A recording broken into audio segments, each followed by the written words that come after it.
伸个懒腰，竟把导员吓得当场失禁。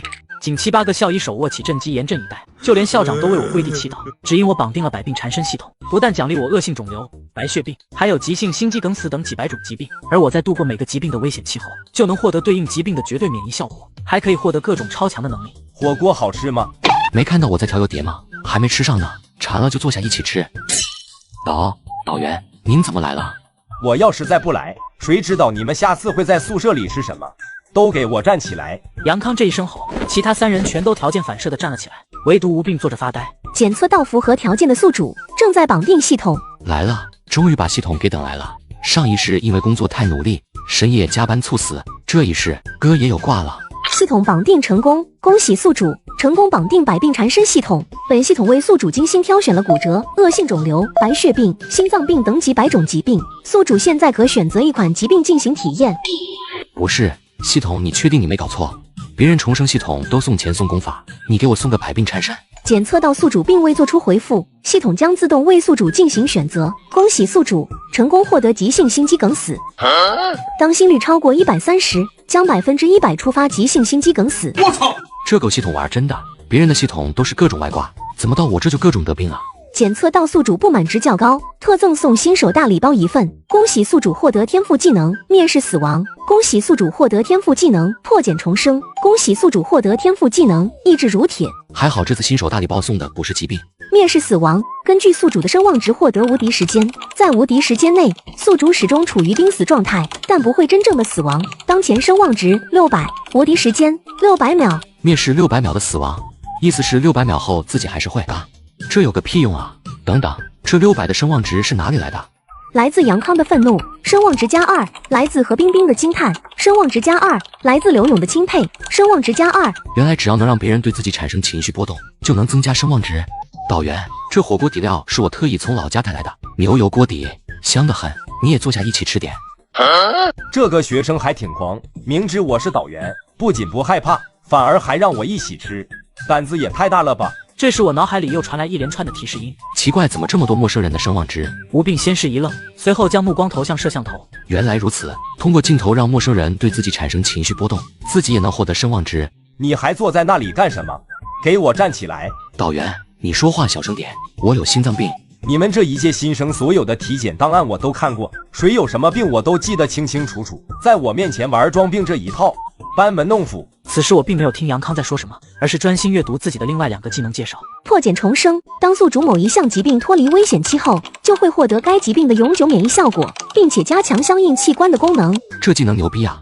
也就是说，自己如果因为心脏病濒死，再被抢救回来，那不仅心脏病会被治好，而且还能拥有一颗更强大的心脏。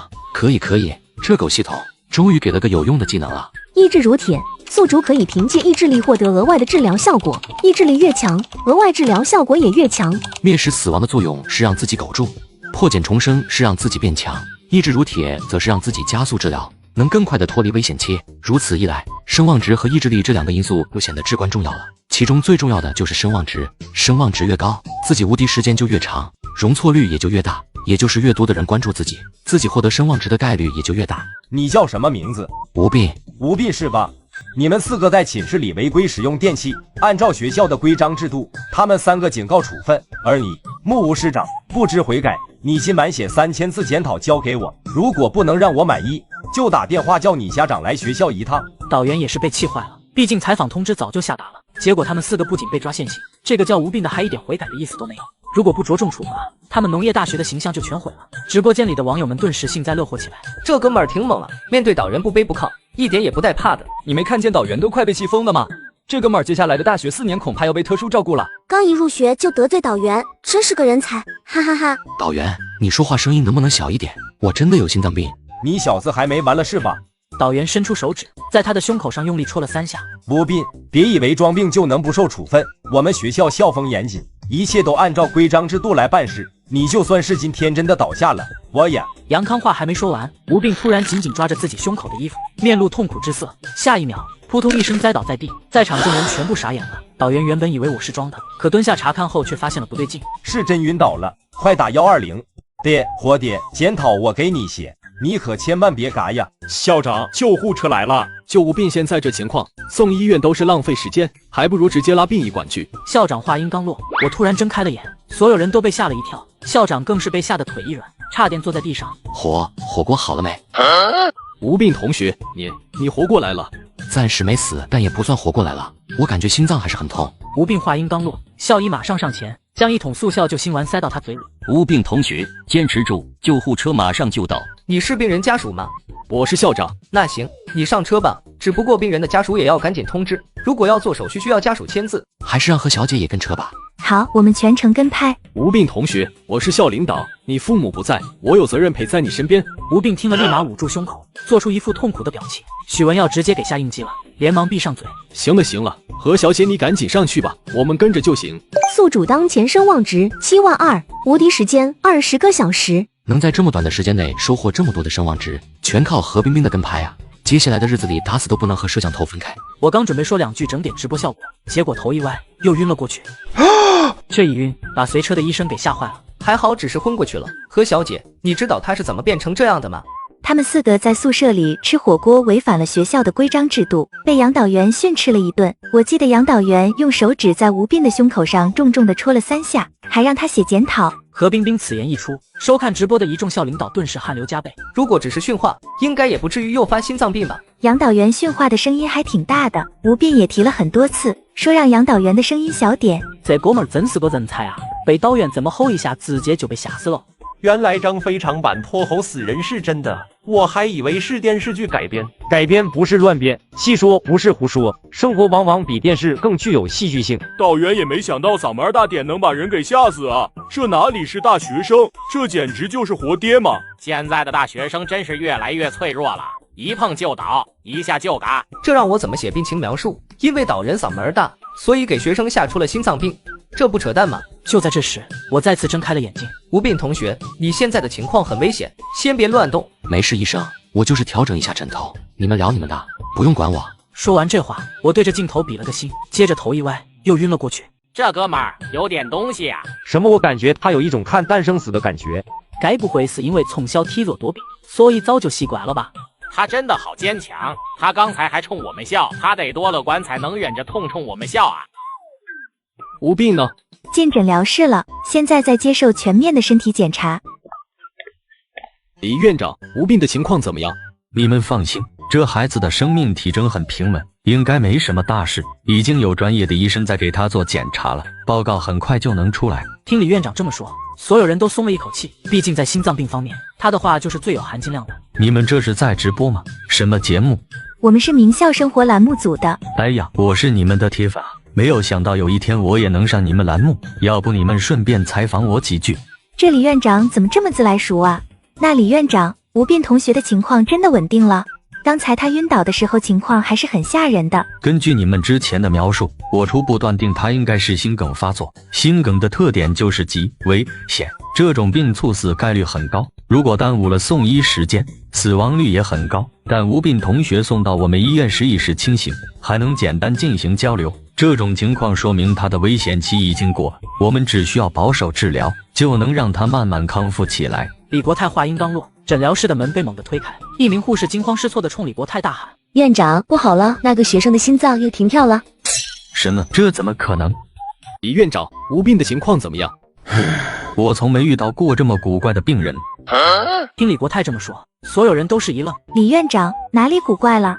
通过检查，我们发现吴病同学的身体各项指标都很低，因为血氧太低的缘故，他的身体很多功能已经出现了问题，整个身体都处于崩溃的边缘，而且他的心脏问题很大。一般来说，心梗患者都是梗塞其中一根血管，极少情况会出现梗塞2根的情况。但吴病同学的血管3根全部阻塞了，但并不是同时阻塞，而是跟完似的，一根换一根的轮着堵。所以李院长，医院现在对于吴病的情况有治疗方案了吗？需要给吴病同学立马进行心脏搭桥手术。我的乖乖，这下搞严重了，竟然直接就心脏搭桥了。我怎么没听懂呢？有医学大佬解释一下嘛。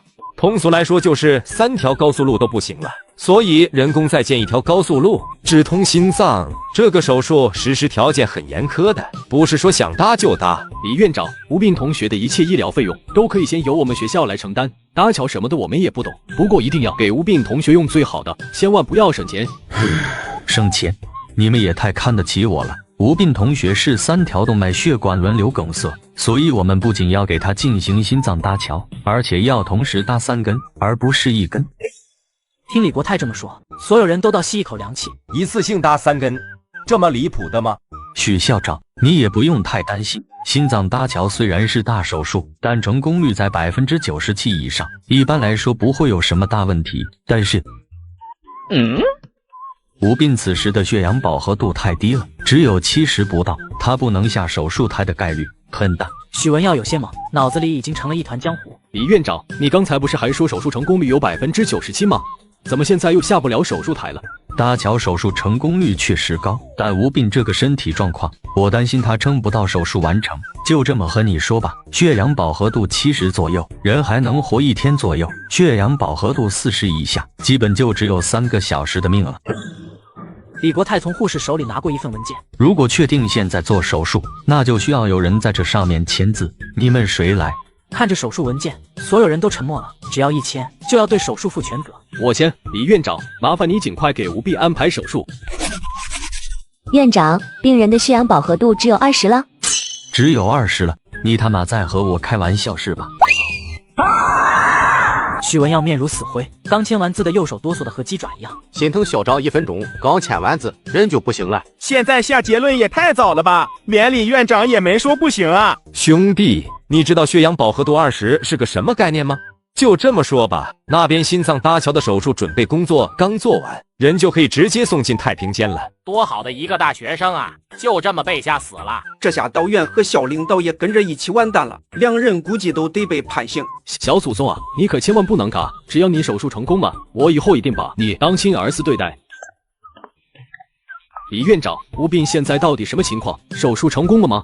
你放心吧，手术很成功。这小子真是福大命大，这手术过程中出现了好几次意外，原本我们以为他死定了，结果没想到他全部硬抗过来了。李院长，吴斌除了血氧低，在手术的时候还遇到有其他的意外吗？那可多了，我就没见过这么邪门的人，不仅血氧低，还动脉血管同时痉挛、室颤、心脏停跳、心律不齐。我当了这么多年院长，今天可真是开了眼了，他简直就是按照教科书的在发病。李院长，吴斌的心脏病治好了吗？没问题了，而且根据最新的检测报告来看，吴斌现在的心脏甚至比专业运动员的还要强健，这也是我不理解的。如果我们能找到吴斌心脏强大的原因，那么我国在心脏领域将会取得更大的突破。听李国泰这么说，许文耀简直不敢相信自己的耳朵。离谱，太离谱了！之前随便被导员吼一嗓子就能拉过来抢救，结果现在你和我说他的心脏比专业运动员还要强健，开什么国际玩笑？假的吧？刚做完手术的心脏能比正常人的还强健？如果是别人说这话，我会质疑，但说这话的可是李国泰啊。是啊，你们看刚才那些老教授兴奋激动的表情，根本就不像是演戏，说明这次的手术的确很不一般。这小子的祖宗在地府里多少得是当官的，要不然不可能这么命硬。不对，你们有没有听到什么声音？就和打鼓一样。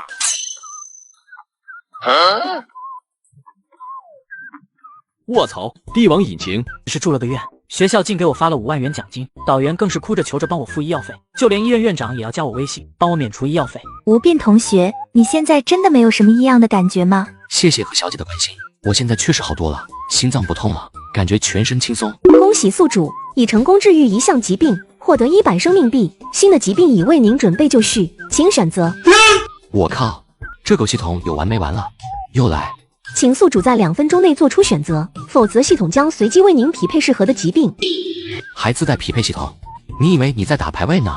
中毒、骨折、猝死，只有这3个选项啊！猝死已经体验过了，那种反复心肌梗塞的感觉，我暂时不想体验了。骨折听起来不错，但这玩意儿也痛得要命，干脆选中毒吧，最好来个烈性的毒，这样还没什么痛苦。宿主已做出选择，下一个疾病中毒。吴斌同学，你怎么了？我看你脸色不太好看。没事，想到了一些不开心的事情。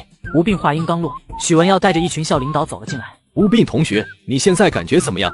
感谢校领导关心，我觉得身体好多了。对了，校长，听说我的手术费是学校承担的。这一点你不用担心，这也是我们学校的工作没有做到位，所以你所有的医药费都由我们学校来承担。另外，这5万块是我们这些教职工的一点心意，你可一定要收下。这校长，你们这也太客气了吧？吴斌同学，你好好养病，学校的事情你不用担心，万事有我在，我会帮你处理好的。这小子真是因祸得福了，原本以为他刚入校就得罪导员，结果现在好了，校长都站出来为他保驾护航，羡慕嘛，拿命换的。放心吧，校长，我以后一定会好好学习，不辜负大家的期盼，成为一个对学校、对社会有用的人。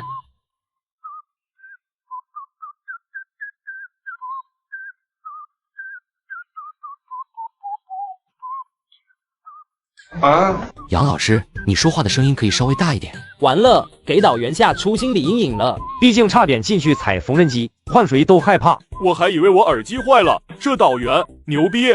这小子以后可以在学校里横行霸道了。有校长罩着不说，导员以后肯定也把他当活爹供着。导员，其实宿舍吃火锅这件事情，大学生嘛，想吃火锅改善一下生活是情有可原的。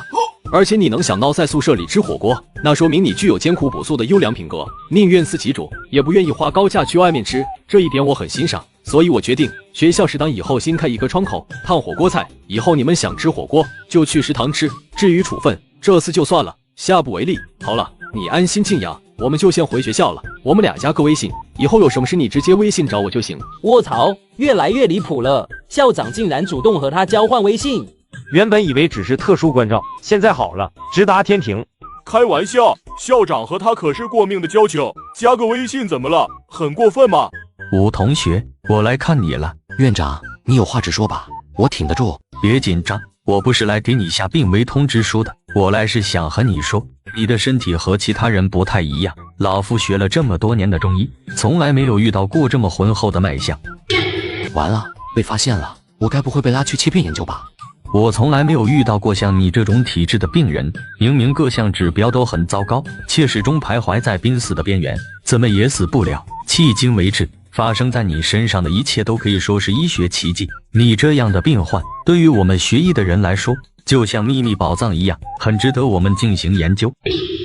你不要紧张，我们这里是正规医院，我这次来是想代表我们医院和你签订一份协议，你看看。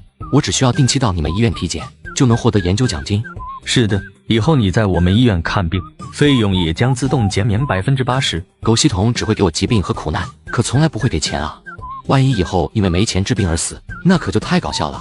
而这协议上提到的费用减免80%，对于我来说无异于雪中送炭。院长，你确定你们不会把我切片吧？我倒是想，可是法律不允许啊！而且你现在有人全程24小时跟拍，还怕我害你不成？但我们加个微信，之后你来医院看病，提前和我说一声，我来给你安排。1个星期后，吴病出了院，再次回到了宿舍。儿子们，爸爸回来了，看我给你们带了什么好东西。这是啥？人参，而且我估计是野生的，刚在学校挖的。这种人参应该很贵吧？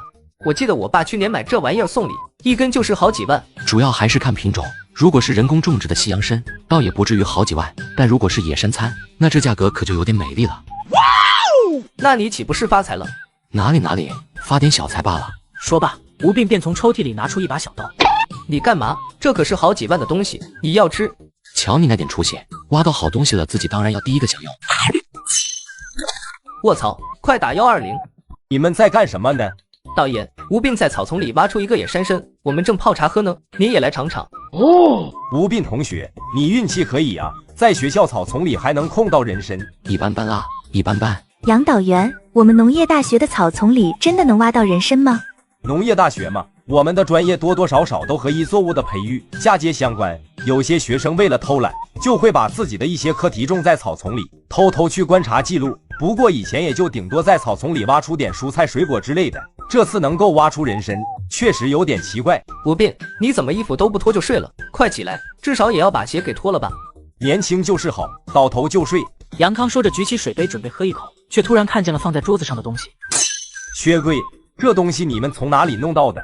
这就是吴病挖到的野山参啊！这个吴病也真是的，这么贵重的东西，泡完水了也不知道收拾一下，万一被别人拿走了怎么办？杨康哆哆嗦嗦地看着自己手里的水杯，又看向桌上的另一个空水杯，眼神愈发惊恐。你是说那个水杯里泡着的就是这玩意儿？是呀，吴斌怕浪费，连水带须一起吃了。120嘛，我们学校有人中毒。杨康，这到底是怎么回事？许文耀感觉自己快要疯了，这才安分几天，怎么又出事了？吴斌在回宿舍的路上钻进草丛里挖了个东西出来，他以为是人参，就带回去泡水喝了。这不是商露吗？许校长，这个商露是什么东西？有毒吗？这么和你说吧，神农尝百草，尝的最后一个就是这玩意儿。不愧是我吴哥，直接挑战地狱难度。我刚才去查了一下，说商露是剧毒，超过7克就会给人带来致命伤害。刚才吴斌吞的那根须应该超标了吧？那肯定超了啊！他是先泡水再吃，属于是完全释放毒性，又彻底吸收了。难怪导员的这么难看，这和直接喝敌敌畏有什么区别？照你们这样说，吴哥岂不是凉了？不要怕，相信吴哥，他连心梗都挺过来了，区商露算什么？很牛逼吗？救护车赶到医院，李国泰院长带着各个科室的主任早就等候多时了。校医呢？这次是什么情况？李院长，吴斌误食商露了。此话一出，在场的医生全部瞳孔地震。误食了多少？大概15克左右。送抢救室，让急诊科和内科的人做好抢救的准备。院长，患者开始吐血快了。院长，病人的心率已经降到43了。院长，病人的血氧饱和度下降到35了。立刻给他洗胃，建立起静脉通道。好像这次很严重啊！你们看刚才那血吐的，太恐怖了。毕竟是送走神农的东西，能不厉害吗？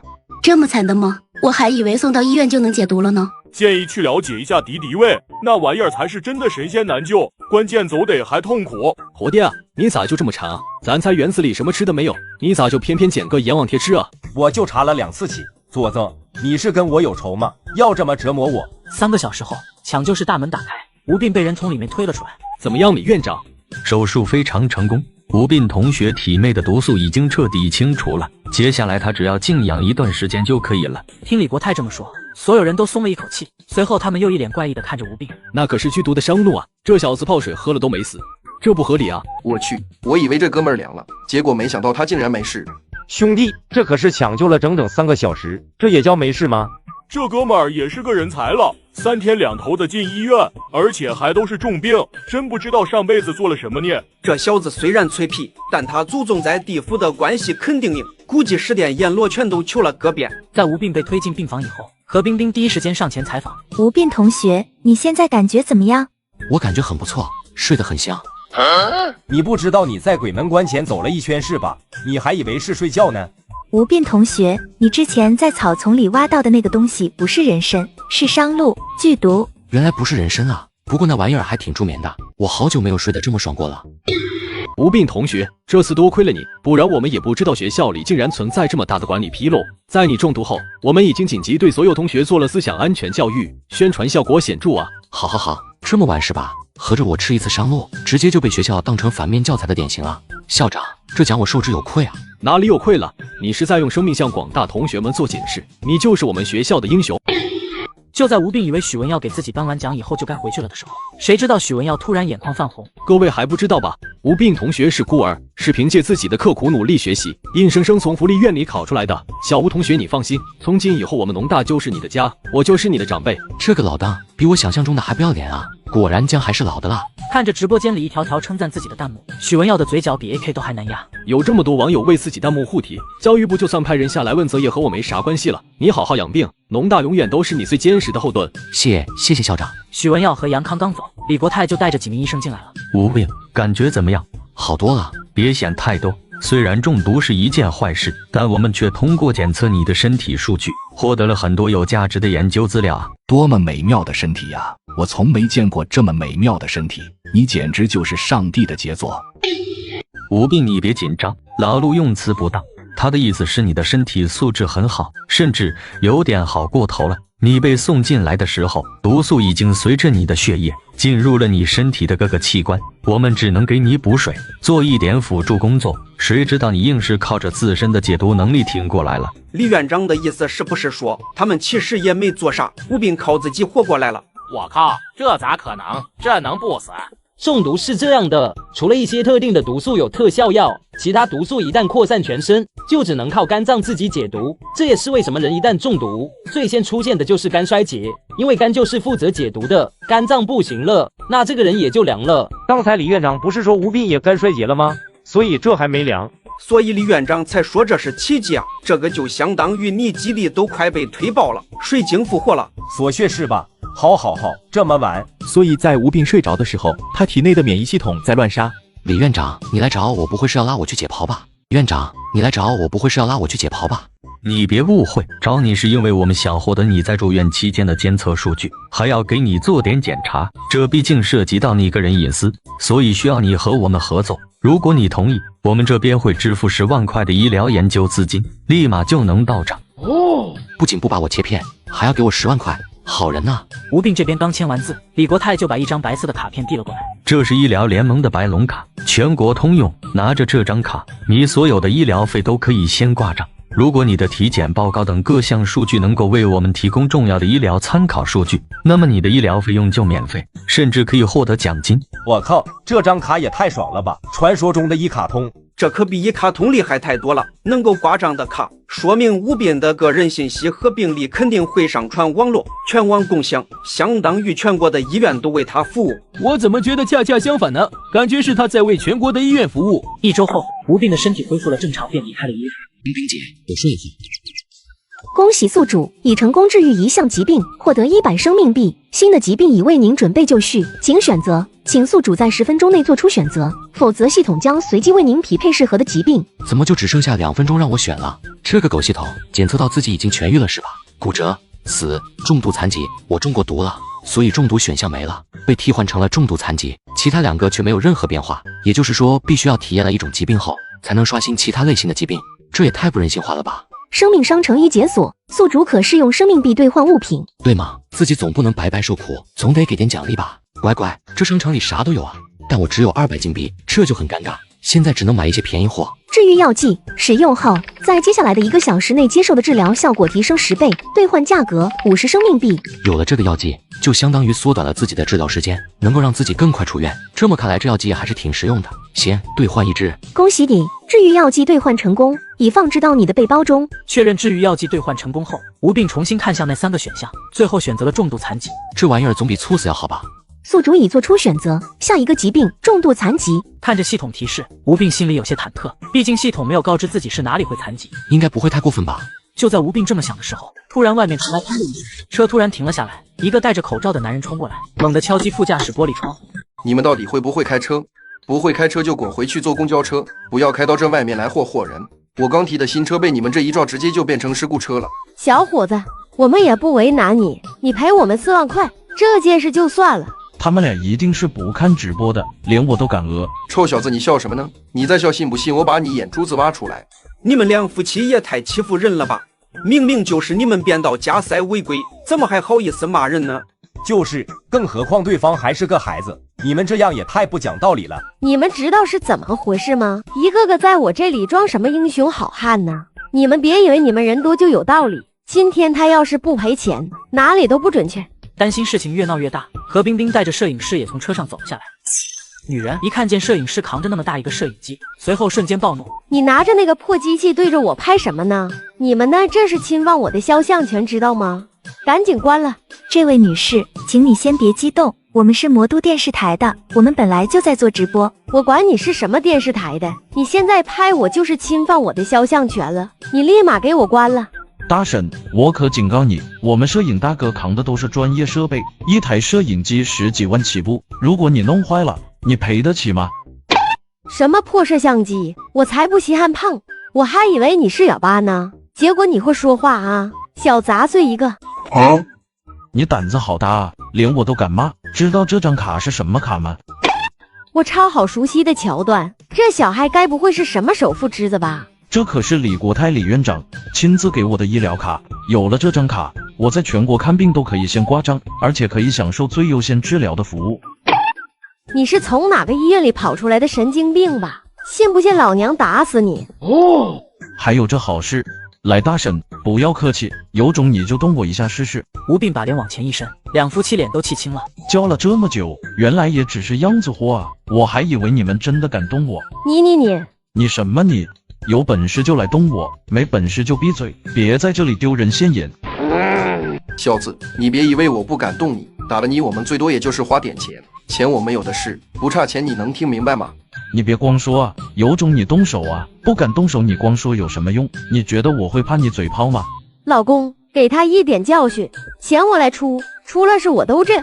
听到自己老婆都这么说，男人伸出手，一巴掌朝着吴病的头拍去。谁知道就这么轻轻一推，吴病整个人就不受控制的朝着地上摔了下去，头直接磕到了路边的马路牙上，鲜血从吴病的眼睛溅出。我说这小子怎么这么虚？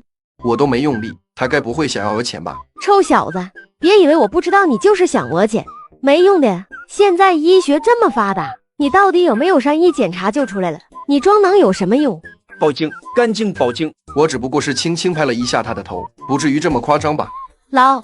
老公，要不我们先走吧？不行，你们不能走。对，你们把人给打成这样，还想一走了之吗？不准走！就在这时，帽子叔叔赶到了。怎么回事？谁报的警？是我报的警，我的车和他们撞上了。交通事故？那你们找交警啊？叫我们过来干嘛？警官，本来确实是一个简单的交通事故，但这个男的冲下来就砸我们的车，很吓人，而且他刚才还动手打人了。帽子叔叔看向躺在地上的吴病，脸色顿时大变。卧槽，这么严重？不是哥们，到底你是碰瓷的还是我是啊？他是你打的？不，我只是轻轻的拍了他一下，我也不知道他怎么就这样了。我怀疑他在碰瓷，他肯定是想讹钱。碰瓷碰成这样，拿命碰瓷是吧？你们俩跟我们走一趟吧，回去把事情调查清楚。夫妻俩还想解释，两名年轻的警察上来，直接就带他们上警车了。师傅，他怎么办？这么严重的伤，这次多半要变成刑事案件了。待会儿你跟着他去医院，听听医生怎么说。我回局里调监控。这孩子也太碎了，这轻飘飘的一巴掌，怎么就把眼睛给伤到了呢？还是两只眼睛？有没有懂行的说一下，吴病这到底是什么情况？怎么眼睛还流血了？初步推断，应该是头部受到重击，导致眼部受创，有眼球爆裂的可能性。楼上的你开玩笑吧？就这么轻轻扇一巴掌，这就眼球爆裂了？扇的那一巴掌也许不重，但他的头是结结实实摔在马路牙上的，这就很严重了。不要小看摔倒对大脑带来的冲击力。都别猜了，等到了医院就一切都知道了。事情的经过我们已经了解，你们因为交通肇事下车对对方的车辆进行打砸，而且还辱骂他人。大学生吴病气不过，下车与你们理论，你们动手将他打伤，对吗？不对，我老公下车敲车窗是想让他们下来沟通，那是我们刚买的新车，结果才刚上路就被他们给撞了。交警部门已经把事故鉴定书送过来了，明明就是你们实现加塞，负全责，而且你们还暴力敲打车窗，人证物证俱在，你们难道还想要抵赖吗？你们打砸对方的车辆也就算了，这只是破坏对方的财物，但为什么之后要动手打人呢？对方只是一个大学生啊，你们怎么能下那种狠手呢？警官，这我真的不能认，那小子真的是在碰瓷啊！我就是轻轻拍了拍他的头，他直接就往地上躺，这不是碰瓷是什么？就在这时，康欣的手机响了起来。师傅，医院那边给出伤情鉴定了，病患一侧眼部损伤致成鼻泪管全部断裂，内眦韧带断裂影响面容，右侧眼眶骨折显著塌陷，耳廓损伤致使显著变形，最严重的是双眼眼球视网膜受外力击打导致脱落，有极大概率永久失明。陆广浩两夫妻听到后，整个人都傻了。开玩笑吧，就是轻轻拍一下，怎么就永久失明了？你们还要狡辩吗？你们见过为了碰瓷把眼睛弄瞎的吗？两人听到这话，顿时像是吃了屎一样。警官，我们赔钱行吗？现在这件事已经变成了刑事案件了，明白吗？等着判刑吧。院长，这一次吴病的情况很严重，视网膜严重脱落，有很大概率他会失明。李国泰喝着茶点了点头。我知道。那院长，你既然知道，你这太平静了吧？刘主任，你才休假回来，所以不清楚吴病的情况。来，我给你看看他的病历。刘主任听得莫名其妙的，可当他看完吴病的病历后，沉默了。因为导员说话声音太大，所以心梗发作入院抢救，后来又因为误食上路中毒，紧急送到医院来进行洗胃解毒。最要命的是，这小子今天刚出院，我靠，这是什么鬼？如果换做一般人，早就凉透了。但这小子一直在阎王面前蹦迪，至今还活着，所以你现在能理解为什么我这么淡定了吧？理解，完全理解。他现在康复的概率有多大？很小，1/1000。那就没问题了。你只管放心大胆的给他做手术，其他的什么都不用管。手术的视频要全程录制，这会成为我们医院很好的研究材料。1个小时后，手术室的门打开，刘主任十分兴奋走了出来。院长，神了，真是神了！我都以为他没救了，却没想到给他做手术的时候一切都特别顺利，药物的治疗效果都是平时的10几倍，我还以为是我用错剂量了，吓了我一跳。这也太魔幻了吧！行了，我知道你们现在很激动，手术到底进行的怎么样了？手术非常成功，吴斌同学的体质非常强悍，视网膜也已经全部复位了，只要在接下来的一段时间里好好静养，恢复到术前的状态，应该问题不大。这也太夸张了，吴斌这到底是什么体质啊？我好想拥有。这医生竟然说吴斌体质强悍，给我逗乐了。从某种角度来说，的确算是很牛逼了。就在网友们热烈讨论的时候，吴斌被人从手术室里推出来了。就是他头上缠绷带的那个小子。这里是医院，你们想要干什么？我是严世奇，是魔都政法大学的教授，这些都是我家里的亲戚，特意来看望吴斌的。你们是病人家属吗？你们来进行探望吴斌同意了吗？看你们气势汹汹的，是来找茬的吧？是这样的，我女儿之前和吴斌同学有一点误会，所以我们这次来呢，其实就是想取得吴斌同学的谅解，希望他能够不再追究这件事情了。我愿意承担他所有的医药费，而且还愿意再给他100万的营养费。真想要碰瓷，却没想到只是轻轻拍了我一下，我竟直接摔在地上，双眼冒血，10级伤残，昏迷不醒。夫妻2人也因此喜提铁饭碗10年。我真的就只是轻轻拍了他一下。你当我们是傻叉吗？轻轻拍一下能把人拍的10级伤残，眼睛都瞎了。看来不请你吃一顿电棍炒肉，你是不会老实的。吴斌同学，只要你愿意出具谅解书，不起诉我女儿，我愿意承担你所有的医药费，而且还愿意再给你100万的营养费。这老教授看我是大学生，以为我好欺负啊！100万就想让他女儿和女婿2人少吃10年的铁饭碗，想得倒挺美。这位教授，你女儿和女婿对我这个大学生下手都这么重，万一以后他们要是遇到了其他老人、小孩儿，说不定会做出什么更过分的事情来。所以我不愿意谅解他们，我想让他们受到法律应有的惩罚。见吴斌这么不识抬举，严世奇在心里破口大骂起：你自己的身体素质怎么样？自己心里没点数吗？就算是老人和小孩也不会一碰就碎吧。我在来之前就已经看过监控视频了，通过视频来看，我女婿陆广浩根本就没有殴打你，只是轻轻拍了一下你。如果你要和我们打官司，法官也不一定会认为这就是我们的责任。年轻人要懂得见好就收，不要因为一时赌气就失去了本来可以拿到的东西。我今天来见你，既是我的诚意，也是我想给你的最后一次机会。如果你不答应，我保证你之后1毛钱也别想从我这里拿到。这老邓谁呀？说话这么嚣张，他真以为魔都法院是他开的了？在魔都，我只服南山壁上课。至于这个姓严的是谁，他算哪根葱？你们别看不起他，他说的很多话其实是对的。吴斌只是一个学生，如果这老邓铁了心的要和吴斌打官司拖时间，没有个1、2年，这官司还真打不完。真恶心啊！对付大学生用这样的手段，打不过官司就靠拖延时间是吧？太龌龊了。见吴斌不说话，严世奇还以为他是被自己的一番话给吓到了。再怎么样也只是个学生而已，和我斗还是嫩了点。亏你还是大学教授，100万就想买到公平与正义，你这么多年的书都读到狗肚子身上去了吗？你敢骂我？我骂你又怎么了？那你可以去搞我诽谤侮辱你啊！我有的是时间，可以慢慢和你打官司。严世奇被吴斌给噎得说不出话来。我不会要你这100万，我会让你的女儿和女婿都付出代价。我就算穷，也要捍卫公平与正义。好小子，有骨气。吴斌是我们医院的重点看护病人，现在要回病房休息了。我不管你是哪个大学的教授，立马带着你的人离开，否则我就叫保安了。说话间，医院的10几名保安已经走了过来。不是说大学生为了赚钱连刷盘子这种兼职都愿意做吗？这小子什么情况？100万都不心动？知道不能再继续待下去，严世奇脸一沉，带着他们的人离开了。而吴斌的一番话很快就冲上了热搜，成了全网热点。恭喜宿主已成功治愈一项疾病，获得100生命币，新的疾病已为您准备就绪，请选择。这狗系统真是越来越过分了，我这都还没有出院，就直接给自己安排上了。吴斌看向系统给出的选项，果然和我猜测的一样，骨折和猝死没有变，重度残疾直接替换成了肠胃疾病。肠胃疾病啊，感觉有点痛吧？猝死看似很危险，但实际上好像没什么痛苦。好久没有猝死了，这次还是选猝死吧。吴病随口这么一说，结果耳边传来了许文耀的声音：“吴病同学，你刚才说什么？”校长，你怎么来了？吓我一跳，看来是我听错了。我来看看我们学校的大英雄。突然有种不祥的预感，这老登不会又拿我做什么文章吧？这一次你的事情我们学校知道了，第一时间就派人去进行了解。你放心，有学校给你做坚强的后盾，你不用害怕任何人。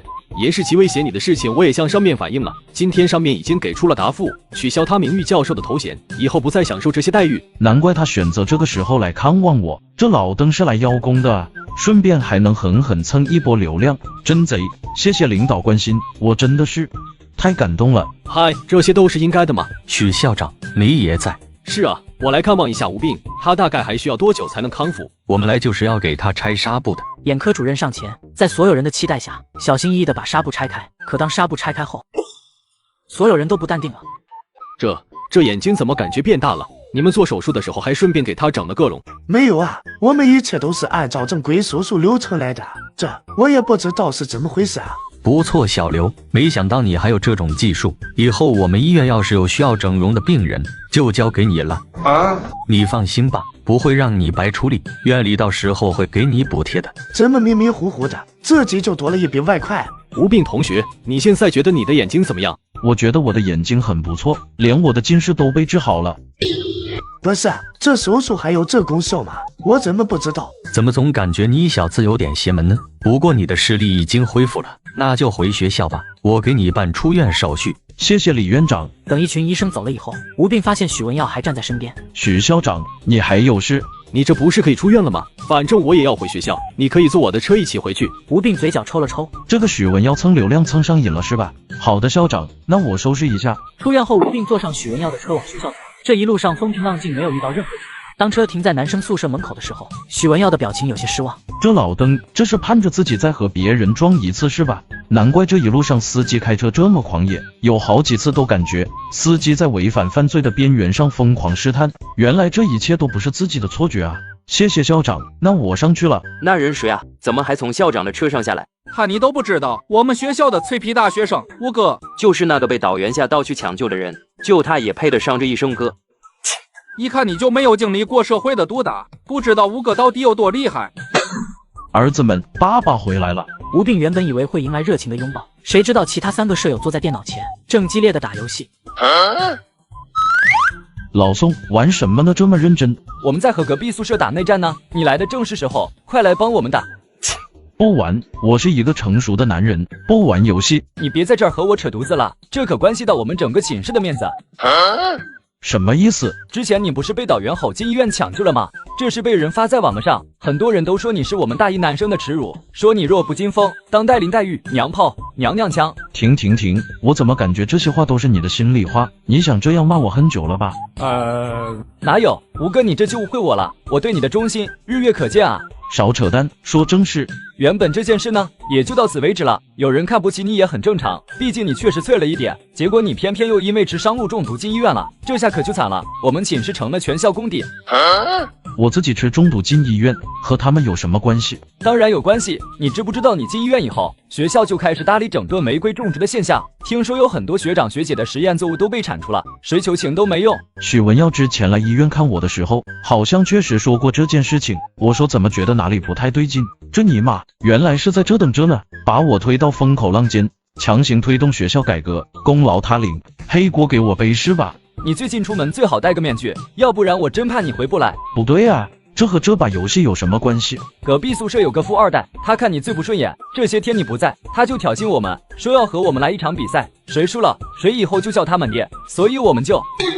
不过我也没想到对方这么猛，5局3胜以下就输了2把。年轻气盛我能理解，但我就想问一句，你一个黄铜，谁他妈给你的勇气接这种父子局啊？吴哥你别生气啊，你别看我是黄铜，但其实我不是一般的黄铜，我是黄铜中的王者。那不还是黄铜吗？行了，让开，看哥操作。吴病加入对局后，很快便连胜2局。就在决胜局的时候，另外2个队友却开始送起了人头。怪不得他们敢打父子局，原来是我们请的2个外援被他们买通了。一想到有可能会输掉，吴病就有些烦躁。就在这个时候，吴病感觉脑袋胀胀的，有些眩晕。我靠，不会在这个时候犯病吧？别搞啊，大哥！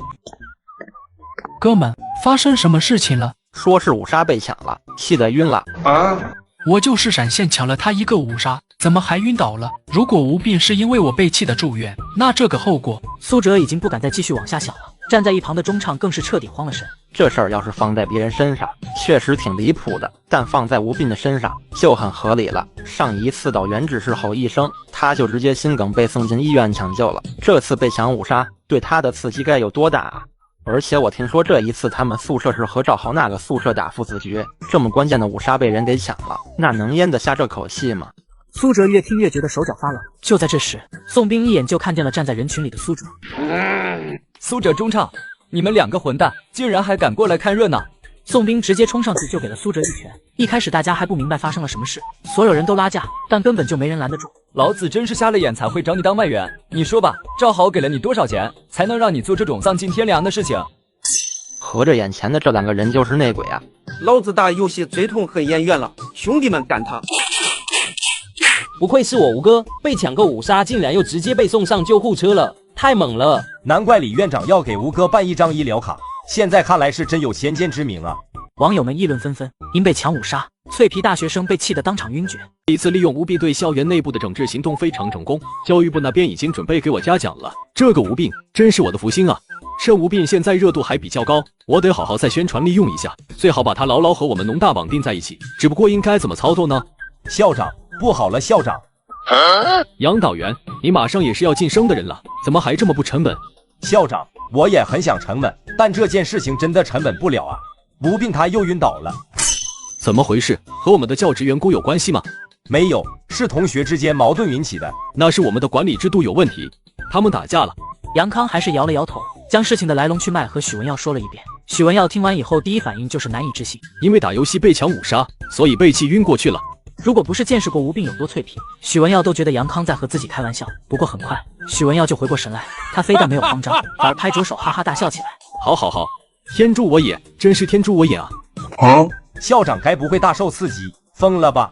校长，你是不是没有听清楚我在说什么？吴斌被气晕送进医院了，而且根据医疗组的反馈，吴斌这一次很有可能是脑梗，情况十分危险。危险好啊，越危险越能体现这件事情的严重性，越能给所有人都敲响警钟。这是一个好机会，可以让我们好好整顿一下校内沉迷电子游戏的不良风气。通知教务处的人召开紧急会议。这也能拿来做文章？就在许文耀通知教务处开会的时候，吴斌已经再一次被送到医院了。李国泰带着一群专家两眼发光的看着被拉回来的吴斌。怎么了？这小子怎么又回来了？问问是出什么问题了？归哪个科室管？好希望是我们科室的病啊！我已经好多年没有发表过像样的医学研究论文了。怎么回事？负责接送的医生将来龙去脉说了一遍。你是说他玩游戏被气成这样的？是的，院长，如果不是我们在现场，我也不相信。这小子总能给我带来惊喜啊！吴斌刚被拉走，就又有2个推车急匆匆的从外面推了进来。什么情况？农大送过来的，说是被人打晕过去，送过来让我们给看看。还行，只是晕过去了，应该没什么大事。先送去检查吧，别枉讲究是李送，我看得心慌。这不就是那2个内鬼吗？被人打晕了，活该呀！这种内鬼就应该有这种下场。谁打的？他们该不会能查出来吧？不要因为这件事情被了处分，那可就划不来了。打他们2个应该算见义勇为，被什么处分？李院长，我们又见面了。许校长，要不商量一下，我们医院和你们学校直接搞一个合作吧？你们这学校的学生总不能天天进我们医院吧？不就吴斌一个人进的比较频繁吗？再说了，李院长你不是挺高兴的？高兴个屁！这小子是有很多值得研究的地方，但他不能3天2头的往这来吧？还总是抢救，我真担心我们医院的那些老家伙身体吃不消。这次听说是在你们学校打游戏被气进来的，你们学校现在打游戏都这么猖狂吗？学生们打游戏这件事情，我其实在很早之前就在抓了。平时学习累了放松打2把游戏没什么，现在竟然还玩出对赌的形式了，这就绝对不行。所以吴斌同学这次的事情也给我们敲响了警钟，在学生玩游戏这一块，我们农大肯定会很抓一下，绝对不能让这种不良风气在我们学校蔓延开来。我的天啊，学校竟然要开始很抓玩游戏得了，还要不要人活了？完犊子了！看来我这个赛季上榜者应该是没什么希望了。我怎么感觉校长在拿吴哥搞事情呢？之前是整顿乱种植的问题，现在又开始整顿起游戏了。这位学弟，你的感觉没错，许校长早就想大刀阔斧的搞改革了，只不过一直没有找到合适的机会，现在机会有了，能不好好操作一番吗？许文耀这边正说着话，一个中年妇女带着赵豪从远处急匆匆地走了过来。许校长，你怎么也在这儿？李太太，这件事情和你有关系？没什么关系，只是我儿子和我说被气晕的那个是他的好朋友，所以我赶紧过来看看。和吴斌开父子局的，该不会就是你吧？校长，我也没有想到他会这么脆弱啊，只不过是5杀被抢了而已，竟然还被气晕了。李艳伸手拽了赵豪一把，示意他不要再多说了，随后从包里拿出一个厚厚的信封，递了过去。许校长，我家这儿子就是讲义气，心地善良，虽然这件事和他没有什么关系，不过看在大家都是同学的份儿上，这1万块钱是我们的一点心意，还希望许校长能够帮我们代为转交。真是有其母必有其子啊！吴斌就是被赵豪安排的人给气进医院的，他竟然说和赵豪没什么关系。其实从法律上来说，确实没什么太大的关系。估计这个女人的老公挺有钱的，所以想要花钱把事情给摆平，不想让事情闹大。果然，对于有钱人来说，解决问题的一切方式都是花钱。这个赵豪之前不是很牛逼吗？怎么他现在不叫了？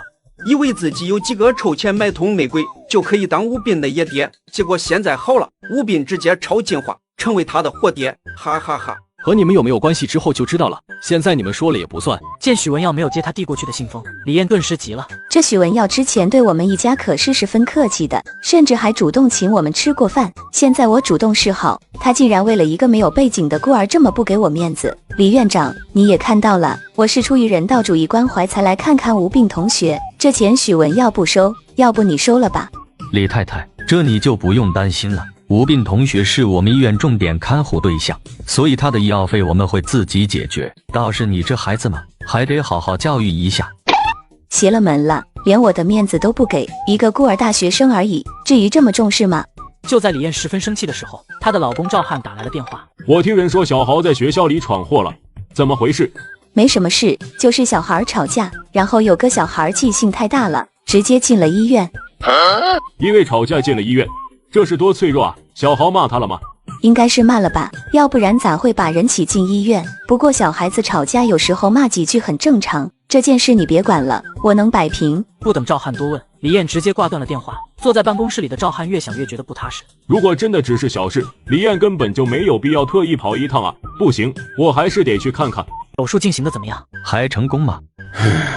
吴斌的脑梗比我们想象中的还要严重，虽然我们已经竭尽全力帮他解决了脑梗的问题，但因为长时间大脑供血不足，所以他的脑部多个区域肯定会受到影响，也有可能会成为植物人。一听老教授这么说，所有人都傻眼了。不是吧，我吴哥神功护体，这就戒了？已经算运气很好了，他能活到现在，我都觉得是一种奇迹。给我一种阎王爷拼了命想收他，但始终收不到的感觉。植物人才是最惨的，看似活着，其实已经死了。这个结局也太惨了吧！我不接受，可不可以退回去重新手术？兄弟，你当医院是你家开的呢？说重新手术就重新手术。一听吴斌有可能成为植物人，赵豪脸都吓白了，因为父子局从一开始就是他撺掇起来的，那2个内鬼也是他买通的，一切的一切都是因他而起。如果对方真的要较真，他肯定脱不了干系。许文耀的脸色很难看，他没有想到这一次吴斌竟然没有挺过去，直接就成了植物人。李国泰脸色更难看，他们医院的先天小白鼠圣体就这么被赵豪给气成植物人了，他现在杀人的心都有。先送吴斌回病房，这件事情我们会为他讨回一个公道的。就在这个时候，得知消息的赵汉匆匆赶到。逆子，你真是要气死我了！用手没等赵豪反应过来，赵汉狠狠一巴掌直接甩在了他的脸上。赵汉，你是不是疯了？这件事情和小豪有什么关系？你为什么要打他？我们公司的官方旗舰店都被骂崩溃了，你还说和他没有关系？你赶紧给我让开，否则我连你一起打！听赵汉这么一解释，李艳才意识到事情的严重性。你知不知道口碑对于我们公司来说有多重要？现在被你这么一弄，我们公司要亏损多少钱，你知道吗？要怪就怪那小子自己身体不行，我已经在网上搜过了，他就是那个什么脆皮大学生。他本来身体就不好，脑梗变成植物人，说不定就是他自己的问题，怎么可能和我们小豪扯上关系呢？听李嫣这么说，赵汉整个人脸色大变。你刚才说什么？那个小伙子变成植物人了？完了，这下一切都完了。如果这件事情处理不好，我和公司恐怕直接就得预定热搜榜。我他妈打死你个败家子！我怎么就生了你这么个混账玩意儿？李艳想上前阻拦，结果直接就挨了2巴掌。李院长、许校长，你们不是认识他吗？不上去拦一下吗？这么打下去会出事的吧？他现在正处于极度愤怒的状态，狗过去了都得挨2巴掌，我怎么敢过去？打吧，打坏了我能治。混球，咱们家公司要是因为你打了把游戏倒闭了，看我不把你腿打折，给我滚过去跪着！什么时候吴斌醒了，你什么时候才准给我站起来？赵豪不敢违抗赵汉的话，只能老老实实的滚过去跪着。赵汉对着摄像头故意做出痛心疾首的表情。是我教子无方，让大家看笑话了。就在这时，护士从里面急匆匆出来。院长，吴斌醒了。一听护士这么说，所有人的精神都为之一振，尤其是那名老教授，更是一脸见了鬼的表情。他醒了。这怎么可能？不应该这么快就醒了。老教授，你还是不懂，吴斌的身体素质可是十分强悍的。和身体素质有毛的关系？他麻药的效果应该还没过，他怎么醒过来的？我操！都在那。吴斌同学，你是怎么醒过来的？按理说你身上的麻药应该还没有失效才对呀。还没有失效吗？糟了，醒早了，这要怎么解释？难道说是因为你手术做的太多，所以对麻药产生抗性了？对，老教授，就顺着这个思路往下想。总之，一切事情总归是有科学解释的。你身为一个医学教授，要相信科学吗？吴斌，你现在感觉怎么样？有没有哪里不舒服？只是有点头晕，其他也就没什么地方不舒服了。听吴斌这么说，一众脑科专家惊叹不已。吴斌的这个身体素质，当真是逆天啊！脑梗失血这么久，竟然只是有点头晕，还是做个测试吧。李院长，没这个必要吧？我只要能醒过来不就行了吗？这怎么会没有必要呢？你能在那种情况下这么快速醒过来，这在脑科医学界绝对是一个奇迹。所以你现在的恢复情况，对整个医学界来说有着至关重要的意义。可是这跟我好像没什么关系吧？你恢复的越好，我能为你申请到的专项研究资金就越多。能够为我们国家的医疗做贡献，这是我的荣幸。李国泰拿出2个苹果，看这2个苹果，你觉得哪一个更红一些？这个苹果更红，正是口感最好的时候，而左边的这个苹果已经熟过了，里面已经开始发烂了，所以它要稍微黄一些。吴斌这话让所有人都觉得不可思议。你能看得出哪个苹果是烂苹果？是啊，只要能精准分辨苹果外表的颜色，就能知道哪一个是烂苹果。你们要是不相信，可以将左边的苹果切开看看。果然，左边的苹果切开后，里面已经开始发黑发烂了。这怎么可能？就这么随便看一眼就能知道苹果好坏？李院长，我这恢复的还不错吧？的确不错，但还不够。这还不够，那我就再给你们录一首。你们还有什么要测试的？一起上吧。老教授拿出一本小册子，递给吴斌。现在主要测试一下你的记忆力，给你5分钟的时间，你仔细阅读这本书，从第1页开始。到时候我会询问你一些有关这本书问题，你直接凭借记忆回答我就行了。吴斌接过册子，在老教授开始计时的同时，他拿着书翻了起来。5分钟后，吴斌已经刚好将这本小册子给完全翻完。你问吧。老教授随便提了一个小册子前面的问题，没想到吴斌下一秒就给出了答案。记得这么清楚？这本小册子上的内容我已经全部记住了，你随便问，错一个问题算我输。一开始老教授只觉得吴斌是在吹牛逼，但他接连提了10几个问题，吴斌果然全都答对了，这让一众脑科专家再次惊为天人，看向吴斌的脑袋，眼神兴奋。神迹，这简直就是神迹啊！难道说是因为脑梗，所以激发了他脑部功能区的潜能？他立马将手术的所有数据封存，等我们忙空了以后再来研究。此时，所有脑科专家看吴斌的眼神都充满了炙热，恨不得再给他来一次开颅手术，看看他的脑子到底是怎么长的。吴斌，你是不是把这册子上的内容都给记下来了？没错，我都记下来了。小伙子，这事儿可不能拿来开玩笑。吴斌也不解释，直接开口将书里的一段内容倒着背了一遍。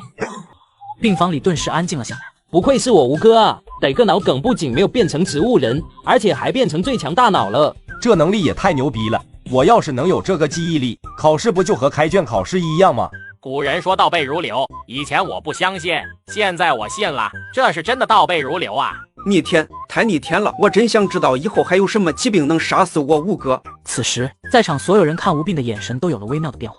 不好，如果吴斌真的过目不忘了，那他以后还会留在农大吗？不行，绝对不能让吴斌离开农大，看来得下血本了。不仅许文耀这么想，站在一旁的李国泰也这么想。之前自己递交上去的2份报告已经引起高层的注意了，如果想要从他的身上得到最新的医疗成果，那就绝对不能让他被别的医院给挖走。不错不错，吴斌同学，看来你恢复得的确很好。这样，我会立马向上面申请一笔专项研究资金，估计明天就能转进你的账户里。还是和之前一样，你要陪我们做一系列的检查，你看可以吗？李院长，这笔专项研究资金大概有多少钱？至少15万。那什么，钱不钱的不重要，主要是为医疗事业尽一份绵薄之力嘛。吴病话音刚落，一个撕心裂肺的哭声差点把他给送走。吴病同学，我错了，求求你原谅我吧，我以后再也不敢了。哎，叫爸爸。怎么了？不是你说的3局2胜父子局吗？现在我们宿舍赢了，你不会还想赖账吧？赶紧叫，除了我还有3个爸爸在宿舍里等着你回去呢。你个小杂碎，胡说八道什么呢？你再乱说话，信不信老娘我撕烂你的嘴？孤儿一个，你有什么实力可豪的？李艳话一出口，站在一旁的赵汉顿时脸都吓白了。住口！小孩子不懂事，难道你也不懂事吗？出去，不要再说了。李艳根本不听劝，指着吴病的鼻子一通乱骂。吴病冷笑一声，随后当着所有人的面，脖子一歪，舌头一吐，翻白眼晕过去了。我操！吴病同学，你没事吧？哇，氧气面罩，把那个女人赶出去，别让她再刺激吴病了。突如其来的变故把所有人都吓了一跳。我就随便骂了2句，他怎么还晕过去了呢？老公，他应该没什么事吧？你骂痛快了？还没有。还没有是吧？那行，你接着骂。我让律师准备好离婚协议书，待会儿我们就签离婚协议。一听赵汉这么说，李艳顿时急了。为什么啊，老公？没必要吧？他就是一个外人，我骂他2句都不行了吗？哼，只是一个外人，你自己看看手机，一天时间不到我就已经收到3000多条差评了，还有1000多个退货订单。你知不知道，就因为你这么一骂，公司股价很有可能会直接跌停，一个跌停板，我们公司就要亏损好几十万。你现在还觉得他是一个外人吗？他是我们的活电。李艳脸色煞白，他也没有想到吴病一个孤儿竟然有这么大的影响力。爸，那我们现在应该怎么办？怎么办？赵汉被气笑了。我不是说了吗？离婚，你判给你妈，你们2个卧龙凤雏过吧，我看你们能把日子过成什么样。行了，你小子别装了，他们都被我赶出去了。院长，你看你这话说，我刚才的确是被骂得急火攻心晕过去了，可不是我在装。我还能不知道你小子？你就不是一个会吃亏的猪。不过有件事我真得提醒你，虽然我不知道你这个体质到底是怎么回事，但你这次回学校以后一定要注意一点，千万不要再进来了。万一哪一次你真的没挺过来，这对我们大家来说都会是一件很难接受的事情，听明白了吗？听李国泰这么说，吴病心里十分感动，因为他能够感觉到李国泰是发自真心的说这一番话。放心吧，院长，下次我进来的时候尽量动静小点啊！你小子还真把医院当家了是吧？还想着下次进来？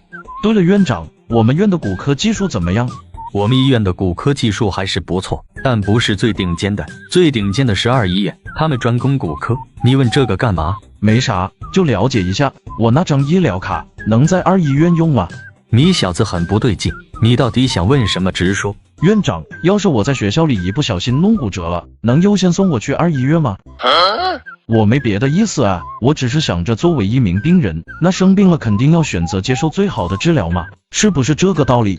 李国泰被吴病给气笑了。你这都什么乱七八糟的？你怎么知道你会骨折？李国泰话说到一半，不往下说了，因为就吴病这个身体素质，好像骨折也不是一件很离谱的事情。你那张医疗卡是全国通用的，所以2医院也是可以用的。虽然你和我们医院签了合同，但也不需要所有的病都在我们医院看，因为只要签订了合同，你的所有病历数据之类的，我们医院就都有权调用。吴病哦了一声，倒也没有强求。我这也算是未雨绸缪了，毕竟下一个疾病选了骨折。行了，别多想，好好静养吧。李国泰让吴病好好休息，便离开了病房。已经确定了下一个疾病是骨折，那就买点和骨折有关的商品吧。吴病打开系统商店往下翻了翻，一个商品引起了他的注意。连锁反应，使用后接下来的1个小时内，发病效果扩散至全身，兑换价格100生命币。卧槽，还有这么逆天的技能！意思是我一个地方生病了还不够，我还要每个地方都遭一次。更好笑的是，这个自我折磨的技能兑换价格竟然还要100生命币，逆天，太逆天了！傻子才会兑换这种技能。不对，我有破茧重生这个技能，如果破茧重生加上这个连锁反应，虽然发病的时候遭罪了一点，但治愈以后岂不是很厉害？想到这里，吴病一咬牙，不管了，买！恭喜宿主购买成功，感谢您的消费。购买完后，吴病长长的吐出一口气。行了，这下一切都妥了，就等着看什么时候发病了。就在这时，病房的门被推开了，一名穿着棕色夹克的男人带着一群人从外面走了进来。哎呀，吴斌同学，我可算是见到真人了，幸会幸会啊！你们是？吴斌同学，我和你介绍一下，这位是我们电视台的台长郑赫。原来是郑台长，幸会幸会。吴斌同学，你和我们台的冰冰相处还算融洽吧？冰冰姐对我很好，是一个很优秀的主持人。那就好。其实我这次来呢，就是想代表我们电视台和你谈一下合作。你现在在网上的热度，想必你也知道，网友们都很喜欢你，亲切的称呼你为翠翠莎。不知道吴斌同学有没有想过，通过流量变现，为自己赚取学费和医疗费这件事情呢？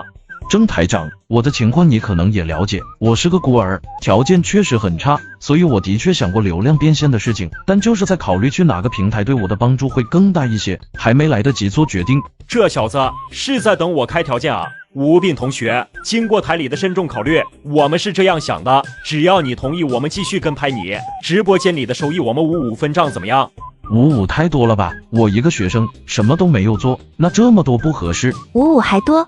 吴斌拿55明显是亏了呀。吴斌同学，你不要和我开玩笑，55分成不算多。我知道啊，是你们先和我开玩笑的啊。这小子不好对付啊，是个老手。那吴斌同学，你是什么想法呢？你可以直接和我们说。你看啊，你们跟拍我，只是出一下摄影机和摄影师，搞个直播间就把钱给赚了，还要和我55分账，这很不公平啊！我如果自己开直播，我只需要买一个好一点的手机就行了，账号还是我自己的，对不对？郑赫顿时汗如雨下，话不能这么说，吴斌同学，我们的摄影师和摄影设备都是专业的。我就是做个日常生活直播，要这么专业干嘛？再说了，如果我真的要专业，抖音、快手也能做到吗？这下郑赫无话可说了。如果吴斌铁了心要把他们给换掉，那却是谁都可以替代他们。你再看我这里，我每次生病都是十分危险的疾病，每一次都相当于在鬼门关前走了一，我这是拿命在赚钱啊！可以毫不夸张的说，这些都是我的血汗钱，我赚的血汗钱，你们要和我55平分，难道你们不觉得很过分吗？那吴斌同学，你直接提要求吧，你说你想要怎么分？我只有2个要求，第一，直播间的收益28分，我拿80%；第二，你们至少要和我签订5年的直播合同，不管我以后人气有没有下降，你们都要跟拍我，并且每个月给我2万块的底薪。一听吴斌这么说，郑赫脸都绿了。吴斌同学，这件事情我需要向上面请示一下。你不就是电视台的台长吗？这还需要请示？我们电视台也不是我一个人说了算，你等我一会儿，我们开个小会。郑赫走出病房，和一群电视台的领导们开了个小会。很快他们发现，如果答应了吴斌的要求，在保持热度不掉的情况下，他们电视台还是有赚的，只不过赚的并不多。这小子是早就计算过了。郑赫气得牙根痒。怎么办，台长？这个要求我们要答应吗？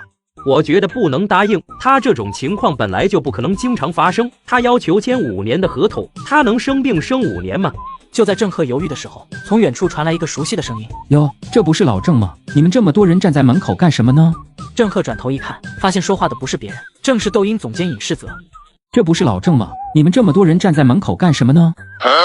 你怎么来了？来看看脆皮大学生，我们老板觉得他挺有意思的，让我们来探望一下。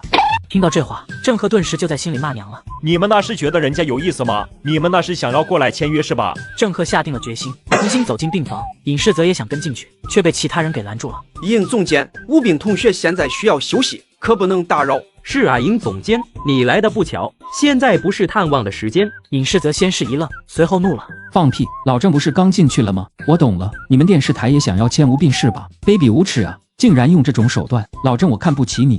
吴斌同学，你刚才提的要求我们同意了，马上签合同。5分钟后，郑赫拿着合同走出病房，看见尹世泽心情大好。老尹，你看你，不赶巧，吴斌同学睡了，难得我们见一面，走，我请你吃饭。吃个屁！老郑你就损吧，你就算签了他也斗不过我们的。从医院离开后，尹世泽回到抖音总部，将这件事情汇报给了大老板听。老板，吴斌已经被电视台的人给签下了，估计接下来他们就会主推吴斌，到时候可能会对我们造成不利的影响。签就签了吧，反正那个大学生也不可能天天都得病，相信这个热度只是一时的。趁着现在大家的注意力都在大学生身上，我们也可以开始宣传一批我们自己的新人主播了。尹世泽连忙把早就准备好的名单递了过去。大老板，这是我们这个月要力捧的3个新人主播，他们分别是舞蹈区的贝贝、跳社会摇的于将军，还有运动健将耿浩。这段时间他们的直播数据都还不错，尤其是跳社会摇的于将军，粉丝蹭蹭往上涨，好像现在的年轻人就喜欢这种土俗的感觉。行，这个月就先捧他们吧，多给一点资源，看看能不能和那个脆皮大学生拼一拼。几天后，吴病出了院便回到了学校。报告，老师魏红一看见吴病，顿时吓坏了。吴病，你出院了？是啊，我今天刚出院来上课。魏红心里慌得不行。你既然生病了，就在宿舍里多待几天吗？没必要刚出院就来上课啊。谢谢老师关心，但我是大学生，还是得以学习为主。唉，那行，你进吧，小心点。魏红一脸紧张地看着吴病，简直比看自家小孩走路都还担心。老吴，你看你现在多牛逼，连老师都怕你。你以为我想这样啊？没办法，天生体弱多病。你知不知道校长给你申请了一个保研资格？这我还真不知道，你们哪里得到的消息？大家都在这么说啊，好像是校长在开会的时候说的，说你是个人才，一定要留在农大。不仅是保研资格，还给你安排了最好的导师，还让你可以随便选课题。兄弟，你这发达了啊！没想到许文耀为了留下我，竟然这么下血本，看来之前是误会他了。赵豪呢？怎么没有看见他？你找他干嘛？你和他不是有仇吗？我像是那种小肚鸡肠的人吗？我找他主要还是想听他叫我一声爸爸，上次没听到，有点亏。他转学了啊？这就转学了？不至于吧，一声爸爸而已。何止是一声爸爸的问题？你还记得之前赵豪的妈指着你鼻子骂吗？网友们看不过去，直接就去旗舰店恶意差评，买了东西又退货。现在赵豪他亲爸公司已经亏损100来万了，你现在就是他们的活爹，赵豪只能转学了。我操，网友牛逼！一节课的时间很快就过去了，下课铃声刚一响起，魏红就急匆匆地离开了教室，生怕自己走得慢了，吴病有个什么3长2短的，他要负责。他就是吴病吧？我们学校的那个脆皮大学生，听说校长为他争取了一个保研名额，这才大一刚入学就已经保研了，这也太爽了！爽什么啊？那是人家用命换来的，我反正是一点也不羡慕。都少说2句，离他远点吧！你们没听说连赵豪都被他逼转学了吗？这种逼二代我们惹不起的。还有没有天理了？你怎么连打饭都有特权？没办法，我需要长身体。他们是干什么的啊？感觉不像是学生呢。我们农大的超级女孩儿，没听说过吧？超级女生我倒是听过，超级女孩儿是个什么鬼？就是几个富二代女孩儿组建起来的团体，说是准备以后进军娱乐圈，歌舞什么的都很一般，但长得都挺好看的。天啊，你难道就是吴病吴同学吗？我能和你合个影吗？真的耶，真的是吴病同学。吴病同学，你是我的偶像，我也想和你合个影。一时间莺莺燕燕围绕在吴病的身边，看得其他男生眼珠子都红了。不好意思，几位学姐，我现在只想好好吃饭，如果要合影的话，能等我吃完饭以后再说吗？吴病这话一出，几个女孩脸上的笑容顿时僵住了。她当了这么多年的校园风云人物，还是第一次被人嫌弃了。学姐，这是我在学校食堂吃的第1顿饭，你们能不过来影响我的食欲吗？你看你这一袋都飘进我的餐盘里了，这让我很难下咽啊！不愧是我吴哥，当真是坐怀不乱，牛逼！乱花渐欲迷人眼，吴哥却只想吃口饭。这些女生呢，其实就想蹭我吴哥的热度罢了。既然学弟想要吃饭，那我们就不打扰了。学弟，你好好享用吧。吴哥，你的头是真的铁啊，连这几个小富婆都敢得罪。怎么了？得罪不起吗？石可清的男朋友耿浩是学校跆拳道主帅，抖音的当红主播，经常代表我们学校去打比赛，赢了很多荣誉回来。而且他们2人的家庭背景都不简单，石可清的爸爸是教育局的，上头有人你知道吧？耿浩的脾气是出了名的暴躁，而且因为这个在抖音上有很多的粉丝，所以你这次得罪了石可清，恐怕事情要麻烦了。没有想到在大学里都还有这么狗血的存在，难怪都说大学就是一个小社会，真是让这群富二代给玩明白了。宋斌，我们学校有计算机协会吗？给我个地址。吴哥这是要干什么？怎么突然找起计算机协会了？难道说他准备创业做生意了？别逗，还一个农大的学生，学别人做什么生意，能够把种地研究清楚就不错了。兄弟，你叫吴病是吧？有事。我叫耿浩，知道我是谁了吗？哦，原来你就是耿浩啊，那个学跆拳道的。既然你知道我是谁，那这件事情就很好办了。今天你在食堂的直播我看了，你很嚣张啊。今天要么你跟着我去找史可清道歉，要么我们像个男人一样去我的道馆里打一架，敢不敢？我耿浩哥哥好帅，我就喜欢耿浩哥哥这种真男人。现在敢这样为女朋友出头的好男人越来越少了，我也想当耿浩哥哥女朋友。你们看，对方也有摄影师，他该不会也是个网红吧？看他一副身虚的模样，就算是网红又怎么样？肯定打不过我家耿浩哥哥。你居然看过我直播，那你应该知道我是谁吧？我管你是谁，欺负了我耿浩的女人就得付出代价。不过我也不想欺负你，你来我的拳馆，你可以带护具，我不带，我再让你双手，怎么样？吴病像看白痴一样看着耿浩，又看了看他的一群小跟班。你们真不准备阻止一下他和我打，后果很严重的哦。世纪大战，跆拳道主将耿浩约战脆皮大学生吴斌。我操！这尼玛，耿浩想要干什么？谋杀吗？校长，大事不好了！你别一天到晚就大事不好了，我迟早让你吓出心脏病来。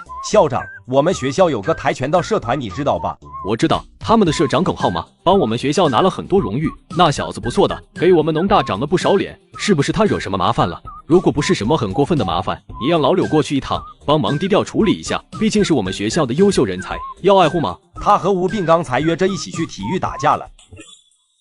耿浩，跆拳道省赛冠军，约吴病这个脆皮大学生去打架，我他妈！许文耀手上青筋暴起，都快把手机给捏爆了。你立马带人赶过去，无论如何也要阻止他们打起来。带保卫处的人去，都立马报警，顺便打120。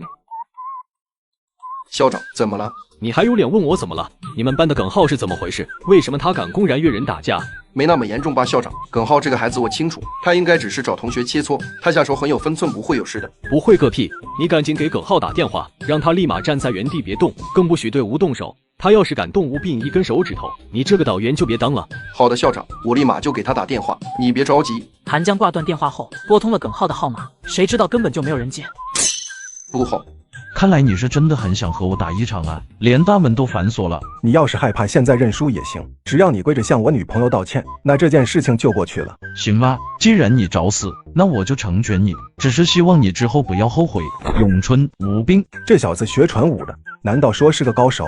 看来要全力以赴了。吴病，你电话，校长打来的。忙着切磋呢，没空。吴病，校长说让你别冲动，警察和医生已经在赶来的路上了。还是校长心疼人呢，这服务一步到位，只可惜晚了。今天说什么也要讹死这个愣头青。农大学子和一众校领导急匆匆地赶到了体育馆外，结果发现这门从里面被人给反锁了。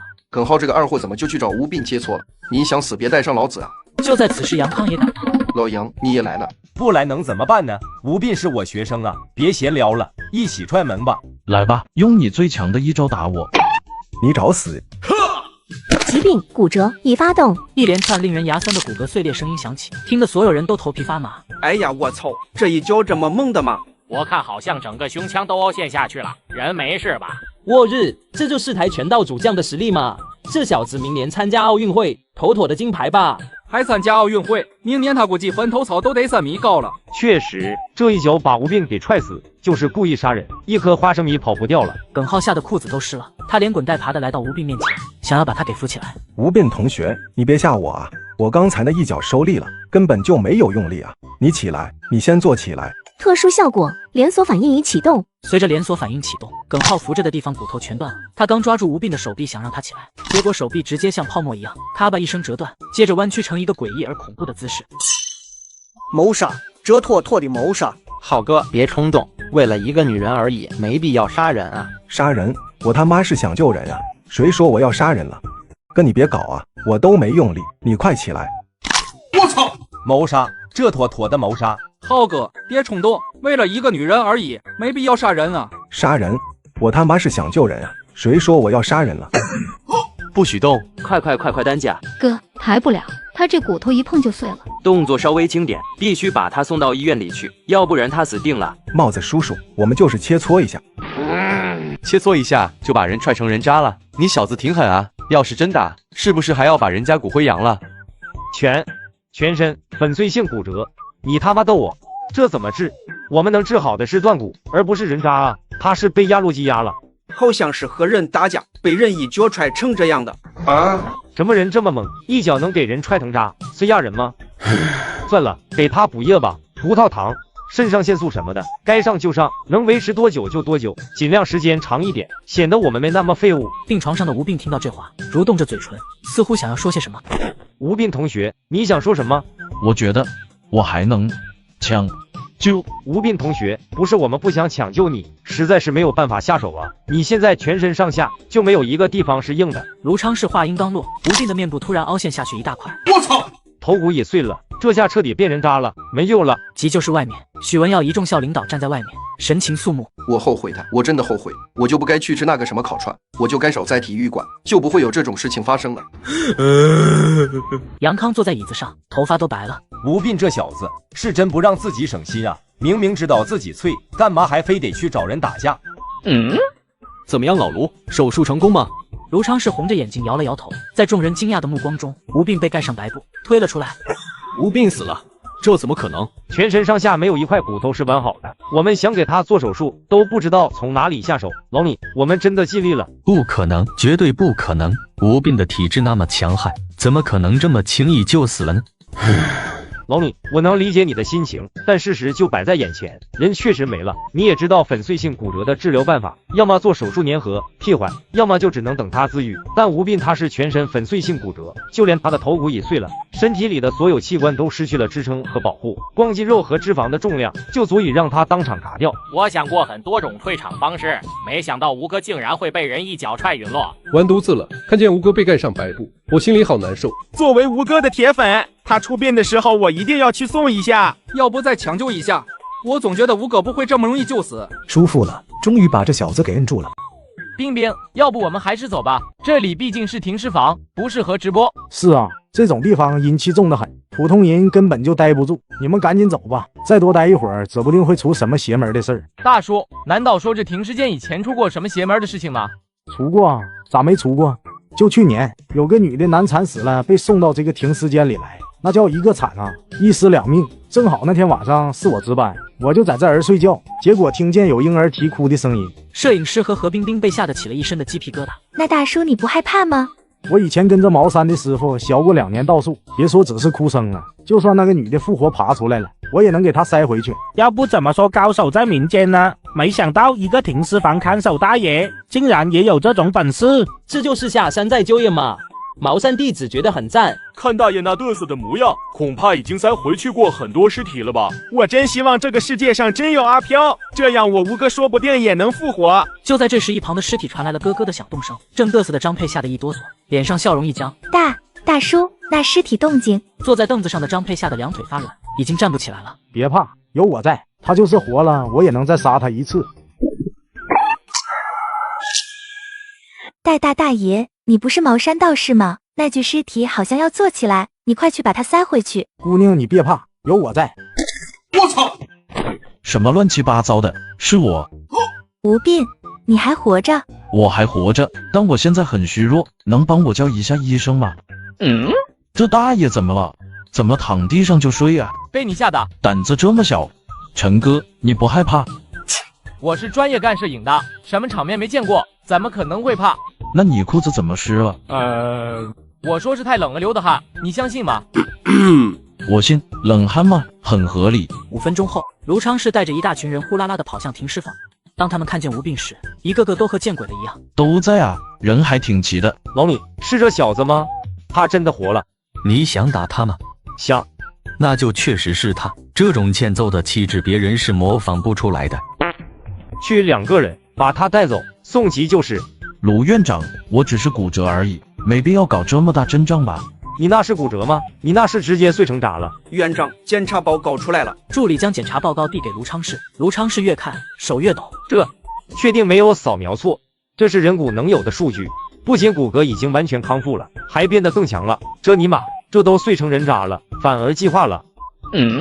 如果能够把吴斌给研究明白了，那岂不是意味着所有人都能像吴斌一样，直接进化成脆渣？想到这里，卢昌士看向吴斌的眼神目光炙热。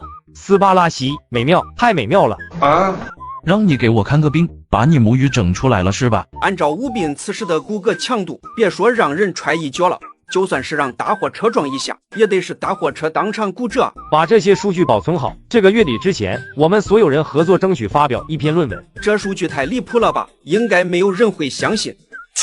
人就在这躺着，谁敢说我们数据离谱？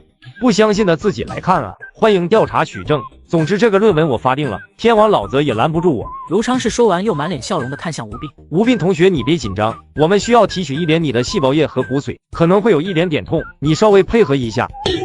我日，抑制不住了是吧？你果然要切片研究我。老卢，你干什么？检查至于这么久吗？老米，我现在怀疑吴斌的体内存在某种可以超高速促进骨骼愈合的东西，所以我准备抽发一点骨髓，进一步研究。不行，你抽骨髓又不是为了给他治病，你没有权利这么做。我做研究就是为了救更多的人啊！如果我们能够掌握这种超快愈合的技术，上一秒人还骨折，下一秒就好了，这不是好事吗？我们是医生，不能为了做科学研究就做出这种丧良心的事情来。虽然它是先天小白鼠圣体，但你不能真的把它当小白鼠用啊！老米，你说的对，是我差点犯错误，还好你及时点醒我了。只是一想到这么大的宝藏放在面前却不能挖，我心里就难受啊。看来还是没听明白我在说什么。你们二院不是每年都有拨研究经费吗？你既然要抽吴斌的骨髓，总得给他一点营养费吧？哦，吴斌同学，我想抽你一点骨髓，然后给你5万块作为营养费，你看可以吗？你们以为我会向金钱屈服吗？我是金钱的主人，不是他的奴隶。20万，你们看人真准。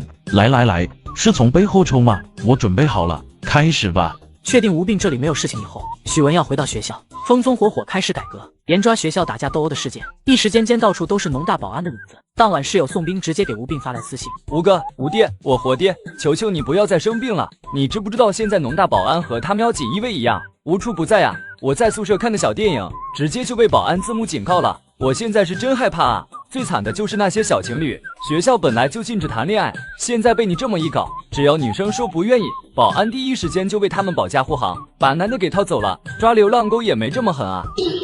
这么狠吗？这还是大学吗？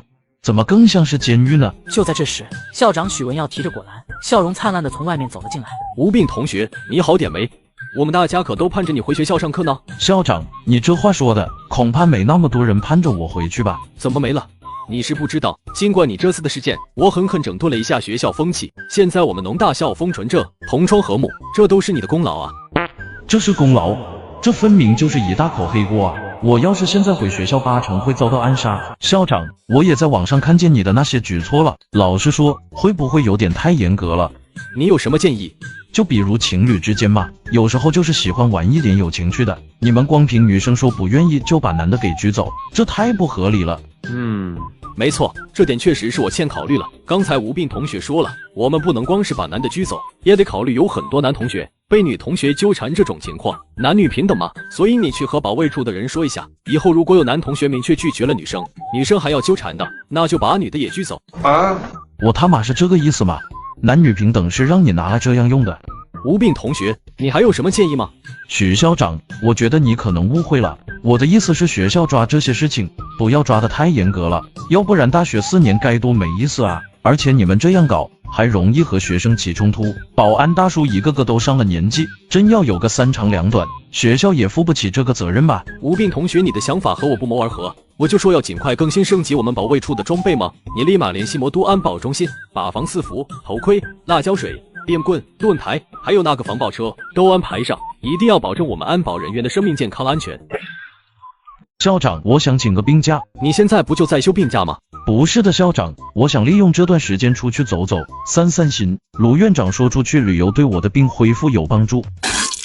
我什么时候说过这种话？这个狗东西，瞎话张嘴就来。出去放松一下也挺好，只不过你一定要注意安全，1个月够不够？这老登是恨不得我死外面是吧？不用那么久，校长，我觉得1个星期应该就足够了。这样，我们各退一步，我给你批半个月的假，你旅游的车马费之类的学校包了，好好放松，千万不要着急。好，这下确认了，这老登就是希望自己死外面。简单和吴斌又交谈了2句后，许文耀便离开了病房。恭喜宿主已成功治愈一项疾病，获得200生命币，新的疾病已为您准备就绪，请选择。这次竟然给了200的生命币，难道说生命币的多少其实和疾病的严重程度没关系，和痛苦程度有关？如果是这样的话，那系统你可就玩得太变态了哦。吴斌看向系统给出的3个选项，出乎他意料的是，这3个选项竟然全部刷新了。不对劲，很不对劲。灼烧、窒息、大出血，我日，这也能叫疾病？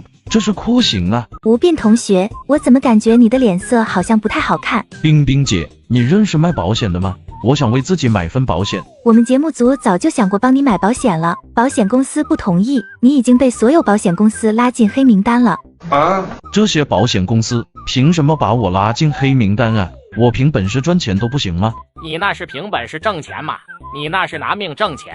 别人挣活你玩命，拉你进黑名单你还委屈上了。我这儿有钱，你小子过来领吧。见买保险是不可能了，吴病只能将目光重新投到那3个选项上，犹豫片刻后，最终还是选择大出血。反正我有面试死亡在，总不能流血把我给流死吧。宿主已做出选择，下一个疾病大出血。警告：出血属于特殊状态，当宿主处于死亡状态时，持续出血将持续扣除声望值。我操！你他妈不早说，我能够这全靠灭世死亡的声望值，这要是大出血直接扣除声望值，那我岂不是很快就记了？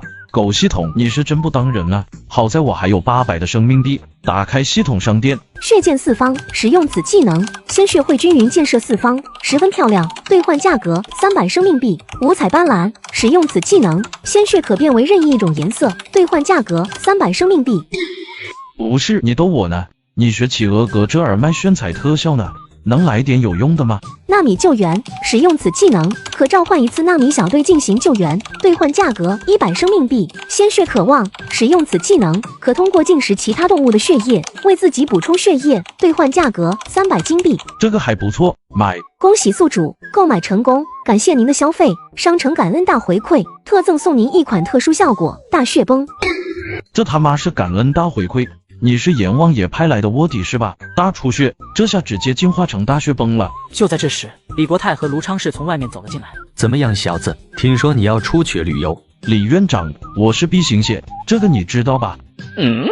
我给你做了这么多次手术，我当然知道你是 B 型血，有什么问题吗？我的意思是说，我们市的 B 型血够用吗？如果我需要优先输血，需要办理什么手续不？你小子是不是又预感到什么了？你别管这些，现在最重要的是，我能优先输血不？你身份特殊，自然是可以优先输血的。我们国家的血库储备很足，别说你是 B 型血，你就算是熊猫血，也一样是够用的。有了李国泰这句话，吴病顿时放心了。听说你要出去旅游，想好去哪里了吗？不去了，我就在医院待着。检测到宿主试图钻漏洞，警告宿主正常生活，否则宿主将立即死亡。干，你他妈够狠！行，不让我在医院待着是吧？那我就在医院门口蹲着，这总行了吧？检测到宿主贼心不死，依旧试图钻漏洞，系统已为宿主选定旅游地点，请在限定时间内抵达并拍照打卡，超出打卡时间将立即死亡。打卡地点已显示，请宿主尽快确认。我日，5天爬完5月，系统你当个人。倒计时开始。我操！快，李院长，给我办理出院手续。你刚才不还说要在医院里待着吗？不能待，再待就要死人了，赶紧给我办出院吧！我现在就要去旅游。吴病同学，看得出来你很兴奋啊，你是不是很早就想来旅游了？少说话，节省体力啊！不至于吧？说2句话能消耗多少体力？我靠，那小子要跑，赶紧跟上他！快，别让他摔着了，跟上！你他妈不知道你有多脆皮吗？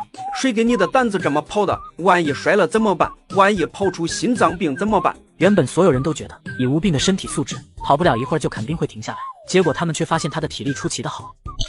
你没事吧？肚子很痛，跑岔气了，休息会儿就行。给他弄点葡萄糖喝喝。没想到自己有一天竟然会被脆皮大学生给甩在后面，丢人啊！几个小时后，摄影师和医疗团队宛如一群丧尸，一个个气喘吁吁的艰难前行。摄影师朱旭跑在最前面，勉强还能拍到吴病的背影，但手已经抖得和帕金森一样了。虽然我看不见摄影师的脸，但通过这个画面的抖动程度，我能体会到他有多崩溃。我98岁的奶奶手都比他稳，不能怪他，谁又能想得到我脆皮吴哥这么能跑呢？这体能太变态了！就在大家议论纷纷时，摄影师倒下了，但他还倔强地举起摄影机，始终对准吴病的背影。兄弟，接下来交给我吧！陈峰扛着摄影机，怒吼一声，朝着吴病奋起直追。2分钟后，医疗小组在登山道拐角处追上了陈峰。此时的他瘫倒在地上，口吐白沫。另一名摄影师王和从他手里接过摄影。你他妈简直是第7摄制组的耻辱！根据前线传回来的报告，第7摄制组已经跑土4个，跑废2个了，还有好几个女编导跑哭了，直接和我说要辞职。恐怕再这么下去，我们的直播就要被迫终止了。说说吧，现在我们应该怎么办？这个小子不是脆皮大学生吗？他的体能什么时候这么好了？这件事我问过李院长了，根据医院那边的数据，吴斌的心脏能力远超常人，虽然肺差了点，但总体还是比普通人更强。他为什么不坐缆车呢？非得慢跑上山吗？这件事我们的人也问过了，吴斌说什么系统任务就是这样，只能在限定时间内徒步上山。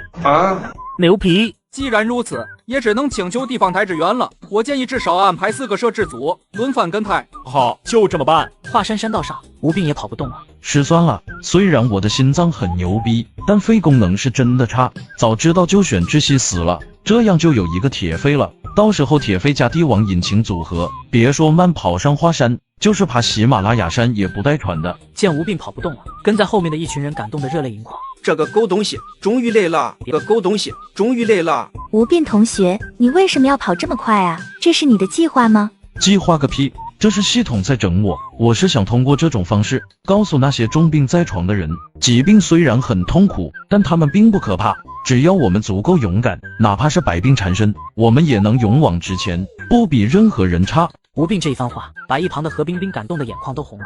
很快，吴斌在华山道上励志的一番话，在网上迅速爆火走红。一些重病缠身的病友，在了解到了吴斌的经历后，全都掩面而泣，重燃起了对生活的希望。这位小朋友，听说你在看了吴斌同学的励志视频后，十分有感触，能和我分享一下你现在的心情吗？我是一名初2的学生，我的梦想是当一名赛车手。我原本以为我再也不能追梦了，直到我看见了吴斌哥哥。我不会放弃梦想的，我一定会站起来的。记者鼻子一酸，这位小朋友，方便问一下你的腿是怎么断的吗？那是一个阳光明媚的午后，我爸骑着自行车载我去上学，在经过一个十字路口的时候，是出车祸了吗？不是，是我的脚卡在车轱辘里了。我爸感觉蹬不动，于是就站起来咬牙蹬我的腿。与此同时，魔都电视台也搞了个分直播间，采访之前被换下来的那一批工作人员。请问你对于这次爬山有什么感受？我们工作组一共3个女生，除了冰冰和我，还有一个女生跟了一半，人直接废掉了。直接废了？没错，废了，再也不想走路了。那你感觉怎么样？我不一样，我懵了。朱先生，对于这次的跟拍导致工作人员崩溃，你有什么想说的呢？这很正常，摄制组肯定是跟不上的，毕竟大家年龄都大了。但就算如此，我们也只能相互鼓励，坚持着前进。因为我们台长告诉我们，一定要带着爱去进行拍摄，要对吴同学充满爱意。那如果吴斌是你的小孩，他这么带着你爬5岳，你会怎么样？我会打死他。在经过5天不间断的跑山后，吴斌终于将5岳全部爬完了。恭喜宿主完成限时任务，已获得炫彩奖励佛光普照。吴斌同学，你用5天的时间爬完了5岳，你现在有什么话想对观众们说的吗？我还是那句话，无论是疾病还是苦难，都无法战胜我们坚强的意志。我今天站在这里，就是为向所有人证明一句话：关山千万重，山高人为峰。佛光普照炫彩特效已发动，一缕阳光照在了吴斌的身上。这一刻，佛光普照，吴斌被阳光镀上了一层金，脑袋后面还出现了光圈。我儿，我吴哥成仙了！炫彩特效果然是这样用的，我真他妈是个天才。吴斌同学，你吃点什么？先给我来10盘鸭血吧。你这么喜欢吃鸭血吗？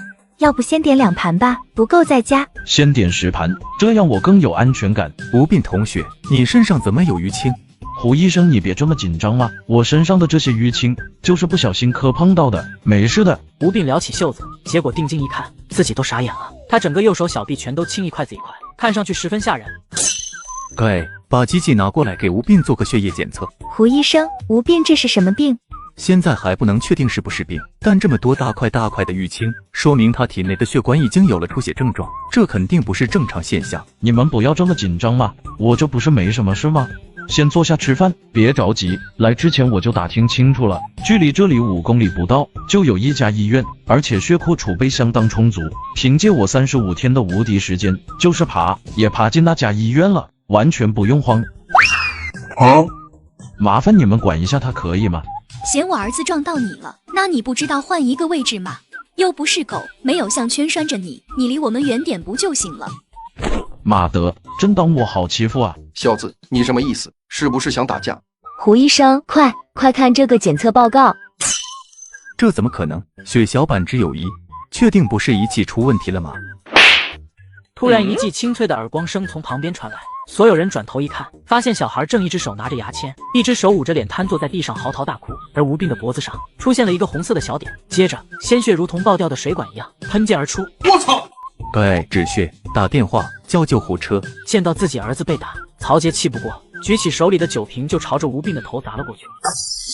不是大哥，你这出血量是不是有点夸张？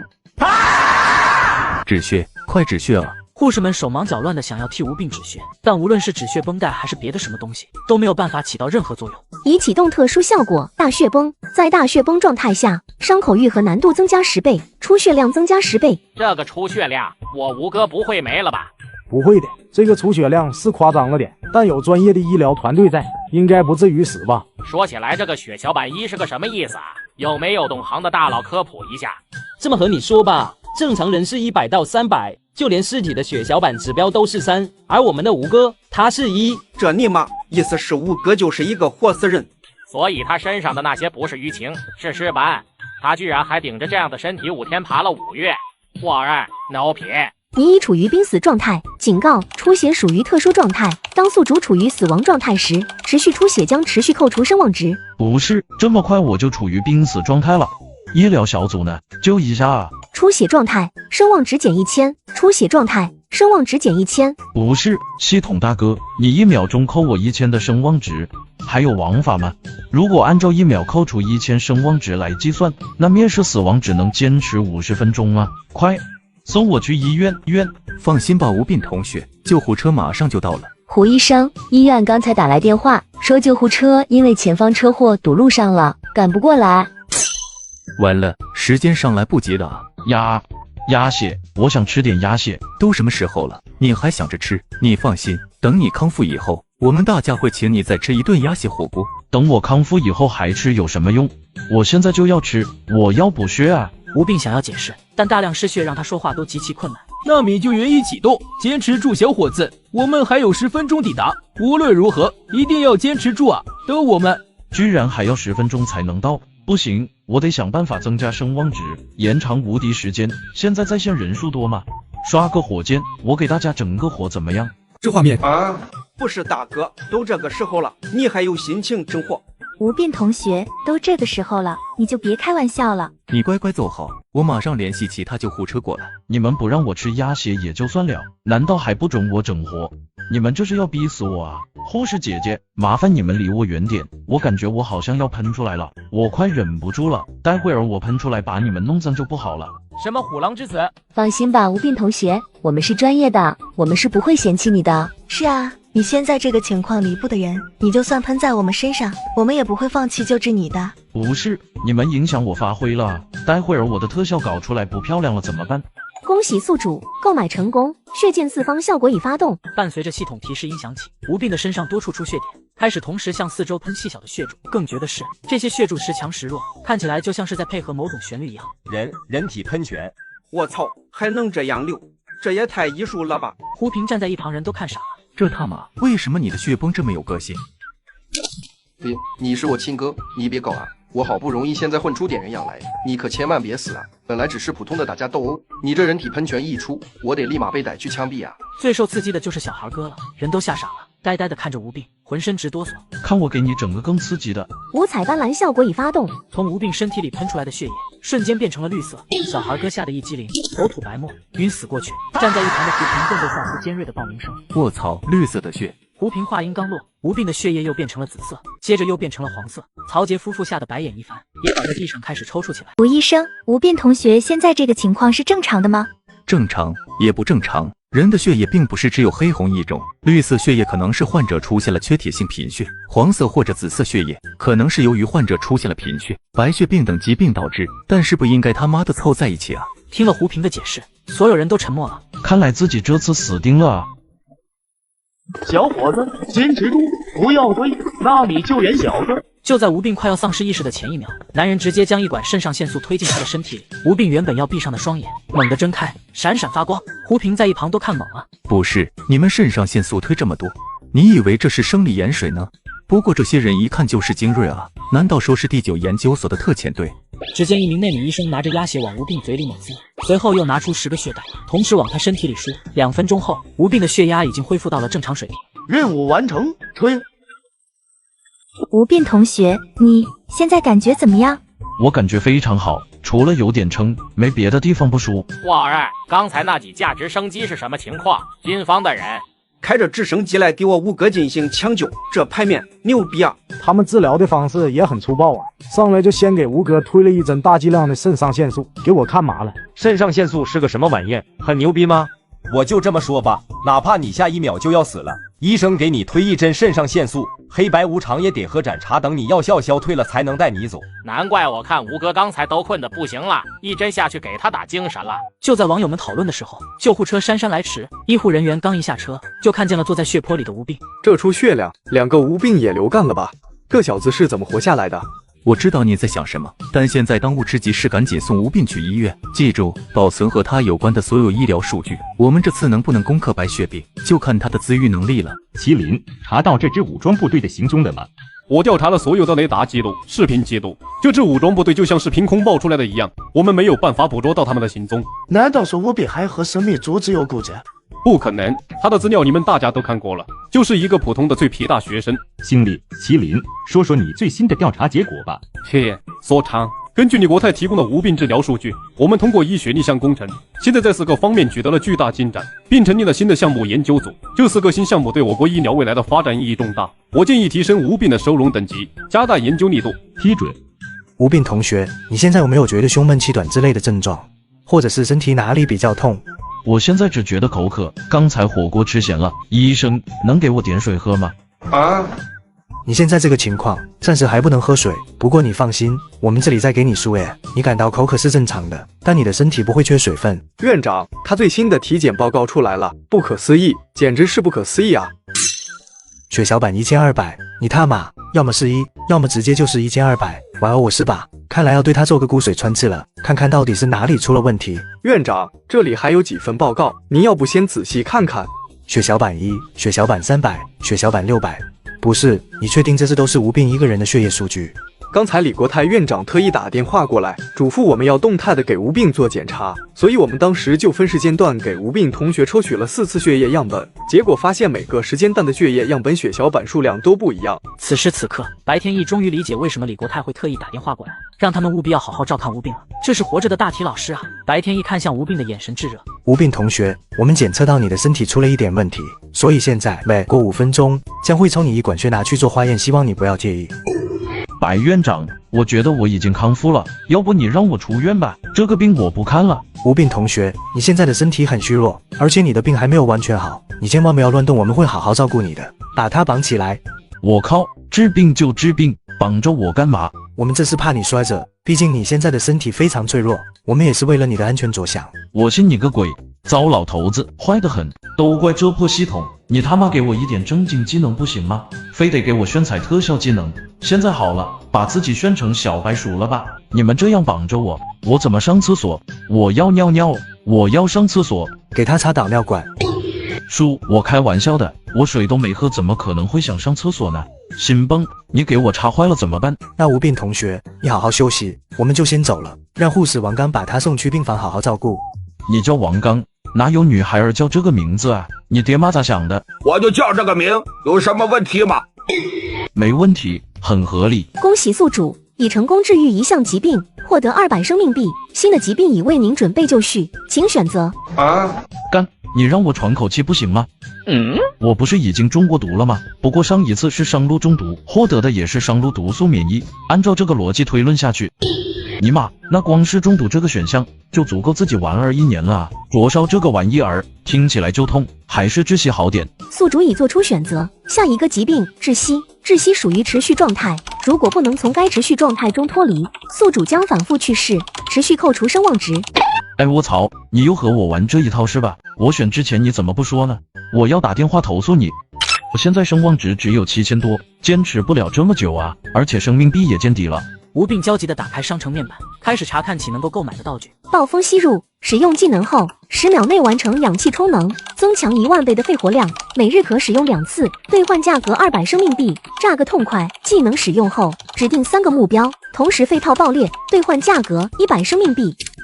炸个痛快是个什么阴间技能？红警里的自爆卡车，专门用来和敌人同归于尽的是吧？还是先兑换暴风吸入吧，至少这玩意看起来还比较实用。恭喜宿主购买成功，感谢您的消费，期待下次光临。有主动技能傍身，吴并心安多了。想抽我的血，小爷我是这么好招惹的吗？就在吴并想着应该怎么从这里逃出去的时候，李院长走了进来。白天意，你知不知道在干什么？他只是个普通学生，你为什么要把他绑起来？李院长，快来救我！他们要把我切片了！快把人给我放了！不能放，李院长，吴并的情况很特殊，他的病还没有完全好，所以他需要留院观察。我们把他绑起来也是为了他的生命安全着想，希望你能理解。我理解个屁！白天意，别以为我不知道你在想什么。吴并同学的情况特殊，我知道，但今天人我必须带走，你拦不住，这是第9所的命令。白天意原本还想说点什么，结果一听到李国泰搬出第9所，他顿时闭嘴了。绑带被解开后，吴并立马跑到了李国泰的身边。哈哈哈，老李，还是你靠谱啊！那小子，你知不知道我在看直播的时候被吓得不轻？你确定你身体没有任何问题了？放心吧，没问题了。走走走，这个破医院我是1分钟也不想待了。吴并同学，你没事了？看到了摄像头，吴并强行挤出一滴眼泪。有事，当然有事。我在这家医院受到了非人的虐待，他们把我绑在床上，不让我上厕所，也不给我水喝，还要抽我的血。他们简直就是吸血的恶魔，医疗界的害群之马。我要投诉他们，我要和他们打官司。摄像大哥，去给他们一个特写，别漏拍了。白天意脸色铁青，气得全身发抖。吴并同学，你好歹也是在我们医院接受的治疗，这么翻脸不认人，不太好吧？放屁！你们那是治疗吗？你们是想拿我做研究？家人们，谁懂啊？我只不过是血小板数量和常人有些不一样，他们竟然就想要每隔几分钟抽我1次血。如果不是李院长及时赶到，我就和那些被抽胆汁的黑熊没有什么区别了。我干，难怪吴哥被送到这家医院的时候，他们不允许摄制组进去跟拍，原来是想用我吴哥做研究啊！真把吴哥当小白鼠了，不能忍！兄弟们，截图录屏，水军出征！真当我吴哥没人撑腰？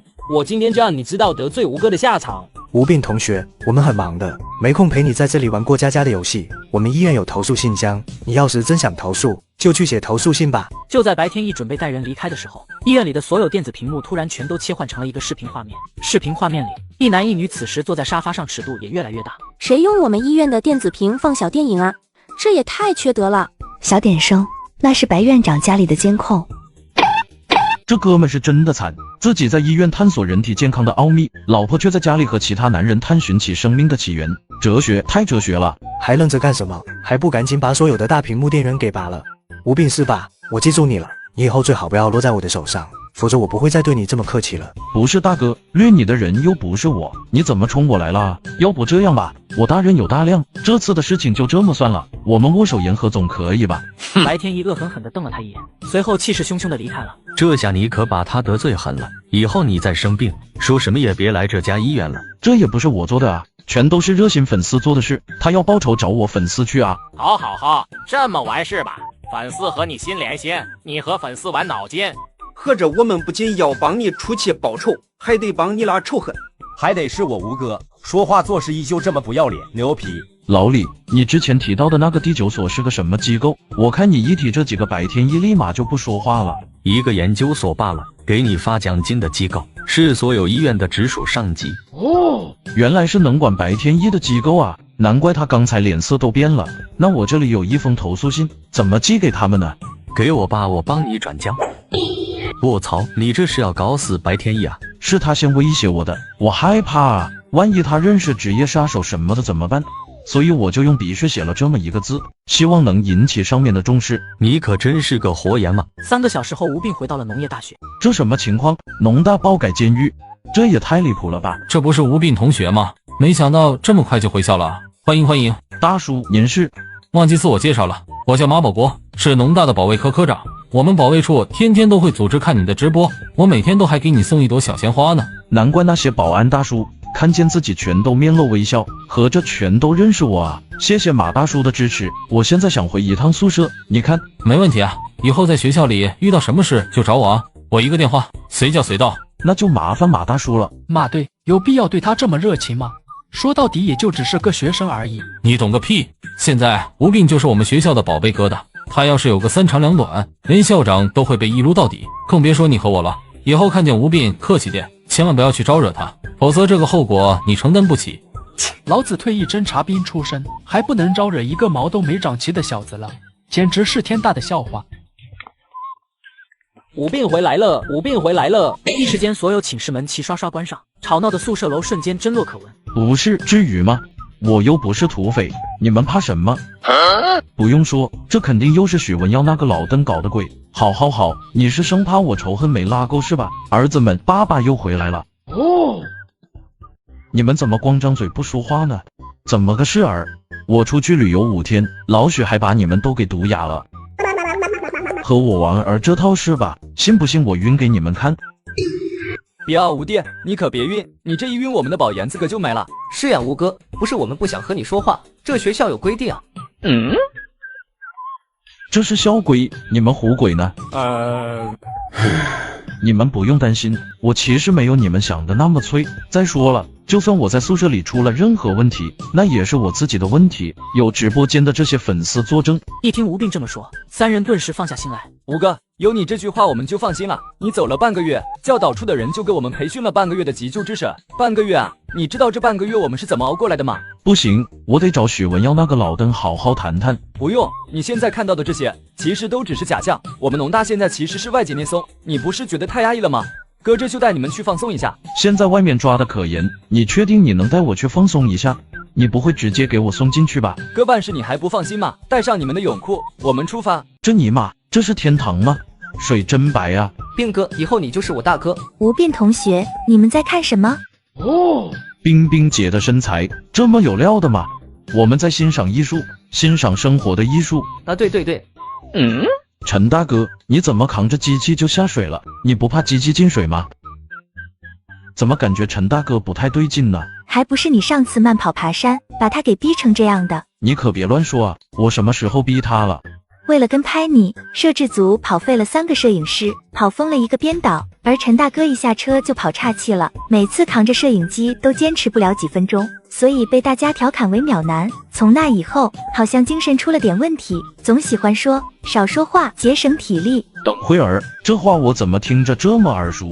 当然耳熟，因为这话是你和他说的呀。当时他没当回事，现在却成口头禅了。你们几个是哪个班的？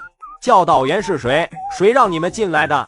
我们是农大的学生，想进游泳馆来游个泳，难道还需要经过你的允许吗？这位美女的小姐，请问怎么称呼？何冰冰觉得丁星有些油腻，下意识地躲到了吴斌的身后。我是校游泳队的老师，现在正用这个游泳池做训练，请你们立马出去。我们就喜欢在这泡着，哪儿也不去。丁星原本想直接动粗，却看见了不远处竟然有摄影机在拍。难道说对方在做什么直播节目？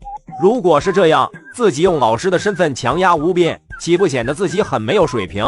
年轻人热爱游泳是好的，但如果借着游泳的名义来做龌龊的事情，那就很不应该了。这样吧，我们用男人的方式来解决这个问题。如果你们赢了，我带着我的队员离开；但如果我赢了，你们几个离开，敢不敢赌？赌什么？既然我们在游泳馆里，那自然是要比和游泳相关的事情，比谁游得快太欺负你们了。这样，比憋气吧，只要你憋气能超过我憋气时间的1半，就算你赢。我没听错吧？有人要和我比憋气？不要啊，丁教练，你不要冲动，这样搞会出事的。你们要是怕，可以现在就认输，离开游泳馆。宋兵三人看傻子一样看着丁星。我们怕，我们是怕你赔不起啊。你没听说过我的故事？你平时不看直播的？不好意思，我从不看国内的直播，我手机上所有软件都是国外的，直播和新闻也只看国外的。洋鬼子是吧？那没办法了，既然你强烈要求，那我就和你打这个赌。吴爹，您大气一点，别和他一般见识不行吗？他就一棒槌，您非得和他较什么劲啊？是呀，吴哥，你这要是再憋出个心脏病来，那可怎么办啊？今天小爷我就要和他死磕了，都别劝了。老宋，你去拿块大石头过来，我抱着。我今天不把他饿死，我就跟他姓。见吴病是铁了心要和丁心比，宋兵只能从警官台里搬出一块大的鹅卵石。开始。暴风吸入技能已发动，当前肺活量增强1万倍。老子现在有正常人1万倍的肺活量，我能直接带到明天晚上去吃火锅，你行吗？专业潜水运动员在系统的面前就是个笑话。1分钟后，水里的吴病突然手忙脚乱了起来。才坚持了1分钟不到，这个吴病还真是个废物啊！他就是那个脆皮大学生，靠生病住院出名，真是有够搞笑的。像这种病样子，竟然还能成为网红。然而吴病很快就恢复了平静，反而悠哉悠哉的在水下跳起了舞。不是，你他妈还能在水下跳舞？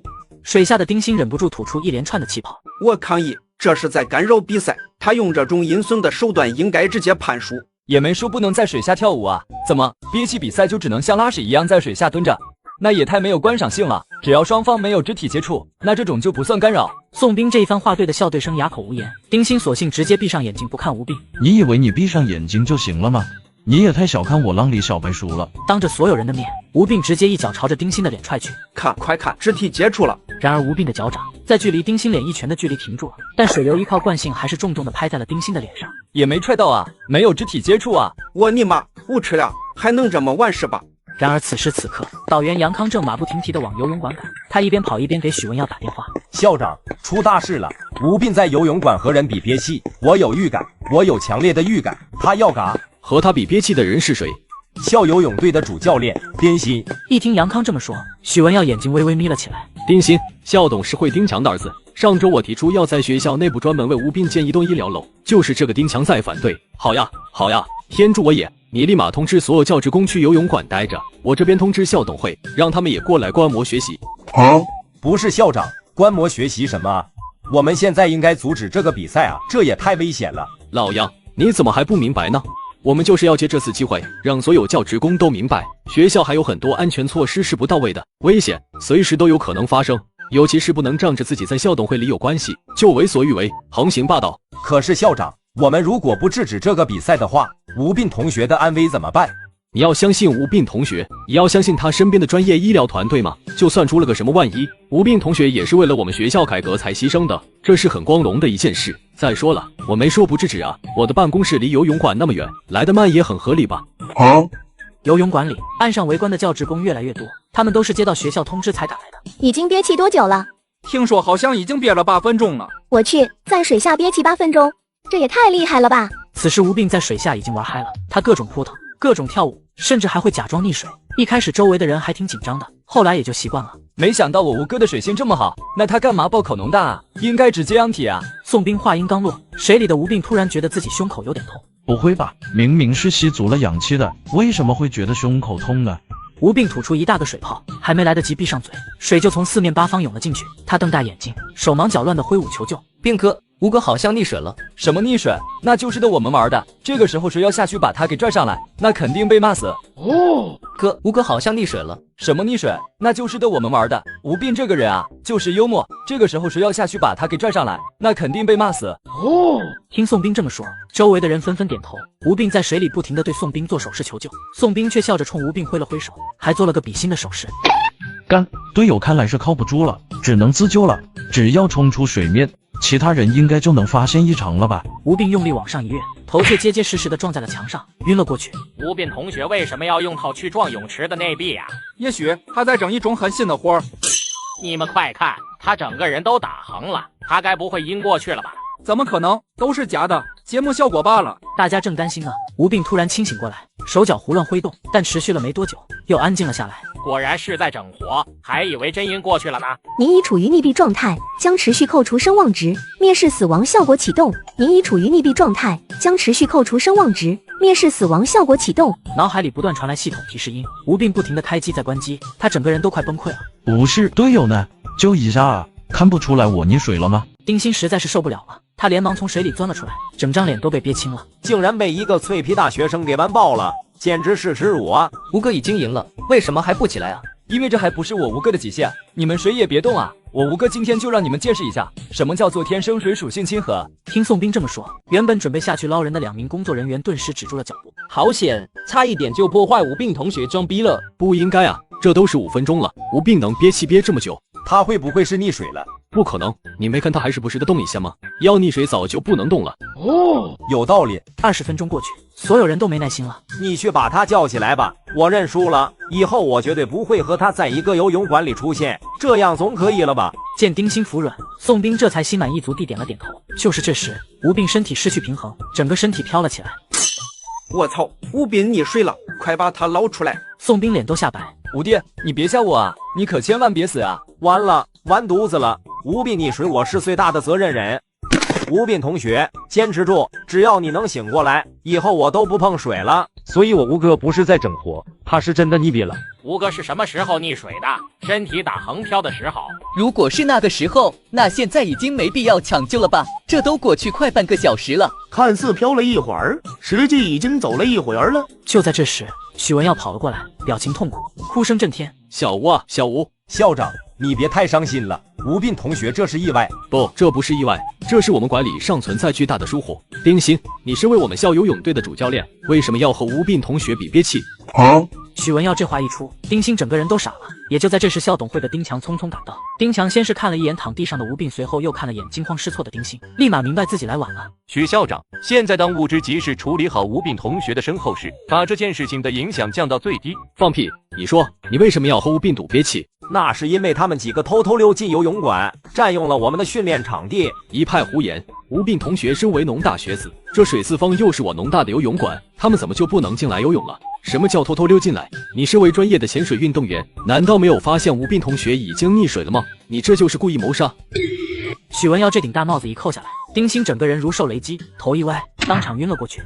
许文耀，你这样做是不是太过分了？你又不是法官，你凭什么说我儿子是故意谋杀？是与不是以后就知道了。给你儿子请个好律师吧，我会代表吴病同学起诉他的。丁强脸色难看到了极点，偏偏他还无言以对。有呼吸了，吴病同学有呼吸了，快送医院，立马送医院。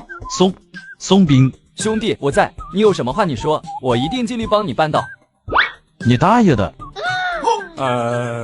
医院门口，李国泰带着一群老教授严阵以待。救护车刚开进来，李国泰等人就围了上去。吴病这次是个什么情况？溺水了。溺水那是我们呼吸内科的活啊！去你丫的！你个心外科的凑什么热闹？急救室里，吴病奄奄一息的躺着，一群老教授却高兴的跟过年似的，眼睛直放光。吴病同学的情况怎么样？情况不容乐观，有水中毒和肺水肿的现象。没了，没有引起别的什么并发症？没有。那我刚才洗了那么久的手，白洗了。肺水肿和水中毒都不需要动手术啊！马德，怎么轮到我们就这么倒霉呢？曾教授看着吴病胀鼓鼓的肚子，有些不甘心。好想对着肚子来一刀啊！算了，按照正常流程走吧。利尿剂、肾上腺糖皮质激素这些该用的药都先用上，只不过剂量减少，按照常规剂量的1/10来试试。主任，剂量只用1/10会不会太少了一点？很快你就知道了，这个剂量不仅不少，甚至可能会严重超出。随着药剂推入，吴病的身体各项指标开始有了变化。这仪器坏了吧？明明只用了1/10的剂量，但效果却是1000倍的效果。这尼玛大白天的在医院撞鬼了！我操，好想尿尿。不是兄弟，你肺水肿加水中毒啊？你怎么还能这么生龙活虎的？不好意思，麻烦问一下厕所在哪里呀？你现在暂时还不能离开这里，那边有个尿壶，你先将就着用吧。你们谁还有尿壶？再拿10个过来。你说什么玩意儿？1200毫升的尿壶都满足不了你了，还要10个？吴病同学，你确定？别废话了啊，我快脚手伤了。吴病放水一直持续了半个小时，足足放满了20多缸。一支乳铁技能是吧？利尿剂的效果，你给我增强1000倍，真有你的！你就是阎王派来折磨我的是吧？所以这就痊愈了，不开刀不吃药，看着他尿了几分钟，然后就痊愈了。现在国内大学生的体质都这么强悍了吗？那可是肺水肿、水中毒啊！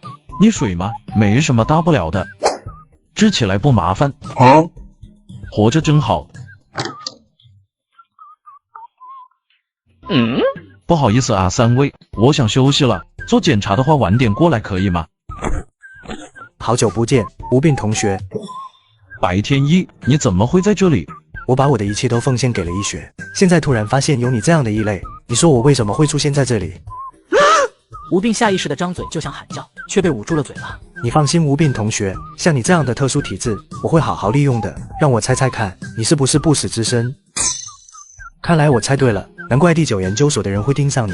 给他把帽子和口罩戴上，放上轮椅推走。吴病此时心里紧张到了极点，不能让他们把我带走，要不然肯定会被切片的。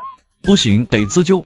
暴风吸入技能已发动，正在吸收周围的氧气。白天意突然呼吸一滞，莫名有种窒息的感觉。真当老子是软柿子吗？还想把我切片？那就一起死吧！炸个痛快技能已发动，吴病胸口一震，随后重重地倒在了病床上。哎呦卧槽，这么痛的吗？失酸了。白天意和另外2个壮汉连惨叫声都没来得及发出来，直接扑通就倒地上了。吴病同学，吃饭了。一听到尖叫声，李国泰和一群老教授风风火火往这边跑。出事了，果然出事了！我就知道吴病同学不会让我们失望的。白天意，他怎么会在这里？院长，这2个不是我们医院的医生。没救了，看样子像是窒息而死的，这已经算是刑事案件了。报警的，让警察的人来处理。李国泰走到吴病跟前，见到他嘴角也有血，心里咯噔一声，一颗心沉到了谷底。李院长，快送我进抢救室！我的肺炸了！通过我们调取监控发现，白天意和另外2个人是穿着白大褂进行了一番伪装后，偷偷潜入吴病同学病房的。我们推测应该是白天意对吴病同学的体质十分感兴趣，所以想要把他给带走研究。在病房里，我们发现了沾有吴病同学唾沫的毛巾，还有一卷胶带。也就是说，白天意真是冲着吴病来的，他胆子也太大了。白天意的胆子的确很大。根据我们的调查，白天意一直利用自己院长的职权便利，偷偷为有钱人进行器官配型，从中谋取暴利。但这些都不是重点，重点是他们3个壮汉既然已经绑住了吴病，又是怎么死的呢？根据法医鉴定，3人都死于窒息，而且肺都炸了，这难道是巧合吗？我觉得这件事情很简单，就是他们3个想要绑走吴病同学，然后突然肺炸了，导致窒息死亡。说到底还是你们第9所的安全措施没有做到位，要不然又怎么会发生这种事情呢？看来李院长你是担心我们会对吴病同学做点什么吗？吴病同学是一个很善良的大学生，虽然脆皮了一点，调皮了一点，但我相信他对于普通人来说是没有威胁的，更何况他还在为龙国的医疗事业做出卓越的贡献。光凭这一点，第9研究所就不应该过分关注他。吴病在我眼里就只是一个普通的病人罢了。看来李院长对我们第9研究所有偏见。不过既然李院长你都这么说了，那我明白你的意思了。我们会继续保持对吴病同学监视的，希望院长你的判断没有错。 4个人同时肺部炸开，这显然不是巧合，这说明吴病已经掌握了某种特殊的攻击手段。麒麟大人，不需要提高吴病同学的收容等级吗？没听见李国泰刚才说的吗？吴病只是个学生而已，哪怕他真的掌握了某种攻击手段，也暂时没有危害到其他人，评级不变，保持监视。是。普通病房里，吴病躺在床上，只觉得自己的肺部火辣辣的痛。恭喜宿主已成功治愈一项疾病，获得200生命币。新的疾病已为您准备就绪，请选择。好，你没完了是吧？能不能让我好好休息一下？吴病看了眼系统给出的选项，看来这次只有选中毒了。如果这次也能像吃上路一样，吃了一口睡一觉就完成任务了，那就爽了。宿主已做出选择，下一个疾病中毒。警告：所有疾病均属于随机事件，宿主不得有任何自杀行为。我靠，狗系统，你预判我是吧？还想着买个猛药试试呢，结果你这狗系统会读心术。吴病同学，我对不起你，这一切都是我的错，我不配当麻醉师。何勇很清楚，在手术过程中让病人清醒过来是多么恐怖的一件事情。如果不是周围的医生一直在开导，说不定此时他竟站在天台上了。算了，你也不是故意的，可是我没办法原谅自己，我该死啊，我真该死啊！李国泰做了个手势，2名护士上前搀扶起何勇，把他带出了病房。何医生其实是个很优秀的麻醉师，只不过他也没有想到你对麻药的抗药性已经这么强了。以后你小子再做手术可就麻烦了。李院长，要不下次你亲自给我打麻药吧，剂量大点没关系，别让我醒过来啊，是真痛。别，我还想安稳干到退休呢。院长，还是先给吴病同学检查一下，看他恢复的怎么样吧。吴病同学，你先深吸一口气，然后往里吹气，量力而行。如果觉得胸口痛就别吹了，不能表现得太超常了。要是再引来一个白天一，那自己就完了。想到这里，吴病拿过嘴罩开始呼气。400毫升，这他妈是认真的。我放个屁都比你这个肺活量大。不应该啊，会不会是哪里漏气啊？要不再给他检查检查。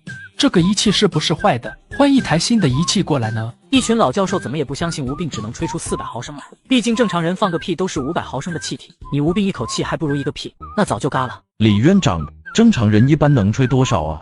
正常人大概能吹1万，厉害一点的能吹到16000。哦，无病同学，这次你慢慢的吹，不要着急。很快，第2次测试的数据出来了，所有人都愣住了，随后便是狂喜。11000，无病竟然能够吹出11000，我就知道我们的手术是相当成功的。来，记录下来，这下我们的科研论文有了。正常不是1万吗？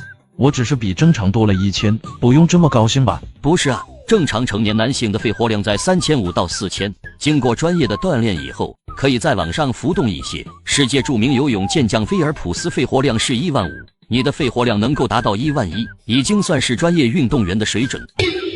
人心叵测啊！我和老李心连心，老李和我玩脑筋，欺负我没有医学常识是吧？我是相信吴斌同学的，他的潜力肯定不止于此，但今天就不继续测了，让吴斌同学好好休息一下吧。你个老登，阴险啊！1周后，吴斌坐着电视台的车离开了医院。离开了医院的保护范围，就意味着随时都有可能会中毒。希望这次的毒和上路一样痛快，千万别折磨自己啊！还是买2个技能保险一些。铁锁连环，发动此技能可使最多30个目标与自己共享当前身体状态，兑换价格100生命币。喜事连连，发动此技能可立马获得额外的2个疾病，兑换价格150生命币。原本以为血溅四方就已经足够离谱了，结果没想到系统你是越来越会整活啊！这个铁锁连环是个什么鬼？你他妈还玩卡牌游戏是吧？这2个技能既不能减轻自己的痛苦，也不能整活提高声望值，妥妥的2个非技能啊！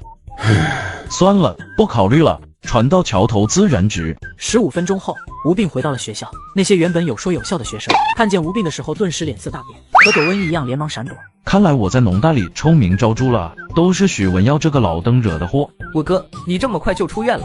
怎么只有你们2个？老宋呢？上次你不是溺水进医院了吗？他也不知道发什么疯，回宿舍就收拾东西，想要回老家。这个宋兵是怕我找他算账，所以要提前跑路啊，所以他回老家了。没有，走的时候因为跑得太着急了，一不小心把自己的腿都摔折了，现在还在2院躺着呢。这个老宋狠啊，担心被报复，宁愿进医院。五哥，市长之前其实也不是故意的，他一直都是你的铁粉来着，连他的背心上都纹了你的名字。放心吧，我是那么小肚鸡肠的人吗？我这个人其实挺好相处的，哪怕有人不小心冒犯了我，我也不会动手打人啊。你确实不会动手打人，你都是让别人动手打你。之前踹你进去的那个耿浩，现在还在派出所里关着呢。听说校长已经在准备材料起诉他了，还有校游泳队的主教练丁鑫，当天就被抓进去了。估计接下来的几年年夜饭都得在看守所吃了。五哥，你现在知道为什么市长要提桶跑路了吧？你这体质真的太吓人了，他宁愿摔断1条腿，也不想进去吃牢饭啊。我下次注意，尽量保护好我自己，也保护好你们。吴斌同学，你这么快就回来了，正好我有点事想和你聊聊。校长，有事儿就在这里说吧，我们之间又没有什么秘密，不用藏着掖着。这小子是不想背黑锅了，本来我还想找个地方慢坐着和你说，既然如此，那就在这里吧。你的助学奖励金下来了，一共是5万。校长，你说的对，商量正事怎么能在外面站着聊呢？有失身份。那什么，老薛、老梁，你们先回去吧，我有点事和徐校长走一趟。别来啊！许校长，现在我们俩就和2尊瘟神一样，你让我今后在大学里还怎么交朋友？我哪里敢和你齐名？他们主要还是怕你，我的威慑力要比你小一点。许校长，我很感谢你帮我申请各种助学金补贴之类的，但我不是一个唯利是图的人，相比起金钱，我更向往友情，甚至爱情。你现在这样搞，黑锅全都我背了，接下来的大学4年我还怎么过？吴斌同学，我可以很负责任的告诉你，你一旦有了钱，爱情什么的自然就来了。肤浅，真正的爱情是钱买不到的，是吗？就在这时，一名30岁出头的女人走了过来。亲爱的，你怎么现在才来啊？餐馆的人都在催了。吴病整个人呆住了。亲爱的，不是许文耀这老登不是50多岁了吗？怎么叫得出口啊？让他们等着。无病同学可不能催，要是走太快摔骨折了，他们担当得起这个责任吗？原来你就是无病啊！老许经常和我提起你，说你帮了他很大的忙。能不搭吗？功劳都是他的，黑锅都是我的。无病同学，这是我老婆方丽君。听说你是蜀川人，正好我订的那家是川菜馆，待会儿你帮我点评一下正不正宗。很快，三人就来到了方丽君订好的餐馆。出乎无病意料的是，这个餐馆并不是在校外，而是在校内，而且这餐馆竟然还能刷饭卡。想吃什么随便点，这家餐厅是我老婆开的。果然如此，这个老登挺有手段的啊。没了摄影机拍着，许文耀更加肆无忌惮了。他拿出一个矿泉水瓶晃了晃。无病同学，喝点酒吗？不喝，我怕酒精中毒。无病一句话，直接给许文耀干沉默了。无病同学，这可是老许托关系从茅台老厂里搞出来的原浆，好东西，市面上想买都买不到。是吗？那我倒是可以尝尝。别，其实也没有他说的那么好，我们还是喝茶，喝茶对身体好。许校长，大家时间都宝贵，你直说吧，找我过来什么事？许文耀拿出2张卡，推到了吴病的面前。无病同学，这张银行卡是学校给你开的户，专门用来存放助学奖金的。鉴于你的优异表现，教育部批了5万助学奖金给你，而我代表农大全体教职工，个人资助你30万，这些钱完全合法合规，你可以放心大胆的用。看着桌上的银行卡，吴病眼睛都瞪直了。我操！也就是说，这张银行卡里有35万块，开学2个月不到，自己总共就只上了1节课，35万块就到手了。许校长，你这就太小看了我不是那样的人。许文耀微微一笑，将另一份文件递过去。这是我们学校向教育部申请的保研名额，你和你们宿舍的那3个室友在毕业以后可以直接成为本校的研究生，导师、课题你们都可以随便挑。许文耀的这个条件可比35万还要诱人。要知道，魔都农大研究生在各个农科所可是很抢手的存在，他们倒不是看重你的能力，而是看重你导师的资源。农大就有好几个导师正在攻坚龙国农业技术方面的难题，无病只要能成为其中一个导师的学生，那就相当于拜入师门了，毕业立马就业，妥妥的铁饭碗。总感觉这老登在憋一个大的。校长，你先说是这些东西可以之后再慢慢和我介绍。我们学校现在有10名校董，他们对农大都有很大的贡献。在你来我们学校之前，其实农大已经有些青黄不接了，而且就业率、生源各方面也不尽如人意。我还有5年就退休了，但这是位校董里有7个不想让我正常退休，想把我换掉。无病越听越猛。许校长，你说的这些和我一个大一新生没什么关系吧？当然有关系，我希望你能帮我把那些和我不对付的校董一一除掉。校长，你别吓我，我这是大学生，我不是职业杀手啊，杀人这种事情我干不了。不要误会，不要误会，我的意思是，我希望你能帮我扩大我在学校的影响力，削弱他们的影响力，不是让你去把他们杀掉。一听不是杀人，无病顿时松了一口气。所以只要我帮你扩大影响力，这35万就是我的。可我也不知道怎么扩大影响力啊！你们神仙打架，我哪插得上手？不，无病同学，你才是那个神仙！你在游泳馆的表现就很好。丁鑫仗着他爸爸丁强的身份，在我们学校公然调戏女老师，已经不是1次2次了。我很想管，但我一直找不到借口。但你就不一样了，你一出手就直接把丁鑫给送进去了。你知不知道丁强现在四处托人找关系，就想把他儿子给弄出来。这个老登是准备让我拿命去碰瓷，当自爆卡车是吧？吴病很想拒绝，但又舍不得桌上那张金灿灿的银行卡。行，这是我可以帮你，但具体能达到什么效果，能不能成我就不能保证了。见吴病答应了，许文耀笑容灿烂无比。校长，这张卡又是什么意思？这是我们食堂火锅窗口的专用饭卡，我已经帮你充了3000块进去了。你平时没事可以带朋友去吃火锅，余额不足了和我说，我继续给你充。这不用吧，太奢侈了。吴病同学，那个火锅窗口是丁强弟弟丁虎承包的。火锅窗口不是老许你提出来创办的吗？怎么会让丁强一家给承包呢？丁强有钱吗？关系也比我硬。他那个弟弟丁虎之前搞出过好几次食品安全问题了，但都被压下去了。这要是换做以前，我肯定无能为力。但现在我有你这张王牌在手上，凭你的体质，天天吃他家的火锅，还能不出问题？无病同学，你就敞开肚皮去吃，一切花销包在我身上啊！好，你拿钱我玩命是吧？只要你能帮我把火锅窗口拿到手，我这家餐厅的股份我给你20%。老许你放心，就算是为了农大的学长学姐们，我也一定把这颗毒瘤给灭掉。和许文耀谈妥了合作的条件后，吴病饭都没吃，直接就往食堂走。吴病同学，校长找你聊了些什么？也没什么，主要还是学习上的事情，勉励我多读书，将来做个对国家有贡献的人。这不是吴斌同学吗？马叔，你们这是执勤呢？没有，我这正好换岗了，所以带老乡一起去食堂吃个饭。这是我老乡江林，退役侦察兵。你就是吴碧啊！我之前也听说过你的事。老实说，你这身体素质真不怎么样，和个娘们一样软绵绵的。你要是有空来找我，我可以训练你。算了吧，我怕你赔不起。马叔，你们也是去食堂吃饭对吧？喜欢吃火锅吗？我请客。怎么样？是他吗？肯定是他，农大只有他走哪里都有摄影师跟着。那还等什么？赶紧给虎哥打电话呀！吴斌同学，我侄子现在还在看守所里关着呢，结果你却有心情在这儿坐着吃火锅，好悠闲啊！是啊，我今天出院了，开心吗？所以带2个朋友一起过来吃个饭，有什么问题吗？见吴斌竟然还敢反问自己，丁虎下意识的就要对吴斌动手。虎哥别冲动，摄像机拍着呢。哼，吴斌同学出院固然是值得庆祝的好事，但你要记住了，得罪了我们丁家，事情就还没结束。丁老板，你说话可得小心点，你不知道我很催吗？我第一次进医院，就是因为导员说话声音大了点，心梗了。你要是再这样凶我，信不信我晕给你看？你这一套拿去吓唬别人还行，用来吓唬我，那可就太不够看了。别说我没有动你，就算我动你了，你觉得我会怕你晕倒吗？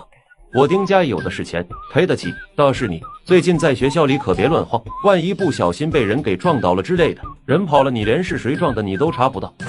猴哥，大家都是农大的人，没必要把事情弄得这么僵嘛。给我一个面子，就不要和吴斌同学计较了。我认识你吗？虎哥，您真是贵人多忘事。今天早上你们采购回来，不就是我给开的校门吗？哦，对，你就是早上帮我们开校门的那个保安吗？我记得你是许文耀的远方亲戚是吧？对的，虎哥，我叫马保国。你有个屁的面子！今天就算是许文耀亲自来了，我也不放在眼里，更何况你一个小保安。来，兄弟们，既然吴斌同学喜欢吃火锅，那我们就陪他一起吃。在丁虎的带领下，一群小混混在吴斌周围坐下，一个个也开始吃起火锅来。吴斌同学，正所谓好汉不吃眼前亏，要不你就向丁虎服个软，给丁新开个谅解声明书，这件事情就算过去了，行吧？吴斌笑了笑没说话。见吴斌这是铁了心的要和丁虎翻脸，马保国坐不住了。我突然想起我保安室还有一点事，我就先回去了。马保国这话一出，江林立马跟上。丁虎，你真的不怕我晕倒赔钱？你晕呗，你晕一次就知道我怕不怕了。丁虎话音刚落，吴斌整个人突然倒在地上，整个人口吐白沫，时不时的还在抽。这小子还真说晕就晕，这也太夸张了吧？怎么办，虎哥？这小子看起来不像是装的啊。他就算是真的又怎么样？摄影机都拍得清清楚楚，我没有动手打他，他自己晕的。这件事情和我们又有什么关系呢？给我们亲爱的吴斌同学叫个救护车吧，免得有人说我见死不救。我倒想要看看你能装到什么时候。就在这时，躺在地上的吴斌恢复了意识。吴斌同学，怎么不继续在地上躺着了？吴斌没有理会丁虎，而是看向镜头，面露痛苦。这个火锅有毒。一听吴斌这么说，丁虎的脸色顿时变得难看起来。好小子，想栽赃我在火锅里下毒是吧？我做餐饮一向都把食品安全放在第一位，你要是当着这么多人的面污蔑我，我是可以告你的。我信你个鬼！我都看见蓝精灵，你还告诉我没毒？要不是我身体恢复能力比较强，现在肯定还躺在地上抽搐呢。趁着自己头脑还算清醒，吴斌果断发动技能，铁锁连环效果已发动，请选择目标。吴斌没有丝毫犹豫，直接将刚才吃了火锅的那些小弟全都给选中，甚至把马保国和江林也选中了。没办法，火锅是一起吃的，如果只有我一个人中毒了，岂不是很容易受人怀疑吗？就在铁锁连环发动以后，吴斌瞬间又觉得自己的头脑有些不清楚了。他突然对着镜头傻笑，这小子难道真的出事了？突然间，丁虎的小弟也一个个倒在地上，口吐白沫。丁虎顿时心凉了半截，完了，这下全完了。如果只是吴斌一个人倒地上抽搐吐白沫，丁虎有自信可以把这件事给平掉。但现在这么多人躺地上口吐白沫，已经演变成集体中毒事件了。难道真是火锅有问题？丁虎看向桌子上的火锅，发现里面竟然有很多蘑菇。苍信，这些蘑菇是哪来的？这些蘑菇是我们老家的特产，野山菌，一般渠道是买不到的。你老家是哪里的？云南。听汤信这么说，丁虎心里咯噔一声。你为什么要加这个什么狗屁野山菌？你不知道这些菌子都是有毒的吗？不可能，如果有毒的话，只能说明这个野山菌没煮熟。但他们吃的是火锅，熟肯定是熟了，哪怕是我有问题，菌子也绝对不会有问题。听汤信这么说，丁虎只觉得头皮发麻。你也吃菌子了？吃了啊，家乡特产我肯定要提前尝尝嘛。好了，虎哥，不说了，我煮的菌汤快好了，那玩意儿得趁热喝。说完这话，他抱起一个凳子就啃了起来。在铁锁连环的效果下，无病中毒有多深，这些人中毒就有多深。一时间，火锅专区成了群魔乱舞的存在，有抱着饭桶一边吃一边谈心的，有把自己当小鸡的，还有只把自己当马桶的。许文耀吃完饭刚准备回办公室睡个午觉，就听杨康说食堂有人中毒的好消息。这个无病靠谱啊，刚和他谈好合作，这么快就完成任务了。当许文耀赶到食堂的时候，医疗队的人已经到了。胡医生，不是说有人中毒吗？你们怎么不进去救人呢？这要是中其他的毒，我们还知道怎么处理。像这种菌类中毒，我们没有处置经验，不敢贸然过去。不应该先拉到医院去解毒吗？总不能让他们就这样在食堂里乱来吧？吃菌子中毒的人大部分是影响逻辑思维能力，让中毒者产生幻觉、幻听。这个时候我们的人靠过去，会变得相当危险。上个月就有一个吃菌子中毒的患者，他把医护人员当成了怪兽，还向他们丢自己的大便。这么离谱的吗？那我们现在怎么办？难道就眼睁睁看着他们发疯吗？放心，专业的事情交给专业的人做，他们应该快到了。老邱，你可算来了。中毒的人呢？里面呢，误食了野生菌，具体是什么我们也不清楚。放心，这种事情交给我们了，我们是专业的。都给我起开！我刚学的擒拿，有种和我单挑啊！老邱，他这是中的什么毒？这是吃了毒银鹅膏菌，这种毒不会致死，但是会引发幻觉，让人变得一会兴奋，一会萎靡不振。果然，刚才还亢奋不已的男人，瞬间萎靡不振，一下子就提不起精神了。带到后面去。这尼玛专业，太他妈专业了！邱万山来到第二个人的面前，这个人就像是双手断掉了一样，整个人趴在地上，蠕动着往前爬。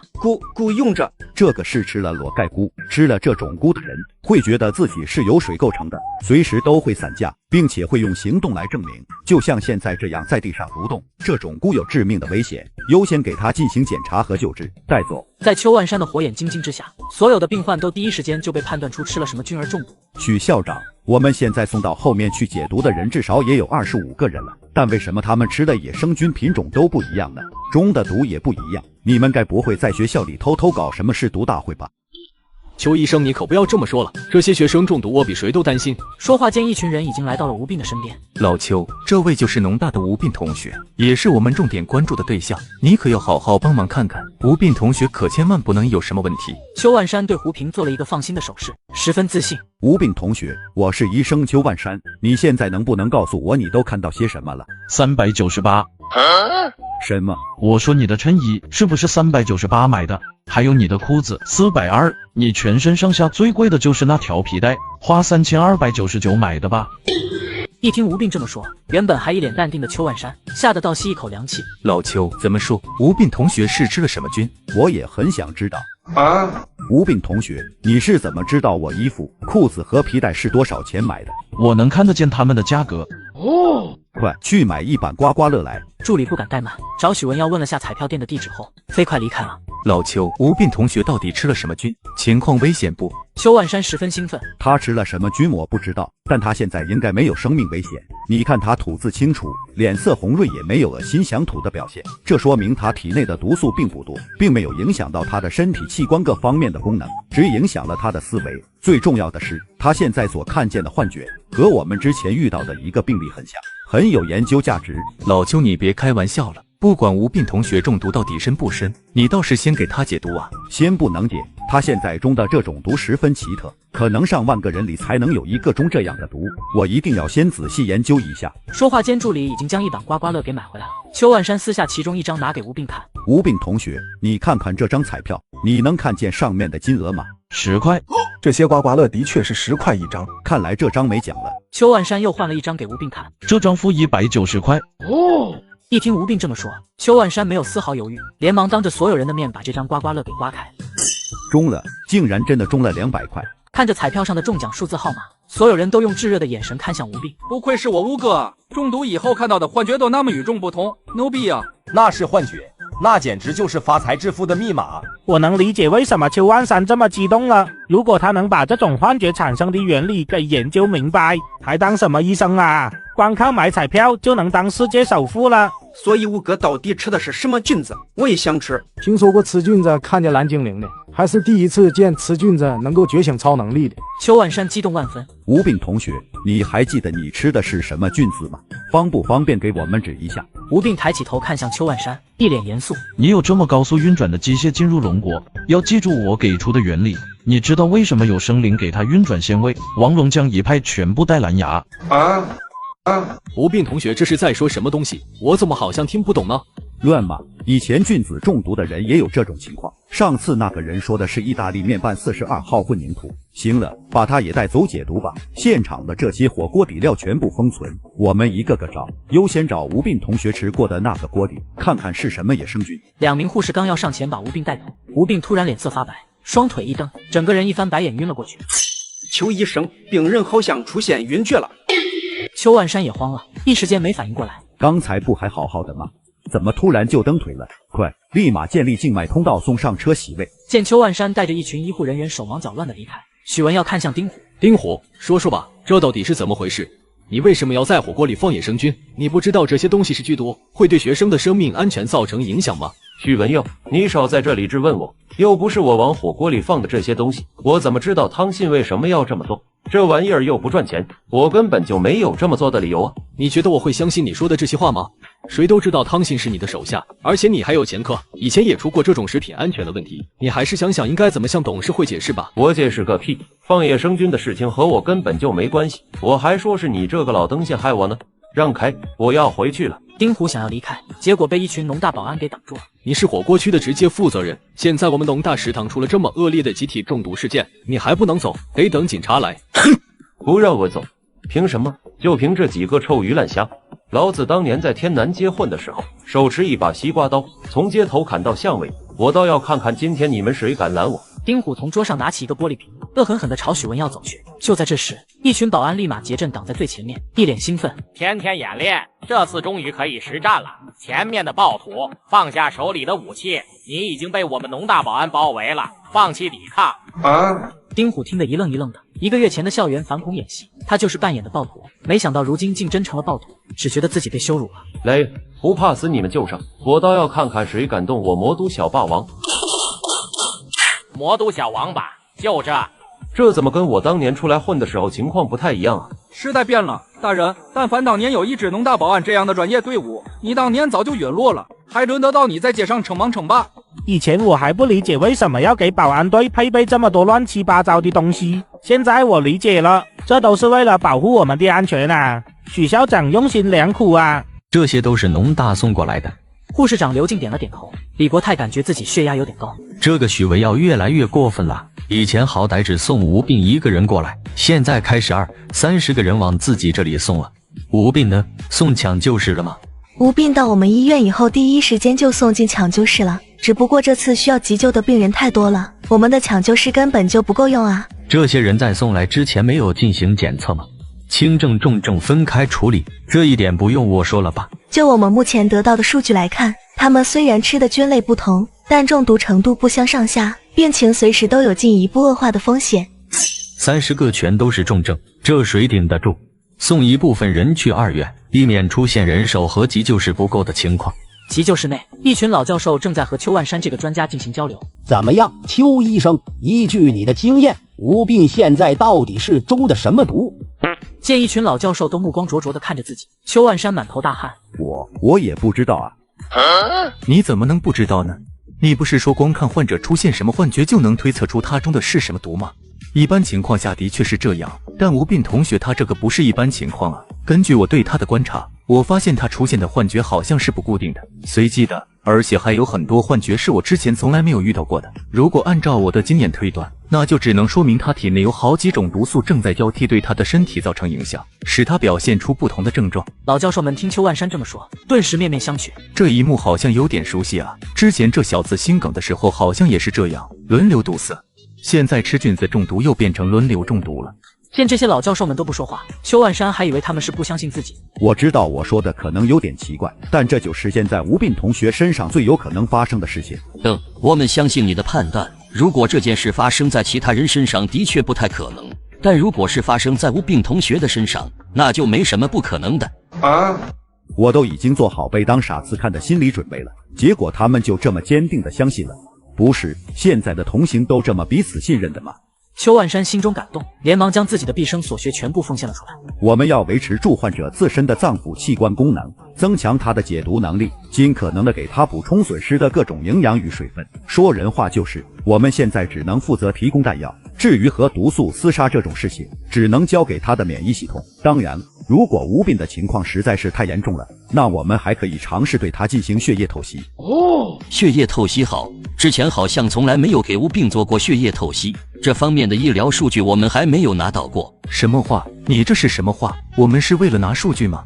我们是为了能够尽快清除吴斌同学体内的毒素。邱万山在一旁听得一愣一愣的。不是，各位教授，我说的血液透析是最后的手段。吴斌同学现在这个状态，应该还不至于用这种方式。你觉得不至于是因为你还不了解吴斌同学？你记住了，在治疗吴斌同学的时候，一切都要往最坏的方向去打算。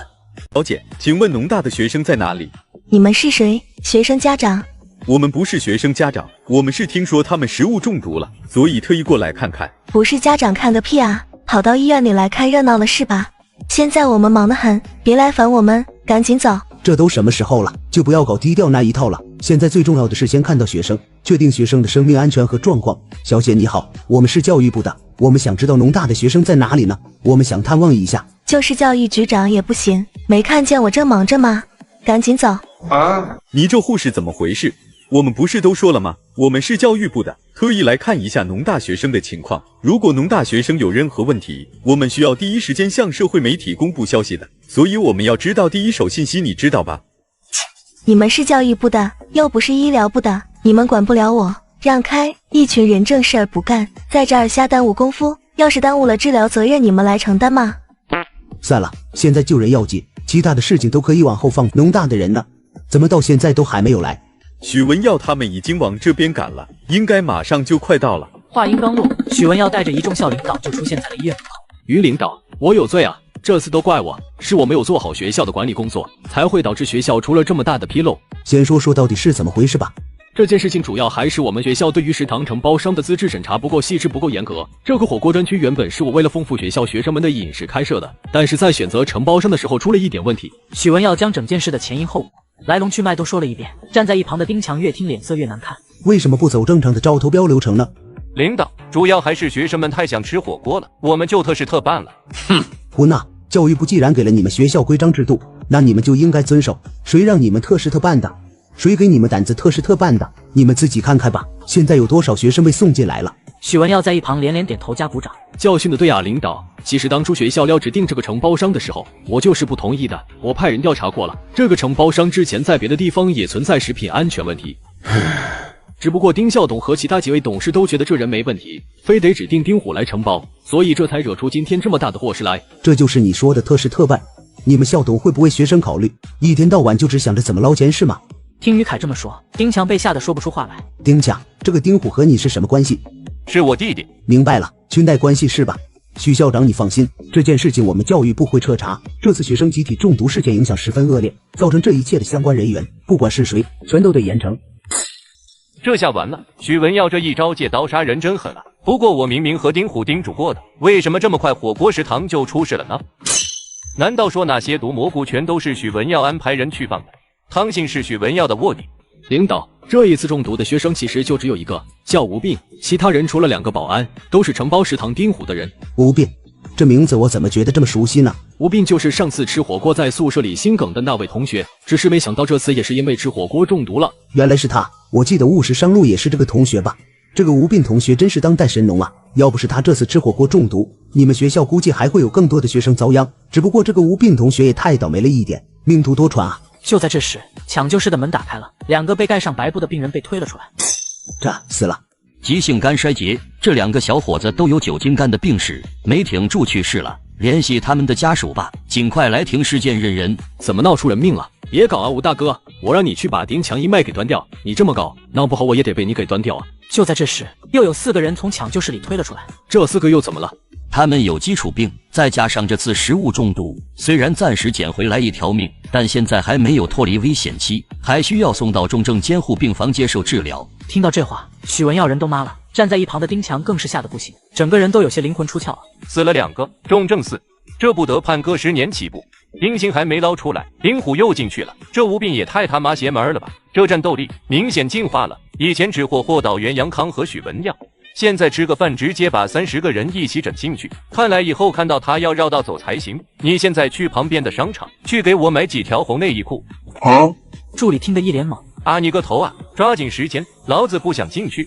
很快又有几人从抢救室里推了出来，还好这几人本来身体素质就比较过硬，所以抢救起来很顺利，恢复情况也很好。马保国一看到许文耀，立马激动的双手直拍推车。老马，都这个时候了，你就好好养病，有什么话我们以后再说。马保国十分倔强，颤颤巍巍的抬起一只手，用尽全身力气开口：吴斌有毒。吴斌同学，你没事了？你哪位啊？这位是我们魔都教育部的于凯，听说你中毒了，特意前来看望的。我操！谢谢领导关心，我现在感觉头还有点晕，好像腿也有点不得劲。吴斌同学，你就放心的在医院养病，别的什么事情都不用操心。你看看你还有没有什么难处，你和我说，我帮你解决。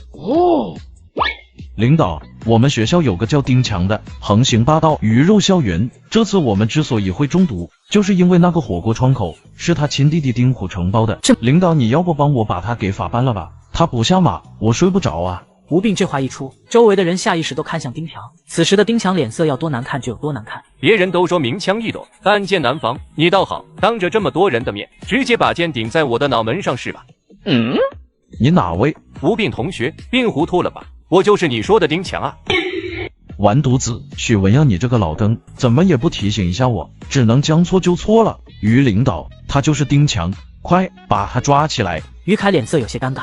吴斌同学，这件事情到底和丁强有没有关系，还得等公安机关的进一步调查。不过你放心，我向你保证，不管查到谁和中毒事件有关系，我们教育部都绝对不会姑息。吴斌同学，我不知道你是不是对我有什么误会，不过作为农大的校董，我真心祝愿你能早日康复。看着丁强伸过来的手，吴斌一脸警惕。吴斌同学，只是握个手而已，你不会这都不敢吧？谁说我不敢？当着所有人的面，吴斌伸出了手，可两人的手刚握在一起没多久，吴斌突然惨叫连连。丁校董，你这是干什么？你把我的手握痛了。你他妈演什么呢？我根本就没用力好吧？李国泰赶紧上前将两人分开。你这是骨裂了。李国泰这话一出，丁强懵逼了。你老小子行啊，这么大个摄像头对着你呢，你还敢玩这种小动作？不是，你们不要用这种眼神看着我啊，我真没用力。哼，你没用力，吴斌的手怎么会骨裂呢？看着吴斌和鸡爪一样的手，丁强也疑惑了。难道我的手劲真有这么大？哼，我们现在就带吴斌同学去拍片，如果真是骨裂，丁校董你恐怕就要去和警察解释一下。丁强心里一顿卧槽，握个手而已就要去和警察解释了？不是，这小子这么邪门的吗？就在这时，助理提着口袋气喘吁吁的跑回来。丁先生，红内裤买回来了，现在穿吗？穿个屁，已经晚了。丁强犹豫了片刻，还是拿着手提袋去了厕所。吴斌同学，你的手被丁校董握断的。丁校董的手劲儿这么大，你们两个的手怎么也成这样了？不止我们两个，听护士说农大过来的人手全都骨裂了，真是邪了门了。没想到喜事连连这个技能还挺好用，不仅可以立马发动，最关键是足够脆，足够离谱，简直是碰瓷利器。于凯回到教育部以后，直接召开紧急会议，2个多小时的会议，1个半小时都在骂丁强。这红内裤也不顶事儿啊！1天时间不到，于凯就直接召开了新闻发布会，将初步调查结果给公布了出来，并且取消丁强的校董身份，而丁虎直接被送去公安机关接受调查。之后的1周，魔都教育部直接开展全市学校食堂安全检查行动，代号雷霆，对各个学校秘密进行调查，并对所有没有资质的违法的承包商直接拘走问询。而吴斌再次被送上了热搜，脆皮大学生以身入局，整顿魔都学校食堂，雷霆行动席卷全市，幕后推手竟然是他。谁言当代无神农？吴斌大帝要万古。独家专访，吴斌谈自己与黑恶势力不共戴天。前几个帖子都还能接受，虽然有点标题党，但好歹还算真实。最后一个帖子是什么鬼？我什么时候就接受过独家专访了？这个帖子怎么感觉有一股熟悉的味道呢？卧槽，又是许文耀写的，这老登好阴险啊，又把我给推到前面去挡枪了。你好，请问你是吴斌同学吗？我叫许倩，我爸叫我来探望你。你爸是？许文耀，农大的校长。不可能，这老登的女儿能有这么漂亮？不对，她该不会想给自己选美人计吧？许校长叫你来探望我。许倩点了点头，将果篮放在床头柜上，一言不发，一直盯着吴病看。不是姑娘，你搁这儿瞻仰遗体呢。许小姐，旁边有凳子，你可以坐。不用，我看好了，马上就走。什么叫看好了？这么草率的吗？姑娘，你是不是对探望有什么误解啊？还没等吴病挽留，许倩就离开了病房。吴病同学，你别介意，许倩这孩子从小就这样，性子冷，和谁都不愿意亲近。马叔，你和他很熟？我是农大的老保安了。许倩只有8岁的时候，她的妈妈就因为车祸去世了。从那以后，许文耀就开始一边工作一边学着带孩子。但由于父女俩从小缺乏沟通，又不知道怎么相处，所以就造就许倩如今这个清冷的性子。合着许文耀是让他女儿来看看比他更惨的，老登过分了啊！吴病同学，我们来看你了。看见李国泰，吴病的心情好了许多。李院长，感谢关心。李国泰还没说话，邱万山就将一叠厚厚的信封拿出来。邱医生，你这是什么意思？这次多亏了吴病同学，你的医疗数据对我们研究野生菌解毒剂有卓越的贡献，我们特意为你申请了这一笔5万块的奖金。嗨呀，能帮上忙就好，我也没想到我能有这么大的作用。其实就算你们不给我这笔钱，只要能为龙国医疗做贡献，我都是愿意做出牺牲的。一听吴病这么说，邱万山眼睛顿时亮了起来。真的吗？吴病同学，其实我之前就有一个不成熟的想法，李院长觉得不合适，让我别提。但我听了吴病同学你刚才说的话，我觉得这个不成熟的想法我还是得说一下。吴病一听心里咯噔一声，有种不好的预感。吴病同学，我代表云南解毒专项研究中心，想邀请你去我们实验基地做客。现在正好是野生菌遍地开的季节，这个季节的菌子最鲜美最诱人，我们想请你吃正宗的野山菌汤，1天3顿，顿顿不重样。听邱万山这么说，所有人都倒吸一口凉气。你这他妈叫不成熟的想法，你这想法很成熟啊，很行，很可靠。吴病同学现在还没有完全康复，吃菌汤的事情我觉得可以从长计议。小子，这次你的情况有点特殊啊，和你一起中毒的这些人，中毒情况不仅和你差不多，而且他们的手也都骨裂了。这一点你有没有什么想和我解释的？是吗？还有这么巧合的事情？我不知道啊。见吴病不肯说实话，李国泰也没有逼他。不管是怎么回事，你小子悠着点吧，已经闹出人命了，其他活着的人身体素质也没有你强悍，你可不要再折腾他们了。院长，你这就冤枉我了，我的身体素质才是最差的那个好吧？那个退役侦察兵，那身体素质不比我好。雷小子，真是各混不吝。行了，总之这段时间你在医院里安分点，别再给我整出什么幺蛾子了。说完这话后，李国泰离开了病房。你以为我想生病啊？恭喜宿主已成功治愈一项疾病，获得400生命币，新的疾病已为您准备就绪，请选择。卧槽，又来了！不是大哥，喜事连连不是还有一个随机疾病没有发动吗？你这也太心急了吧！吴病看向系统给的3个选择，顿时觉得头皮发麻。灼烧，还是他妈的灼烧？不是系统，你怎么回事？3个选项都是灼烧，这也叫有选择？宿主已做出选择，下一个疾病灼烧。警告：灼烧属于特殊状态，当宿主处于死亡状态时，持续灼烧将持续扣除声望值。我选你个腿！我什么时候选了？还是持续灼烧？好，这是要活活把我火化的节奏啊！吴病索性点开生命币商城，看看系统这次又给了自己什么阴间计。火之高兴，发动此技能时，20%的灼烧痛感将全部转化为效感，兑换价格100生命币。这个好啊！系统，你总算当了一次人啊！买！我他妈直接买爆！复仇烈焰，发动此技能时，可令一名目标反复着火，直至送进医院接受治疗，兑换价格100生命币。反复着火也太秀了吧！而且还是个主动技能，这个技能感觉有点损啊，还是先观望一下吧。恶灵套装，发动此技能，可获赠恶灵骑士同款纪念套装，兑换价格300生命币。光着火还不行，还要 cos 恶灵骑士。吴病很不想满足系统的这个恶趣味，但是当他看见这个套装的属性时，还是忍不住狠狠心动。不是，还有被烧成灰的风险吗？那我还是买一个吧。恭喜宿主购买成功，感谢您的消费。哎呀，卧槽！你妈的狗系统，玩偷袭，有人吗？救命啊！老马，我们什么时候能回去上班啊？我这天天在病床上躺着，心里不踏实。我们现在是躺在医院里也有工资拿，你心里有什么好不踏实的？这可是高级病房，要不是看在吴斌同学的面子上，我们还住不进来呢。要不是他请我们吃火锅，我们本来也不会住进来。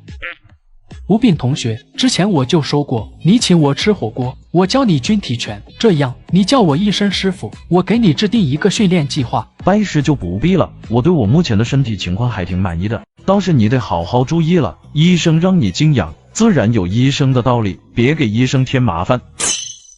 江林还想说什么，吴斌起身下床，麻烦让一下，我想上个厕所。吴斌同学，你慢一点，别摔了。谢谢你，冰冰姐。看着如此漂亮的美女搀扶着吴斌离开病房，江林心里酸溜溜的。现在的女孩是眼瞎吗？怎么喜欢这种病秧子？就我这身材，明明比她强10000倍。到厕所的吴斌刚一用力，耳边就传来了系统的提示音，喜事连连效果已发动。接着剧烈的疼痛传来，直冲脑门。哎呀，我操！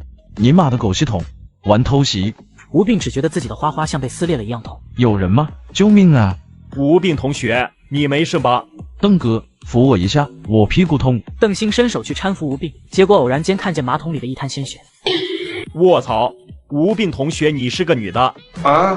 邓哥，我是男的，我们又不是没一起尿过尿，你在这儿和我扯什么犊子呢？我是屁股痛，大概率是痔疮，你懂吧？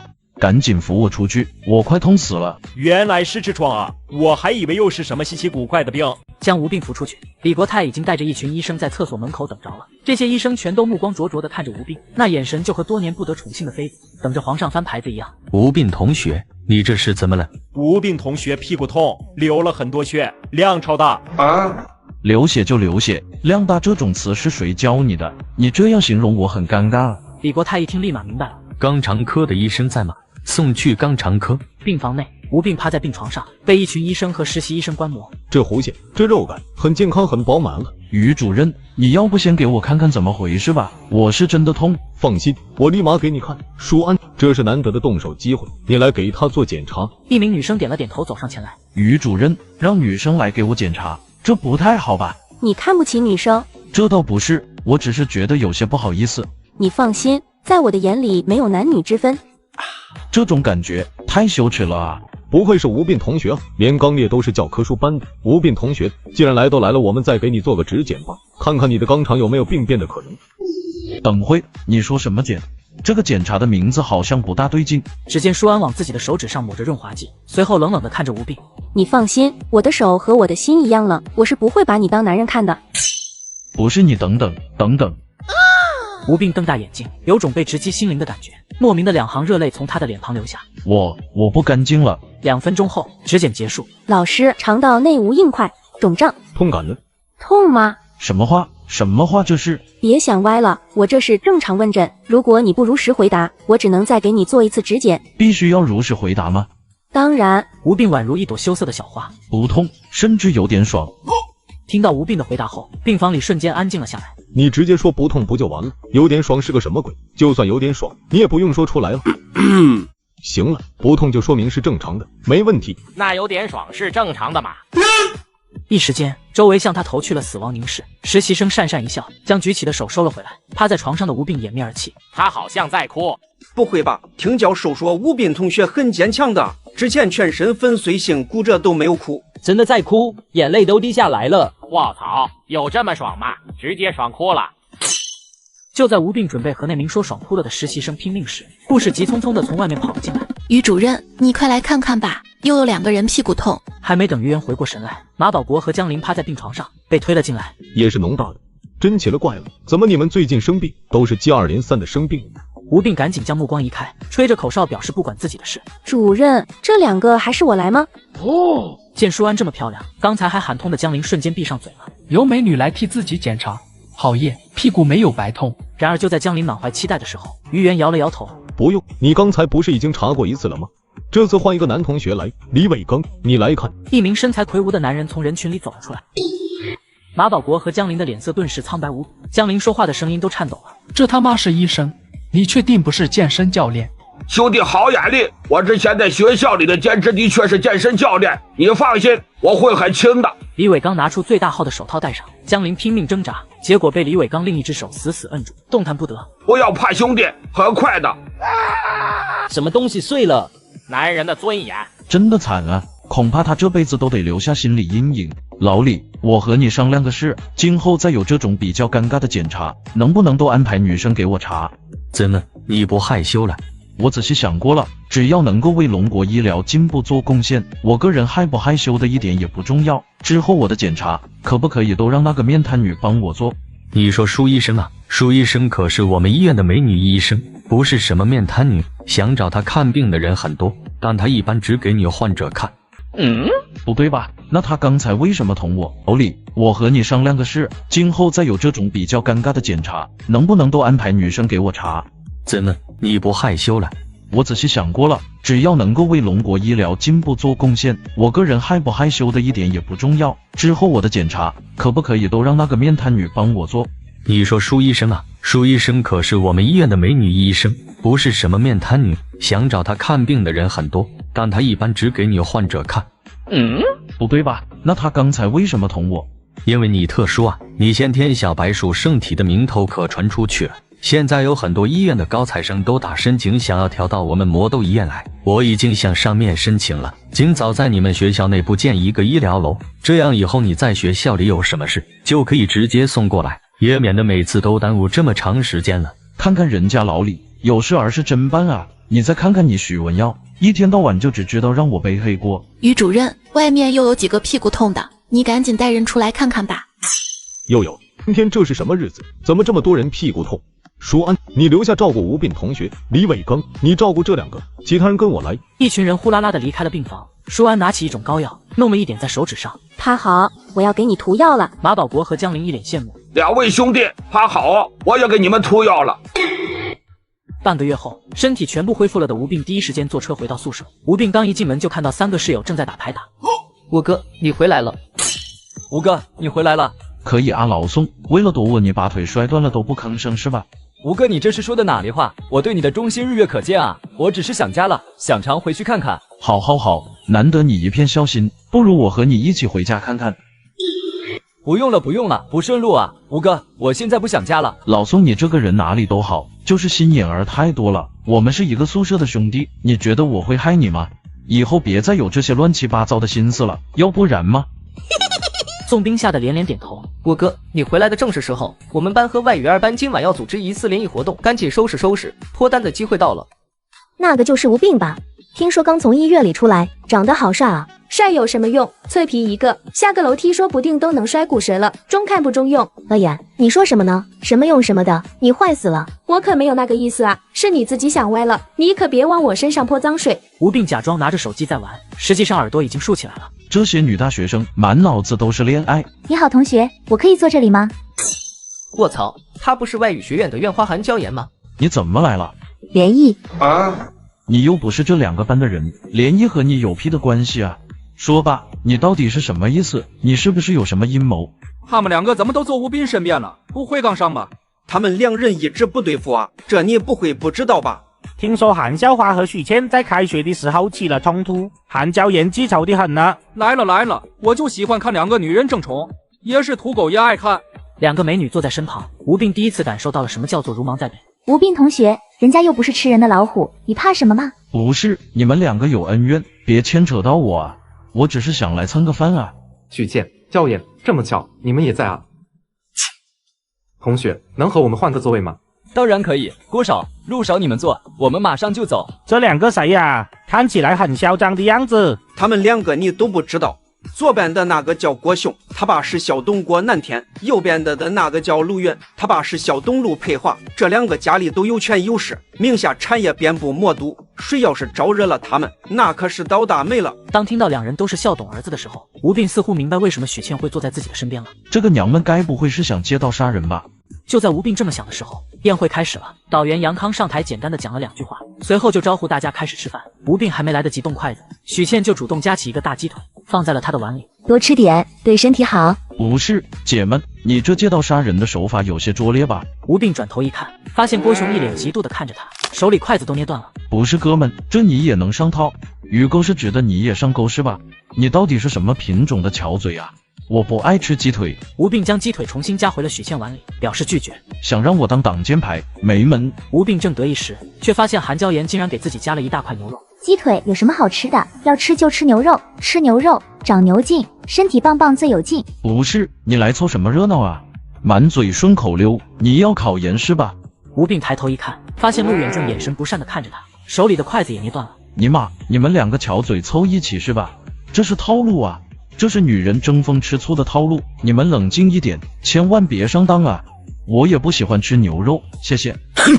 你就是我们农大的吴病吧？人长得的确帅，只可惜脆了点。郭少，你可不能这么说。现在吴病可是我们农大的名人，徐校长眼前的红人。听说今年的农大形象代言人，徐校长就有意让吴病同学来担任。听陆远这么说，吴病看向坐在一旁的许倩。许文耀这个老登又要利用我做什么文章？许倩一脸淡然，似乎没有看懂吴病的眼神。他给吴病夹了一块鱼肉，慢点吃，小心刺。好，无视我是吧？我觉得应该不会吧。往年的农大代言人都是大家投票选出来的，今年肯定还是投票啊。郭少和陆少都是我们金融学院的翘楚，形象代言人当然从他们两位中间选。难道选一个天天进医院连课都不上的人吗？难怪那些有钱人家的少爷都喜欢养狗腿子，这感觉确实爽啊！你只需要起一个话头，立马就有一群狗腿替你进行拉踩，对你的情敌进行贬低，贬低他人的同时，还不至于让别人觉得你有失身份。毕竟这些话都是你狗腿说的，就是小打小闹罢了，和正经做生意的那些长辈们肯定没法比。教研，我家的酒楼最近正好推出了一个围炉煮茶的项目，你要不要去体验一下？不好意思，陆少，我对这种比较文雅的东西不是很感兴趣。围炉煮茶，好啊，我就喜欢这个。陆少，我想体验一下，可以报名吗？见吴病目光炯炯地盯着自己看，陆远被恶心坏了。这小子这么不要脸的吗？陆远很想拒绝，但感觉这样又显得自己很小气。当然没问题，都是同学嘛。那我能带上我室友一起吗？没问题，就当我请你们的。吴病同学，你对围炉煮茶感兴趣吗？那当然，我就喜欢这种文雅的东西。那我能跟着你一起去玩吗？我也想学一下怎么煮茶。听到这话，陆远当场就破防了，举着茶杯的手都在颤抖，抖得和帕金森一样，整张脸被打得通红。算我一个。既然大家都对围炉煮茶感兴趣，那不如待会儿陆少请我们所有人都去玩玩吧。郭雄这话一出，陆远眼前一亮。郭雄说的对，大家都是同学，我家酒楼正好新开张，大家过去也能替我撑撑场子，多积攒一点人气。一群人吃完饭以后，便走出了食堂。吴病同学，你是要去酒楼吗？你怎么去？能不能带我一个？加我一个。韩同学，正好我车上还有空位，要不你坐我的车，和我一起过去吧。许同学，上我车，我的车很大。不用，我和吴病同学一起就行。我也和他一起。吴病同学应该没有车吧？你要是不介意的话，可以坐我的车。谁说我没车了？我的车就停在那边。当着所有人的面，吴病将一辆改装过后的摩托车骑了过来。这是哈雷戴维斯 V22吧？还是改装过的？我吴哥竟然这么有钱！实在是不好意思，你们也看到了，我就这一辆摩托车，带不了你们。要不你们还是去坐奔驰吧，他那个奔驰够宽。没关系啊，我就喜欢摩托车。许倩犹豫了片刻，最终还是摇了摇头。那你们去吧，我不去了。并骑车带韩娇妍去酒店，却被门口的保安拦了下来。不知道学校里不准骑摩托车吗？谁让你？我操！吴病同学，怎么是你啊？江哥，这摩托车是我的代步工具，我也不知道学校不能骑。你看这能骑，是你当然能骑。你们还愣着干什么？还不快让开！赶紧让吴病同学出去。江队，有必要对他这么热情吗？说到底也只是个学生而已。你懂个屁！你没看见他骑着摩托车吗？这要是在学校里摔了，你我承担得起这个责任吗？他要出门，你还不赶紧放行，等着他躺地上，你亲自送他去医院吗？以后有眼力一点，看见吴病客气点，千万不要去招惹他，否则这个后果你承担不起。江林说完这句话后，隐约觉得有些不对劲。这次的对话怎么好像有点熟悉呢？很快，一群人便来到了酒店。乖乖，陆少你家好有钱啊！你装修这个酒店花了不少钱吧？也没多少，大概花了600多万吧。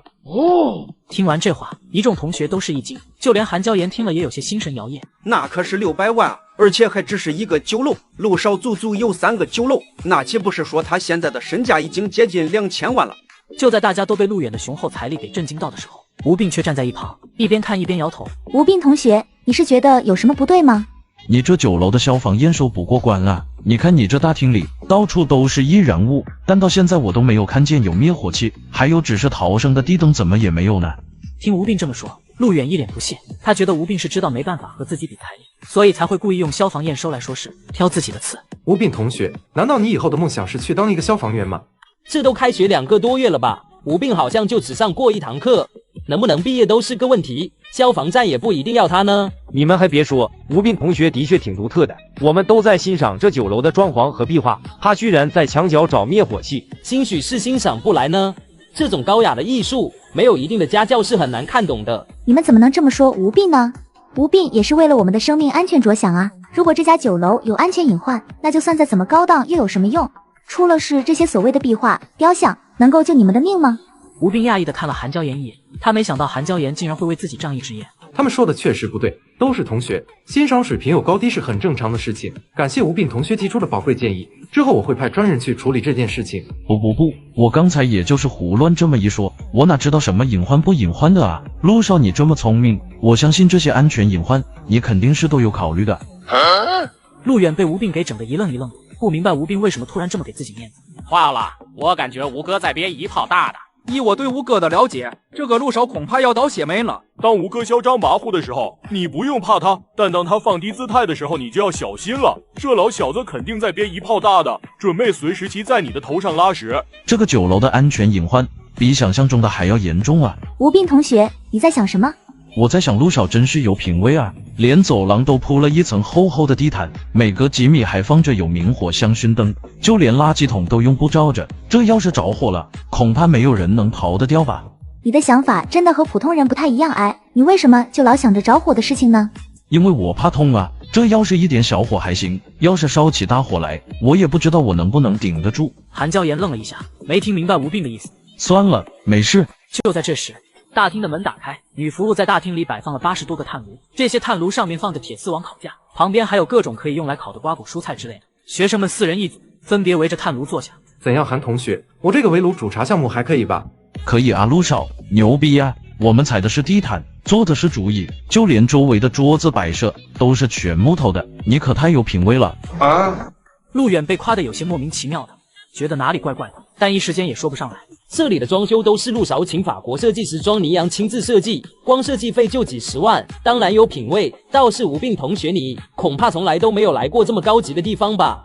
确实没来过，能够花几10万请外国人来设计具有龙国风的酒楼，陆少你这脑回路也是没谁了，佩服，我实在是佩服。哼，吴斌，你有什么话就直说，没必要在这儿阴阳怪气的。我花钱请你们来玩，不是来听你阴阳我的。陆少你何出此言啊？我是真的对你十分敬佩啊！你看看你的这些地毯、木椅，不仅好看，而且还易燃。最重要的是，整个楼层连灭火器都没有。法国的建筑都不会着火吗？又是灭火器，你一天到晚脑子里除了灭火器，是不是就装不下其他东西了？陆少这么大的酒店，有没有灭火器还需要你来操心吗？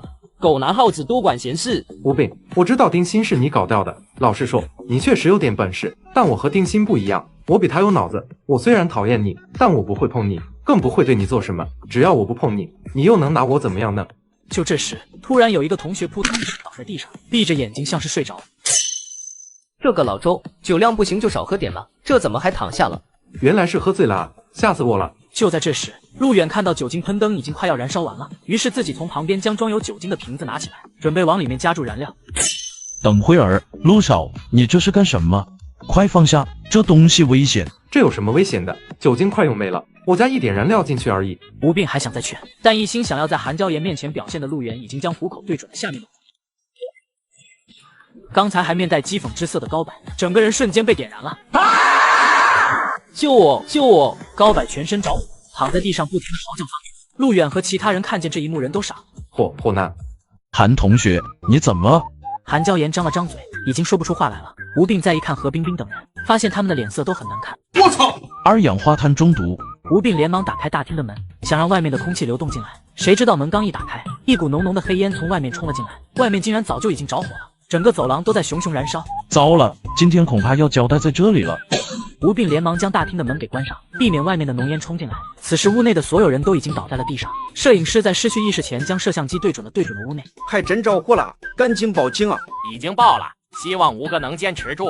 我的天啊，这个大厅里可是有接近200个学生啊，这要是被烧死了，这还得了？所有网友的心都悬了起来。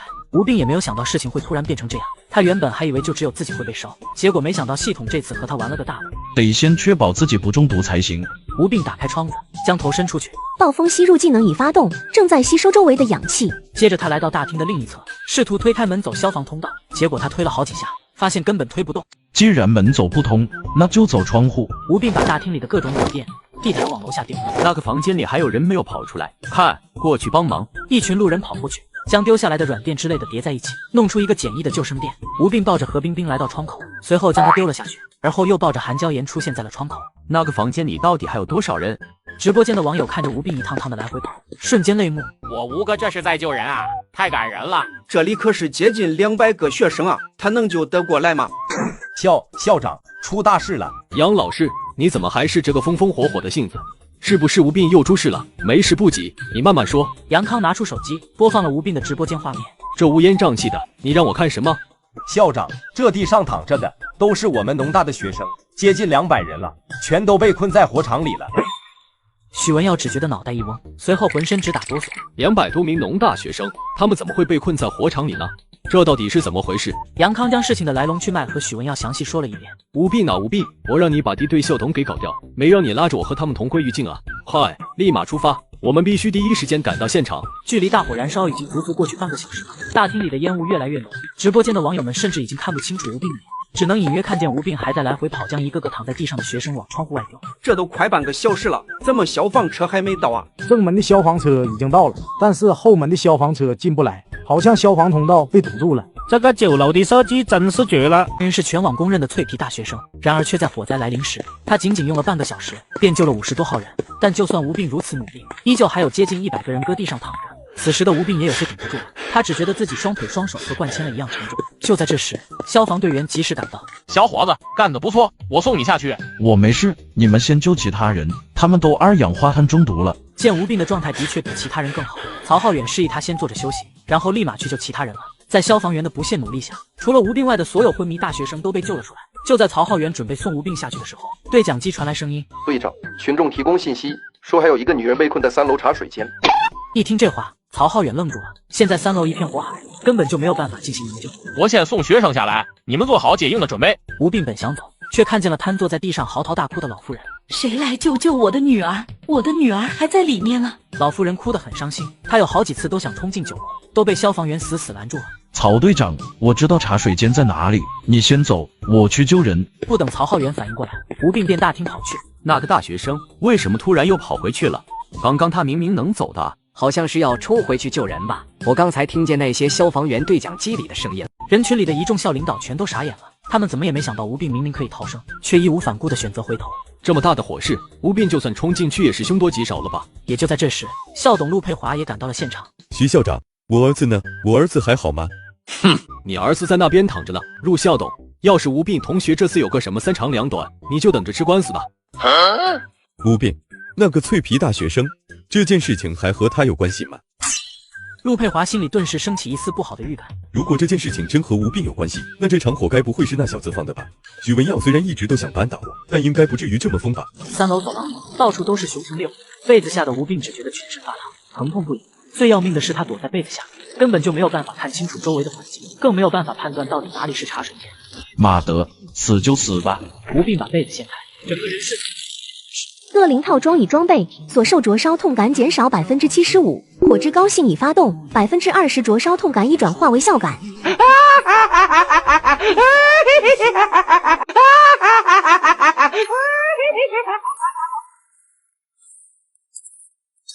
快，救护车！你们怎么拉这么大一块炭回来？吴病呢？这块炭就是……听到这话，所有人都倒吸一口凉气。这尼玛都烧成这样了，比黄金脆皮鸡还酥脆，还咋救啊？送抢救室。抢救室外，于凯坐在抢救室外的椅子上，神色疲惫。这才刚消停几天啊，这小子又出事了。领导，这次的事情真的只是个意外，这是学生们自发组织的校外聚会活动，而且我们也没想到那家9楼消防措施竟然这么差。不过请领导放心，我们农大的学生全都安全的撤出来了，目前为止还没有出现人员伤亡。放屁！这么精彩，就吴病不是人吗？我就问你，吴病到底是不是人啊？他被烧得和煤炭一样被推进去，你觉得他还能活下来吗？许文耀一时间有些尴尬，不知道应该怎么接话。这件事到底是怎么回事？许文耀将整件事情的来龙去脉详细讲了一遍。当听到吴病曾经不止一次提醒过陆远，他这家酒楼有消防隐患的时候，于凯的脸色更是难看到了极点。也就是说，吴病同学早就发现那个酒楼有问题了，只不过陆远根本就不听，还非要搞什么围炉煮茶。站在一旁的校董陆佩华已经瑟瑟发抖了。哼，这就是你的好儿子，新兴创业家和优秀学生代表，你觉得他配这些荣誉吗？领导你放心，我以后一定严加看管那个兔崽子，绝对不会让他再给领导添麻烦了。我看不用了，闹出这么大的动静，你儿子今后已经用不着你来管教了。于凯这话一出，陆佩华顿时冷汗直冒。完了，陆远这次惹出来的事儿可比丁鑫严重的多，搞不好接下来的10几20年都得在监狱里度过了。就在陆佩华还想替自己的儿子解释2句的时候，头上裹着绷带的陆远从远处摇摇晃晃地走了过来。爸，没了，咱家的酒楼烧没了，我光装修就花了600万啊，连上那栋楼1000多万没了。见陆远这么没有出息，陆佩华咬牙切齿。你现在应该想的不是钱，是人。什么人？我人没事啊。陆佩华强压住心中的怒火。你忘了高柏了，他因为你现在还在急救室抢救，重度烧伤，大概率是毁容了。还有吴病，如果不是他，你们全都得死在酒楼里。你难道就一点愧疚感都没有吗？什么和什么啊？怎么没有吴病我就要死酒楼里了？爸，你把话说清楚啊！高柏那个就只是一个意外，我已经想好了，拿出300万作为赔偿，只要他的家里人愿意原谅我，那这件事情就不算大。此话一出，所有人都惊讶地看着陆远，陆佩华更是有一种自己怎么就生出这么一头猪的感觉。哼，你儿子要是放在古代，那肯定是一方枭雄。这次大火事件是我这20年来见过最严重、最惊心动魄的一次事件。陆佩华，那你来告诉我什么叫做大事？哼，你儿子要是放在古代，那肯定是一方枭雄。这次大火事件是我这20年来见过最严重、最惊心动魄的一次事件。陆佩华，那你来告诉我什么叫做大事？陆佩华此时欲哭无泪。领导，我儿子还没正式步入社会，心直口快，说话不过脑子，您消消气。爸，你和他说那么多干什么？他一看就是土包子，什么都不懂。爸，你放心，我陆远一人做事一人当，所有人的医药费我都包了。陆远原本以为自己这么说会显得自己很有男子气概，但没有想到所有人都像看白痴一样看着他。你们都这么看我干嘛？怎么还不允许我做好人好事了？看来令公子还没有意识到事情的严重性。陆校董，要不你详细和他说说看。陆佩华带着陆远走到没有人的角落。爸，我怎么感觉你现在好像很紧张的样子？陆远，我怎么就生出你这么个人头猪脑的东西？你的消防验收是怎么通过的？吴病提醒了你酒楼有消防隐患，你又是怎么处理的？你难道不知道这一切都被直播拍下来了吗？最重要的是，你为什么要去招惹吴病？你不知道他很邪门吗？我也没想到会出这种事啊！谁知道这小子真是个灾星。这场大火是因你而起，而农大的那些学生又是因为吴病才能活下来那么多人，所以从现在开始，吴病就是我们2个的活祖宗，他最好平安无事。要是出事了，你得进去关个10几20年，你听明白了吗？一听陆佩华这么说，陆远顿时傻眼了。不是，我就请同学们吃顿饭，结果睡一觉的功夫就喜提20年牢狱之灾了。就在这时，抢救室的门打开了，吴病全身被绷带包裹着，就和木乃伊一样，从里面被推了出来。李院长，吴现在是什么情况？命算是保住了，但还没有度过危险期，需要住院进行观察。你们都回去吧。吴病同学现在必须马上转到吴军病房里去，先观察1个星期。等吴病同学彻底脱离危险期后，你们再来探望吧。吴病刚走后不久，另一个抢救室的门也打开了，几名医生从抢救室里走出来，朝着一对中年夫妻摇了摇头。对不起，我们尽力了。一听医生这么说，中年夫妻顿时嚎啕大哭起来。这不科学啊！吴病这么严重的伤都没被烧死，高柏只不过是被酒精爆燃给覆盖了，竟然直接赶了。难道说人和人的体质真的不能一概而论？儿子，现在事情闹大了，高柏的死和你有直接关系，我们得赶紧走。之前陆佩华还想着去给陆远请最好的律师替他辩护一下，现在高柏一死，这下连辩护都不用了。陆远妥妥的过失杀人，趁着其他人不注意，陆佩华带着陆远离开了医院。就在2人离开后不久，就有几名警察来找他们。明明全身90%的烧伤，却在病房哈哈大笑。好无聊啊，好想看电视。吴病同学，你现在感觉怎么样？我都被包成木乃伊了，你说我感觉怎么样？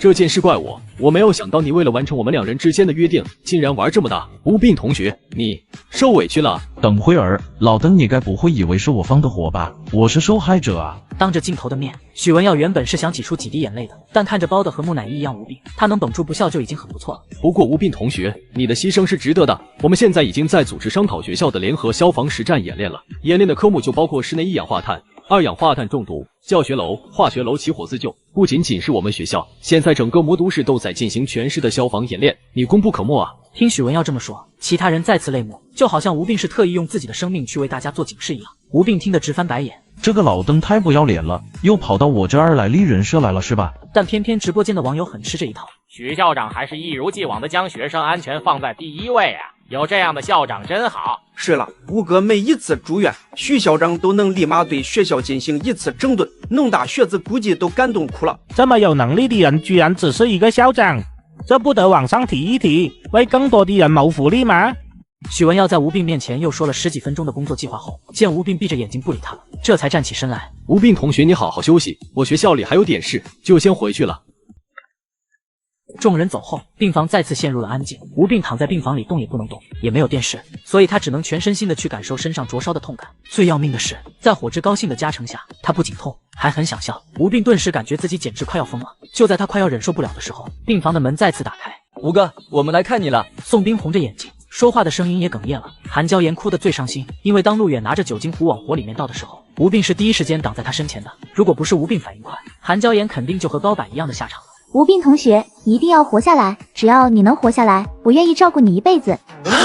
韩娇妍这话一出，站在一旁的宋斌三人顿时眼睛都瞪大。韩同学，不要因为一时冲动说出这种话，你父母会伤心的。李院长说了，吴病他体质强悍，我肯定是能活下来的，但肯定毁容了，而且还有可能一辈子都躺在病床上。你这没必要把自己的美好青春给搭上啊！我相信吴病也不希望看见你这样子的。你个狗，我都烧成这样了，你还想泡我的妹子？我的命是吴病救的，所以只要他能活下来，我愿意伺候他一辈子，谁也不能阻止我。没有想到吴病同学会以这样的方式收获爱情，这也不算是爱情吧？年轻人一时冲动而已，这个时候说的话当不得真。只能说年轻人根本就意识不到伺候一个人一辈子这种话分量有多重，更何况这个人一直瘫痪在床，吃喝拉撒全都不能自理。许谦并没有说什么肉麻的话，他这次来探望吴病，纯粹是出于敬佩。见吴病的眼睛总是下意识地飘向电视，许谦忍不住开口：吴病，你是想要看电视吗？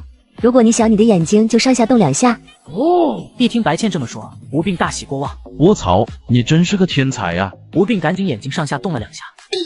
所有人都震惊了，因为之前吴病全身烧伤，导致没有办法说话，所以大家都找不到和吴病沟通的办法。结果白倩现在竟然通过动眼球的方式和吴病沟通上了。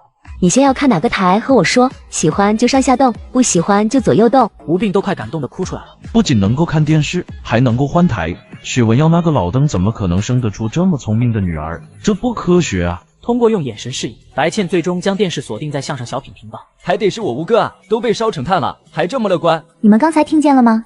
吴病好像在笑。李院长不是说吴病现在这种情况，想要恢复到发出声音至少需要1个月吗？快去叫李院长来看看。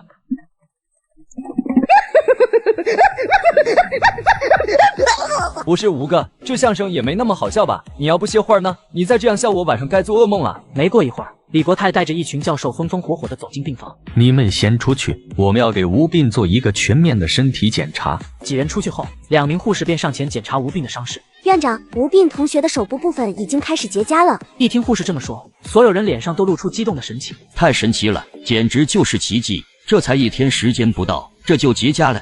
不愧是我吴哥，都被烧成灰炭了，还有这么惊人的恢复能力。曾教授给吴病做了一个全面的检查，发现不仅是手部，而是吴病全身上下都已经开始结痂了。太不可思议了，这种恢复速度根本就不是寻常人能够做到的。来，拿镊子过来，我取个样。曾教授拿起镊子，轻轻撕下一小块焦黑的小结痂。如果能够破解吴病这种惊人恢复力的奥秘，那这一届的诺贝尔医学奖我们拿1个没毛病的。看来你的情况比我想象中的还要好，好好休息，晚上我会再来查房的。李国泰说完看了眼电视，眉头皱了起来。谁开的电视啊？这么闹腾，会影响吴病休息的。李国泰拿起遥控，把电视机给关了。躺在病床上的吴病顿时瞪大眼睛，笑声变得更加尖锐和扭曲了。并半夜在病房看电视，却差点把值班的护士吓傻。这就是你们2个昨天晚上看见的鬼。护士一脸尴尬。可是昨天晚上真的很吓人啊！白天李院长不是说了吴病同学还没有恢复，不能行动吗？但昨天晚上我们真的看见他坐起来看电视了呀！听护士这么说，一群人将目光投向吴病。然而此时的吴病躺在床上，根本就没有反应。难道说吴病同学真的已经恢复行动能力了？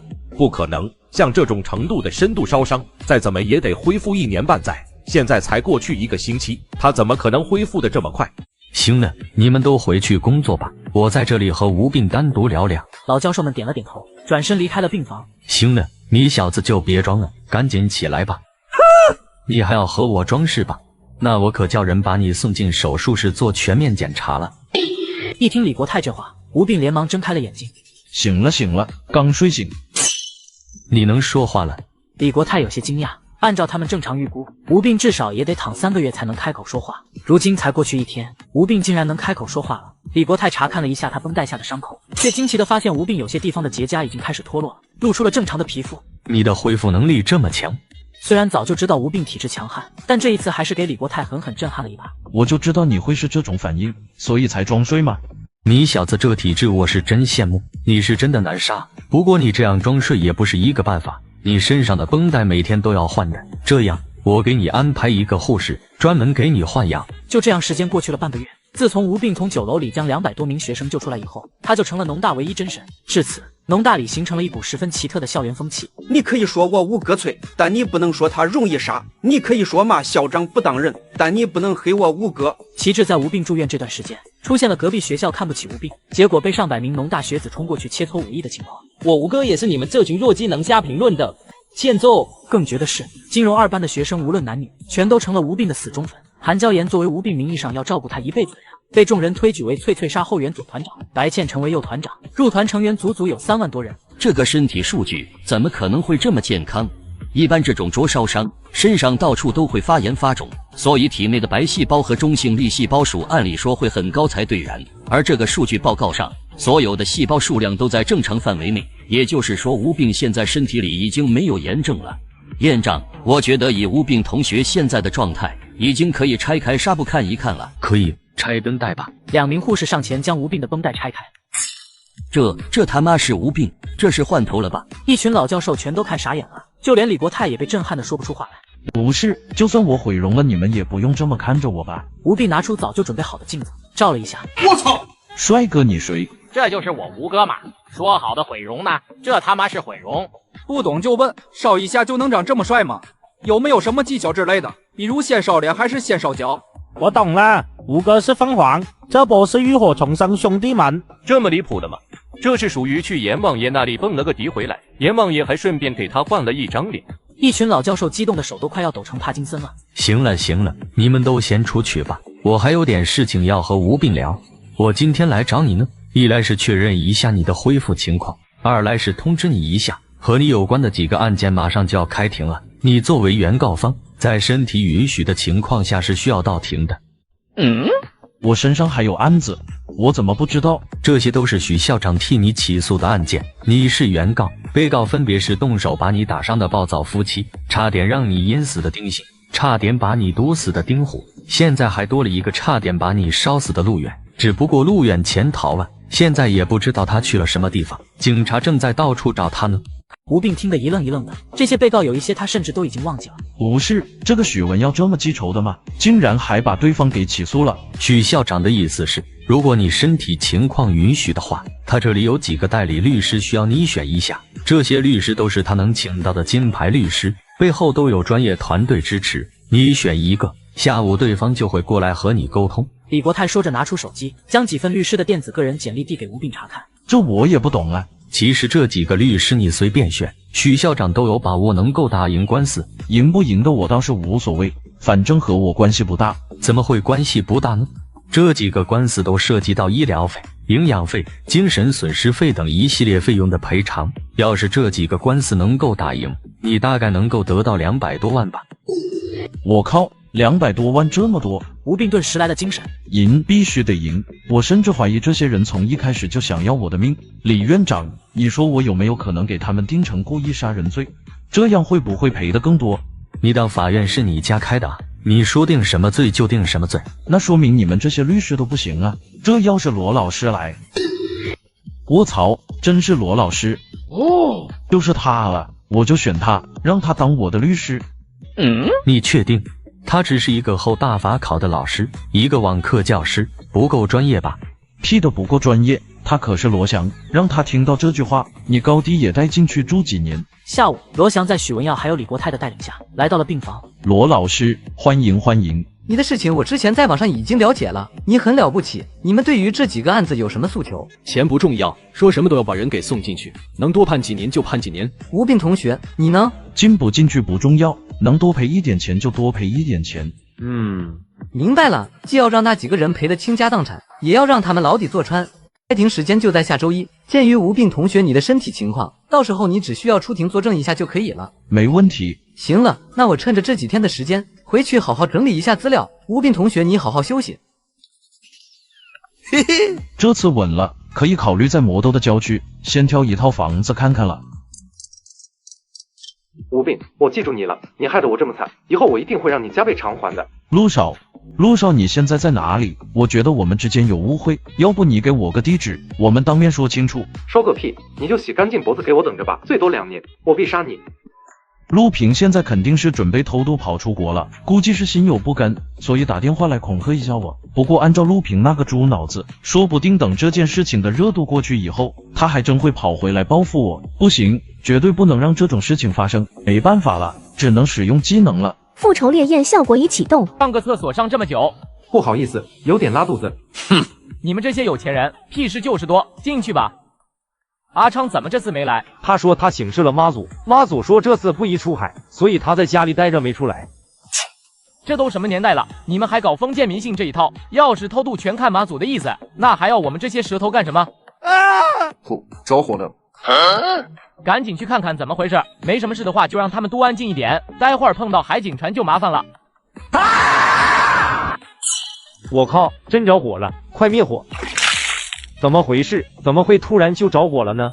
不是跟你们说过，不要在隔间里抽烟，更不要带酒精、打火机之类的易燃易爆物品吗？你们谁带打火机了？给我交出来！我们也不知道是怎么回事，刚才我们睡得好好的，它突然间就烧起来了，而且那火越来越大，我们怎么都扑不灭。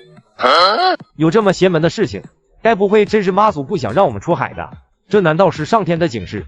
行了，现在火已经扑灭了，都老实一点。前面有海警船，赶紧把隔板给关上，不要让警察发现了。前面有海警船，赶紧把隔板给关上，不要让警察发现了。很快，几名海警便上了船，而后便对船只进行了检查，但却没有发现任何异常。这么晚了，海面上的风很大，我建议你们还是明天早上再出来吧，视野好，遇到意外的可能性也低。多谢了，我也是为了一家人的口粮，要不然也不会这么晚还在跑船。在确定证件什么的没有问题以后，几名海警便要转身离开。又着火了，有没有人赶紧过来救火啊？怎么回事？刚才的喊声是从哪里传出来的？哪有什么声音？我们怎么都没听到呢？这会不会是你们听错了？我们听错了。你的意思是说我们这么多的海警站在这里，还能听错？领队话音刚落，求救的声音再一次从船舱里传来。队长，地板是空心的。立马把隔间打开，否则我就当你妨碍执行公务，现在就可以把你给拷走。船长叹了口气，带着海警进入了隔板。刚一进来，就看见一个全身被火焰包裹的男人，在原地又蹦又跳的。这什么情况？复仇烈焰限定版！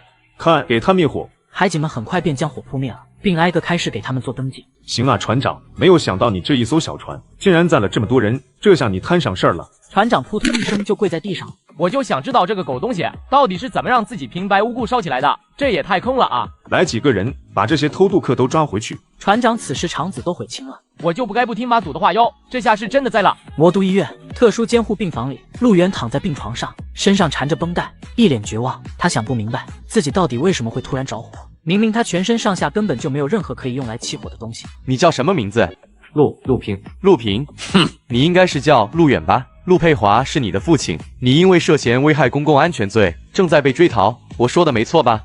陆远张了张嘴，没有辩解。他没想到自己好不容易托人弄的一个假身份，这么快就被识破了。行了，这段时间你就在医院安心养伤吧，等你这边伤好了，我们就会把你移交到看守所。只不过这一次你还要多加一条畏罪潜逃。听警察这么说，陆远心里一哆嗦，知道自己这辈子算是完了。等警察走了以后，躺在病床上的陆远心生绝望。自己原本是一个衣食无忧的富二代，身价过千万，有3家完全属于自己掌控的酒楼。如今不仅酒楼没了，人脉关系网没了，自己也将身陷囹圄。这一切都是因为吴病，如果不是吴病，我又怎么会沦落到今天这般田地？如果有机会，我一定要杀了他。他好像就在这个医院。吴病受死。我操！刚才什么东西跑过去了？不知道，好像是一个人吧，嘴里说着什么寿司之类的。现在的年轻人崇洋媚外，寿司有什么好吃的？能比得上我华夏的八宝饭吗？说到这里，吴病摸了摸肚子，觉得有些饿了。恭喜宿主已成功治愈一项疾病，获得1000生命币。新的疾病已为您准备就绪，请选择。1000生命币，系统你这么豪横的吗？不过这一次灼烧所带来的痛苦，比之前自己其他所有病加起来都要痛，也算合理。韩同学，我有些累了，要不我们在那边坐一会儿吧？韩娇妍点了点头，和吴病一起坐在湖边的长椅上，欣赏正在水里挣扎的陆远。这要是换作平时，热心肠的韩娇妍肯定主动过去帮忙救人了。但现在她只想待在吴病的身边，而吴病此时所有的注意力都在系统给出的3个新疾病选项上，根本就没空去看水里挣扎的是谁。病毒、细菌、真菌。吴病看着这3个选项，顿时觉得有些头皮发麻。好，心肝脾肺肾你都看不上了，直接开始搞这种鬼东西了是吧？吴病思来想去，最终还是选择了病毒。只要不往下3路走，我还是能顶得住的。宿主已做出选择，下一个疾病病毒。警告：病毒属于特殊状态，为了缩短宿主治疗时间，所有病毒病症发病率上调为100%，潜伏时间缩短至1天以内，病症严重程度增强200%。我操！不是，系统哥，你这么贴心的吗？你他妈在这儿给我叠这么多负面效果干什么？你是怕嘎不掉我吗？吴病同学，我觉得很幸福。你放心，我之前说过的话，我一定会做到的。说完这话后，韩娇妍化身为娇羞的少女逃走了，留下吴病一个人在风中一脸懵逼。不是，什么情况啊？我在选兵啊，大姐，我做什么了你就觉得很幸福？吴病很快就调整好了心态。算了，虽然不知道韩娇妍在发什么癫，但只要她不影响我就行了。眼下最重要的还是想办法应对接下来的病毒。吴病果断点开商城。野兽低语被动技能：当动物出现强烈情绪波动时，能听懂它们的语言，并与之沟通。兑换价格600生命币。野性的呼唤：当发动此技能时，可获得任意动物的一项特技，持续时间10分钟。兑换价格200生命币。不对劲，很不对劲。接下来的这个病该不会和动物有关吧？吴病看向第3个商品，再一次陷入了沉默。自然之力被动技能：自身获得大自然的气息，所有动植物都将受到你的影响，对你亲和。兑换价格200生命币。这不妥妥德鲁伊吗？好，系统你这么玩是吧？之前给我整复仇烈焰，现在直接变身德鲁伊了。吴病现在已经100%确定，自己接下来的病肯定是和动物有关了。为了安全起见，还是先吃一段时间的素吧。心里有了计划以后，吴病起身准备回病房。也就在这时，落水的陆远终于被人给救上来了。只不过他刚一被救上来，就被2名警察给摁住了。好小子，还准备逃跑是吧？这次我们直接给你上手铐，看你还能跑到哪里去。陆远眼睁睁地看着吴病离开，心里那叫一个委屈。到底为什么？我为什么会突然着火啊？这不科学啊！2名警察把陆远从地上拽起来，直接往病房送。1个星期后，确定吴病的身上没有任何炎症以后，吴病出院了。健康的感觉真好啊！吴病同学，我们现在回学校吗？吴病正要回答，一男一女从远处小跑着直接来到吴病的面前。您好，请问你是吴病同学对吧？你们是？我们是魔都动物园的，我们这一次来是想和吴病同学谈一谈合作。动物园的？吴病顿时警惕了起来。我刚一出院就被找上门来了。系统这个办事效率是真的高啊！不好意思，我对动物不感兴趣。吴病同学，你要不先去我们动物园看看吧？我们动物园里面的动物品种很多的，真的挺好玩的。我们想邀请你当动物园的形象大使，如果你能同意的话，价格方面好商量。这不是价格的问题，我真的对动物不感兴趣。你看现在有多少年轻人会闲着没事去动物园玩？吴病同学，你要是愿意当我们动物园的形象代言，我每年给你付50万的代言费，怎么样？你早点这么有诚意不就行了吗？咱家动物园在哪儿？走，带我去看看。实在是不好意思啊，车有点破，我们动物园已经10年不盈利了，一直都没钱换车，连换车的钱都没有，那代言费靠谱吗？你放心，待会儿我们回动物园以后，只要签了代言合同，我可以立马先付25万的定金。见中年男人态度这么诚恳，吴病这才放下心来。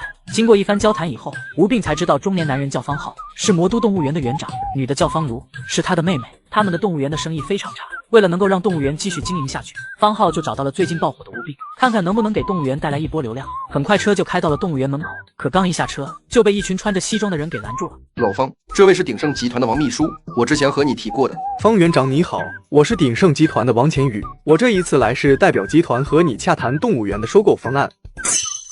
方园长你好，我是鼎盛集团的王乾宇，我这一次来是代表集团和你洽谈动物园的收购方案。我不是说了吗？这家动物园我不卖，你们走吧。方园长，你之所以不愿意卖，无非是觉得价钱不合适。我们老板说了，任何人任何事都有一个价格，你开个价，我们绝不还价。我背靠拥有100亿资产的鼎盛集团，一个小小的动物园还能拿不下吗？交100亿啊？多少？不是你真随便开啊？怎么拿不出来？拿不出来还不赶紧滚！在这儿和我装什么犊子呢？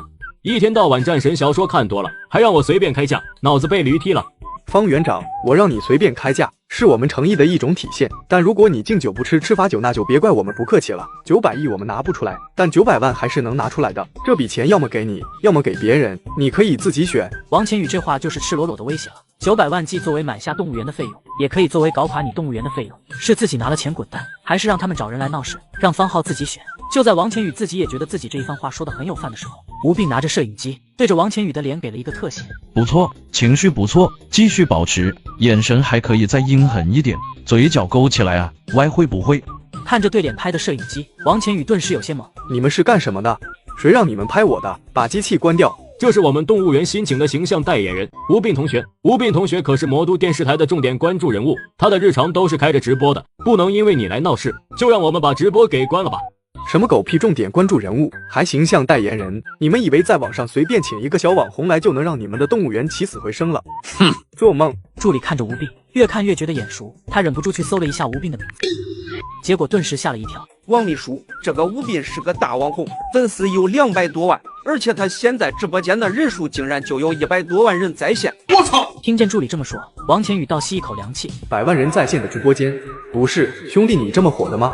王乾宇下意识地看了眼镜头，顿时心生恐惧。这哪里是什么摄像镜头啊，这简直就是100多万双眼睛啊！但凡这个时候说错一句话，一个字，估计今天晚上就得被网暴。啊！吴病同学，谢谢你。没什么，举手之劳罢了。你说谈生意就好好谈生意嘛，非得咋咋呼呼的，这种人就得给他一点教训。不过方园长，刚才那些人为什么要买你们的动物园啊？你又为什么不卖呢？方浩叹了口气，没有多做解释。你们跟着我进来逛一圈就知道了。在方浩的带领下，一群人开始参观起动物园来。动物园的经济条件并不好，很多基础设施之类的都已经很老旧了。我们动物园一共有21个动物展馆，还有7个展示区，动物数量有300多只，动物种类有50多种，属于中小型动物园。不一会，几人便来到了熊馆。然而当他们一行人看见展馆里的黑熊时，一个个都愣住了。这他妈是黑熊？这确定不是一头野猪？这也太夯了吧！方园长，你们园区的这些黑熊伙食挺好的啊。伙食一般吧，动物园已经很久不盈利了，所以他们的餐标已经缩减到了原来的1/4。缩减成1/4都还能喂这么胖，那没缩减之前该是什么样？一行人离开熊馆，又来到豹馆，刚一进去，再一次震惊了。原应该身材苗条的花豹，如今却胖得和一头猪一样。方园长，这花豹你们是怎么给喂这么胖的？他这不是胖，他是年龄大了，皮肤松弛了，所以看起来比较胖而已。其实这是正常体型。这都已经胖成一个球了，你竟然还说这是皮肤松弛？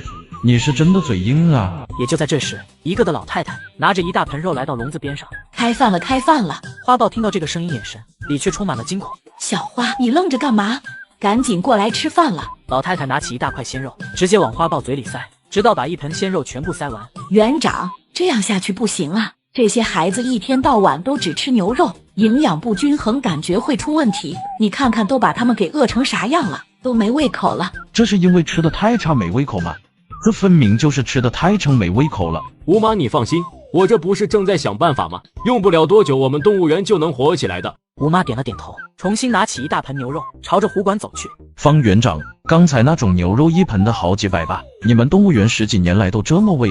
以前不仅喂牛肉，而且还会喂活鸡。按照这种喂法，我哥已经亏损1000多万了。以前我哥在外面是有产业的，但现在没了，全都投到这动物园里来了。吴斌一脸震惊地看着方浩，很不理解他这样的做法。难怪之前王乾宇花900万买动物园他不乐意，他自己喂养都花了1000多万了，你还想只花900万就把动物园给买过去？这不是开玩笑吗？见吴斌似乎不理解自己为什么这么做，方浩耐心的解释：如果我这家动物园经营不下去了，你知道结果是什么吗？吴斌摇了摇头，不太稀有的动物大概率会被放回山林。这不是很好的一件事情吗？动物本来就是属于大自然的。如果是从小就出生在野外的动物，那的确属于大自然。但动物园里的动物习惯了人类的投喂和照顾，很难野化。贸然把它们放回森林，和送它们去死没什么区别。何冰冰沉默了。弱肉强食，自然法则，没有了人的干预，这些吃得圆鼓鼓的家养动物放回大自然，的确会成为其他动物的美菜。还有一些比较稀有的动物会被调拨到别的动物园去，但别的动物园里的动物早就有自己的小圈子，有自己的地盘了。如果不新建园区，像虎、豹、熊这种喜欢独处的动物，很有可能会和其他动物发生冲突，到时候在笼舍里被活活咬死或者咬伤，也是大概率事件。所以为了我的孩子们，这个动物园我一定要保住。吴病被方浩的精神给感动了，他主动伸出手和方浩握了握。方园长，你放心，我一定会当好这个形象代言人的。谢谢吴病同学的支持。那这代言费方面你看，1分也不能少。合着我刚才说那么多，你是一个字也没有听进去啊？吴病，你这是要搬新宿舍吧？你不用动，我叫了几名保安帮你。导员，你这样弄我挺不好意思的，还是我自己来吧。不，你歇着，这些事情交给我们就行了。你现在可是我们学校的金字招牌，可千万不能再有任何闪失了。在吴病入学以前，杨康这个导员一年到头也不会在学校里出现几次，而如今他不仅天天都在办公室里待命，而且一有空就盯着吴病的直播间看，甚至连上厕所的时候也不敢放松警惕，就怕吴病出事，自己也跟着受牵连。15分钟后，杨康带着几人来到了新的宿舍楼。这里真的是学生公寓？我靠，这也太豪华了吧！这栋楼是今年新修的，原本是准备拿来做教学楼和实验楼的，但鉴于吴病同学你的特殊情况，所以这栋楼就临时拿来做宿舍楼了，环境和外面租房没有任何区别。听杨康这么说，宋兵3人都用崇拜的眼神看向吴病，他们都快激动哭了，因为这里不仅家电家具一应俱全，而且还是4个套房，每间房都带有独立卫生间，客厅还有一个超大的高清电视。这哪里是来读书的，这简直就是来度假的。我真是闲的，现在躺在寝室的上下铺上，看我无个坏心事。这他妈叫寝室？在我印象里，这不应该叫总统套房吗？这栋宿舍楼是有保洁服务的，每天中午12点，保洁阿姨都会进来给你们打扫卫生。只不过这房间里的东西你们别弄坏了，要赔的。你这是宿舍楼吗？你这分明就是星级酒店啊！和吴病他们简单的介绍了一下宿舍楼的规矩以后，杨康就带着保安们离开了。我去，这也太牛了，竟然连电视会员都给充好了。我们现在该不会是享受的教职工待遇吧？吴病同学，下午好呀。你们怎么在这里？我们也住这栋楼啊，我和许倩现在是室友了，就住在你们隔壁。吴病同学，庆祝你刚搬进来，也庆祝你和我们做邻居，我们一起出去吃个饭吧。好啊，好了，正好我们也还没有吃饭，走，出去聚个餐。你们想吃点什么直接去点，我请客。那我们就不客气了。许倩，没有想到这么巧，你们也来吃烧烤吗？来人正是郭雄，跟在郭雄身后的还有几名外国人。许倩眉头一皱，没有搭理郭雄。既然大家都是出来吃烧烤的，拼个桌怎么样？我和你们不熟，不想和你们一起坐下吃饭。许倩，你还不知道吧？这些是米歇根大学派来我们农大的交换生，也算是我们农大的学生。校董们说了，我们农大学子要展现出应有的热情和友善。你现在拒绝和我们拼桌，我倒是没什么，我怕这些外国友人知道以后，心里会有想法，到时候真闹出什么事情来，不也还是得你爸处理吗？你在威胁我？许倩同学，你这是哪里话？我怎么可能会威胁你呢？我只是在阐述一个事实罢了。就在郭雄等着许倩给出回复的时候，旁边突然传来一个中年大叔的声音：没给钱，你还没有给钱啊？只见一辆黄色的出租车停在路边，而一个黑人正面无表情地往这边走来，似乎没有听到司机在说什么一样。中年司机十分着急，追了几步，但是又担心自己的车在路边被贴罚单，于是急得直跺脚。你没给钱啊？哎呀，这人怎么这么样啊？中年司机原本是想追上黑人找他理论，但他就像是想到了什么，最终还是深深地叹了一口气，开车离开了。这个黑人老外这么嚣张的吗？光天化日之下竟然不给车费。原本还有人以为黑人是听不懂中文，谁知道他来到郭雄的面前，热情地和他打了个招。嘿，今天我们去哪里？嘿！一听黑人竟然会说一口流利的中文，周围的人顿时更加愤怒了。你刚才没有听见司机在叫你吗？你坐车为什么不给钱？黑人并没有回答韩娇妍的问题，而是肆无忌惮地用眼神打量了韩娇妍一番，脸上露出猥琐的笑容。这是你为我们准备的晚餐吗？她长得可真漂亮，皮肤真白。黑人说着就要伸手去摸韩娇妍的脸，吴病一伸手抓住了黑人的手腕。小子，你最好别多管闲事。弗里曼，别冲动，你不能打他，你打他我们都得遭殃。哇！动把脸伸了过去。你动我一个试试。郭雄脸都吓白了。弗里曼，你如果把我当朋友就别动他，他不是你能惹得起的。哇！你什么时候这么丧了？你不是说在弄的你想弄水就弄水吗？你还会怕一个小白脸？郭雄连忙给弗里曼做手势，示意他别说了。看不见那里有摄像头吗？正在全程直播啊，大哥，我就和你吹一下牛逼，你还当真的是吧？来呀，来打我呀！吴斌，你别太过分了。我现在就是要这么过分，你要是不服气，动我一根手指头试试看。郭雄肺都快气炸了。好，算你狠，我惹不起难道还躲不起吗？他们怎么就这么走了？那个黑人还没有给司机大叔钱呢。放心，这个钱我会让他掏的。哇，你到底为什么害怕那个小白脸？你要是担心打不过他，我们可以出手。什么自由的美丽这样的事上，我们是不会让任何人欺负到我们头上的。你先不要着急。你们刚来农大，很多事情还不清楚。吴斌是我们农大有名的脆皮大学生，这要是寻常人，你们打了也打了，无非就是赔点钱。但他不一样，你们要是对他动手，我们可能都得进局子。郭雄将吴斌的事情和一群外国人详细说了一遍，弗里曼越听越觉得离谱。哇，你该不会在骗我们吧？这个世界上怎么可能会有这么衰的人呢？而且我看他也挺正常的，没有你说的那么严重啊。这就是最蛋疼的地方，你以为你是和他1换1，但这小子就和打不死的小强一样，恢复能力极强。同样的伤势，你还在医院里躺着，他已经能够出院活蹦乱跳了，所以没有必要和他这种人起冲突。我们郭雄话还没有说完，就见吴斌拿着一盘西瓜突然出现在他的面前。聊着呢，来吃点西瓜解解渴。吴斌，你不要仗着你脆就在这里故意挑衅，你再这样信不信我告你一个寻衅滋事？我们郭家有专业的律师团队，到时候就算真把你打了，我们也不用承担任何责任。专业的律师团队能把罗老师送进去吗？Ben， 你不要仗着你脆就在这里故意挑衅，你再这样信不信我告你一个寻衅滋事？我们郭家有专业的律师团队，到时候就算真把你打了，我们也不用承担任何责任。专业的律师团队能把罗老师送进去吗？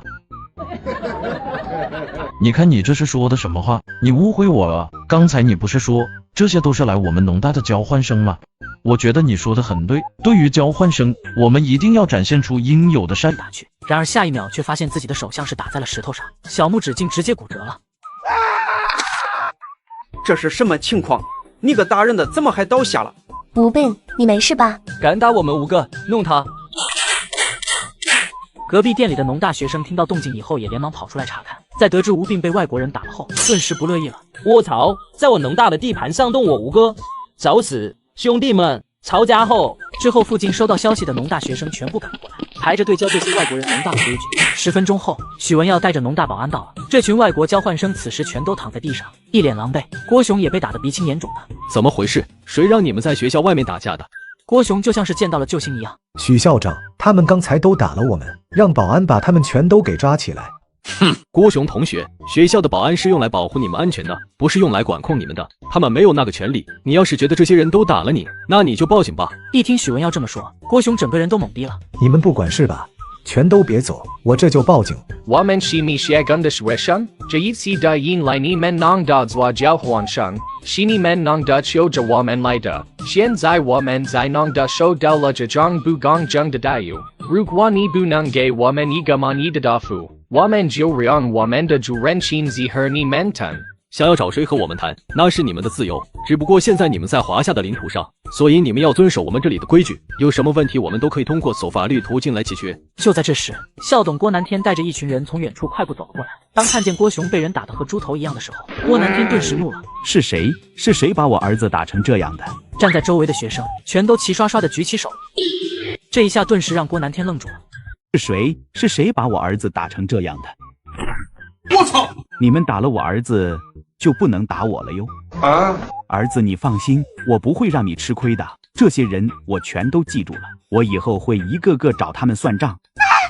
快，患者吐血了，疑似体内脏器大出血，赶紧送医院。只见吴病微微张开嘴，巨量的鲜血从他的嘴里涌出。不是，你这出血量也太夸张了吧？你刚刚明明没事的，警察看见这种情况，直接给郭雄铐上。警官，你们没有搞错吧？我们只是打架斗殴而已，有必要给我戴手铐吗？哼，打架斗殴，普通的打架斗殴会吐这么多血吗？我怀疑你们是在故意杀人。我操！3个小时后，警察局内，郭雄在派出所的临时管制室内坐立不安。就在这时，一名警察走了进来。郭雄，你律师来了，跟我走吧。哦，你们有10分钟的时间。丁律师，你可算来了，这个鬼地方我1分钟都不想多待了。你有什么办法能让我出去吗？郭少，这次事情闹大了，我这边刚刚收到医院那边的鉴定报告，说是吴斌本身就有严重的凝血功能障碍，一旦受伤，体内的出血就止不住，已经有生命危险了。郭雄人都听傻了，就这么随便打2拳就有生命危险了？开什么玩笑！现在还真不是开玩笑，你如果想从这里出来，就必须得到吴斌的谅解。如果走司法程序，我们大概率会输，这件事情的性质也会从民事案件转变成刑事案件，你有可能会坐牢。一听到要坐牢，郭雄慌了。那吴斌也打我们了啊，还有那么多的农大学生也打我们了，难道他们就不用负责吗？这件事情还真不好办。根据现场的人描述，吴斌是带着诚恳的态度请你们吃西瓜和炸鸡的，还热情的邀请你们去参观棉花试验田，对吧？结果弗里曼不知道为什么突然就动手打吴斌。至于农大学生一起冲上来群殴你们，虽然有视频在，但我们没有办法同时起诉这么多人。在理解到事情到底有多严重以后，郭雄整个人都麻了。我不想进去坐牢啊！老板，吴斌已经脱离危险期了，现在正在病房里静养，我们需要去和他接触吗？去和他谈谈，看看他愿不愿意出具谅解书。好的，老板。罗佑拿着手机走进病房，结果发现吴斌正躺在病床上跟韩娇妍和护士讲笑话，没有一点病重的样子。吴斌同学，我是国家的代理律师助手，我这次来是想找你谈谈。吴斌，你别怕，我也可以给你请律师的，我爸也可以帮你。几位不要误会，我这次来谈谅解事项的，不是来和几位打官司的，请你们先冷静一下。你们把吴斌同学打成这样，还想让他谅解你们吗？做梦！不谅解，滚！要谅解也不是不可以，只要答应我几个要求就行。罗佑连忙将手机举起来凑了过去。吴斌同学，你说，我家少爷听着呢。第一，把我打的生命垂危，总得给我一点赔偿吧。你生命垂危吗？刚才我进来了的时候，你明明有说有笑的。应该的，吴斌同学，你说要我们赔偿多少呢？具体赔偿多少，就看你们的诚意了啊。前2天我看见一个新闻，说是一只流浪猫把路人给绊倒了，路人摔了个10级伤残，投喂流浪猫的人被判罚了26万块。你说我这都被你们打的生命垂危了，你们给多少合适呢？丁志听后顿时汗流浃背，吴斌这番话好像是在狮子大张嘴，但是又没有完全张开。吴斌同学，你看我们这里赔偿你100万合适吗？吴斌轻笑一声，没有说话。200万怎么样？看来你们的诚意并不是很够啊！如果你们不知道应该给多少钱，那我给你们算笔账。故意殴打他人致其重伤的，依法应该判处3年以上10年以下有期徒刑。我再提醒你们一下，这是公诉案件，一旦警察那边开始立案调查，不管我告不告你们，你家郭少都得送进去。所以你们该赔偿我多少费用，最好先掂量你家郭少在外面自由潇洒1年值多少钱。丁志听了倒吸一口凉气，他原本准备了一连串的话术要忽悠吴斌的，结果吴斌一张嘴就是一套组合拳，直接把丁志给打懵了。他将手机话筒静音，随后和郭雄商量起来。郭少，现在这件事情麻烦就麻烦在你们动手的时候被全程直播拍下来了。郭雄十分委屈，主要是弗里曼那个黑人打的他啊，我也就只是上去踹了他2脚而已。话是这么说，但谁又知道是不是就因为你这2脚，所以才把吴斌踹出内出血的呢？我们努力，最好的结果就是给你争取个3年的刑期。但如果我们能够拿到谅解书，再加上我们和吴斌配合一下，把这个锅都丢给弗里曼，那你这里还是有很大概率我们能保出来的。那你觉得给多少钱合适？吴斌不是说了吗？要让少爷你自己算算，你在外面自由1年是多少钱？1000万以内吧，把这件事情摆平。丁志点了点头，打开手机话筒。吴斌同学，之前起冲突的时候你们都是有全程直播的，相信你看回放就知道，其实我们郭少并没有怎么动手，所以你看这个赔偿我们要不给你提到500万，怎么样？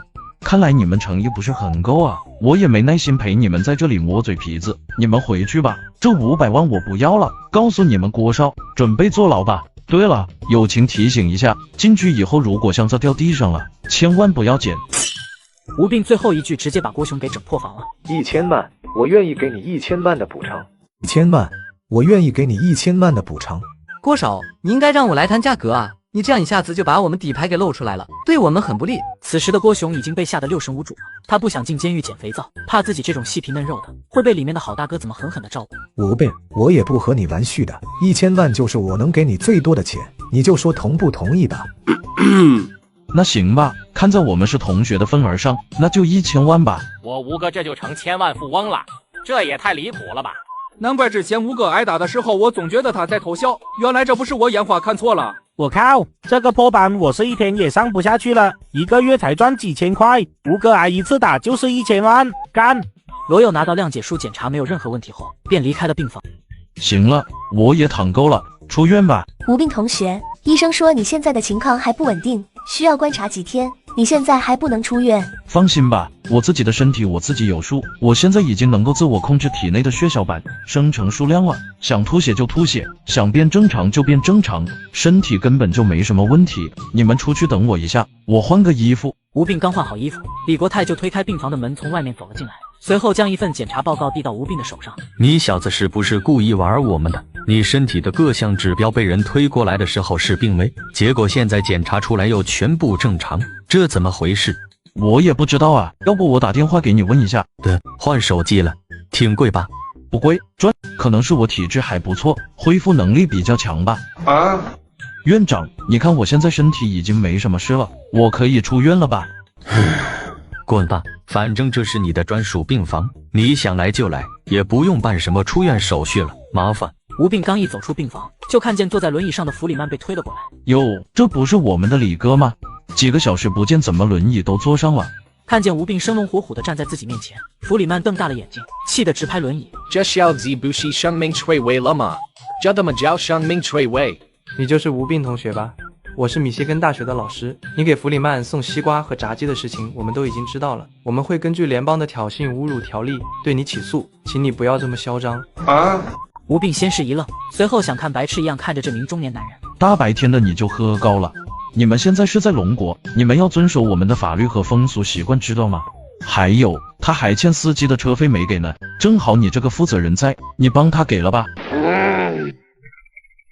欧文刚才打来电话，说弗里曼在网上火了。农大一黑人打车不付钱，中间司机要钱无果，无奈离去。农大黑人搭乘出租车，下车甩手走人，拒付车费。这也叫火？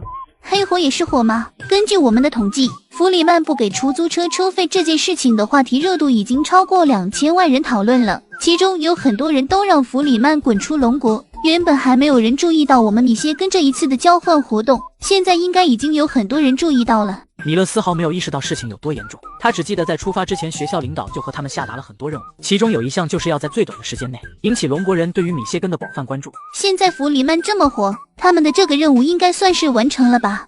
见米勒一副很开心的模样，汉森觉得十分头疼。为什么每次出差给自己配的都是这种没什么脑子的助理呢？网上的讨论你们也看到了吧？现在给你们2个选择，要么把那个司机的车费给补上，要么我就再花点钱做推广，让你们这群米歇根交换生好好出个风头。原来视频是你拍的，是你在暗中搞鬼。你可别血口喷人啊，我是正好直播拍摄到了这过分的一幕罢了。至于网友们有没有录视频发视频，那是网友们自发的行为，和我没有关系。但我觉得这些视频好看，花钱买点流量进行推广，应该没什么问题吧。此时的汉森也才注意到，吴病的身边始终都跟着摄影师和摄像机。此时他这才意识到弗里曼这次是踢到铁板了。给钱？什么？汉森你在开玩笑吧？那个 CG 很愚蠢，我不想给钱，我是美国人，是米歇根的所谓的教生，他们难道还能把我怎么样吗？弗里曼，如果你不想失去米歇根特招生这个身份的话，你现在就掏出钱来，把坐车的费用给付了。见汉森是真的生气了，弗里曼这才抽出车费递给吴病。冰冰姐，麻烦你们电视台联系一下那位司机大叔啊，现在大家赚钱都不容易。吴病刚从医院里走出来，门口的方浩正激动地冲他挥手。吴病同学，方园长，你怎么在这？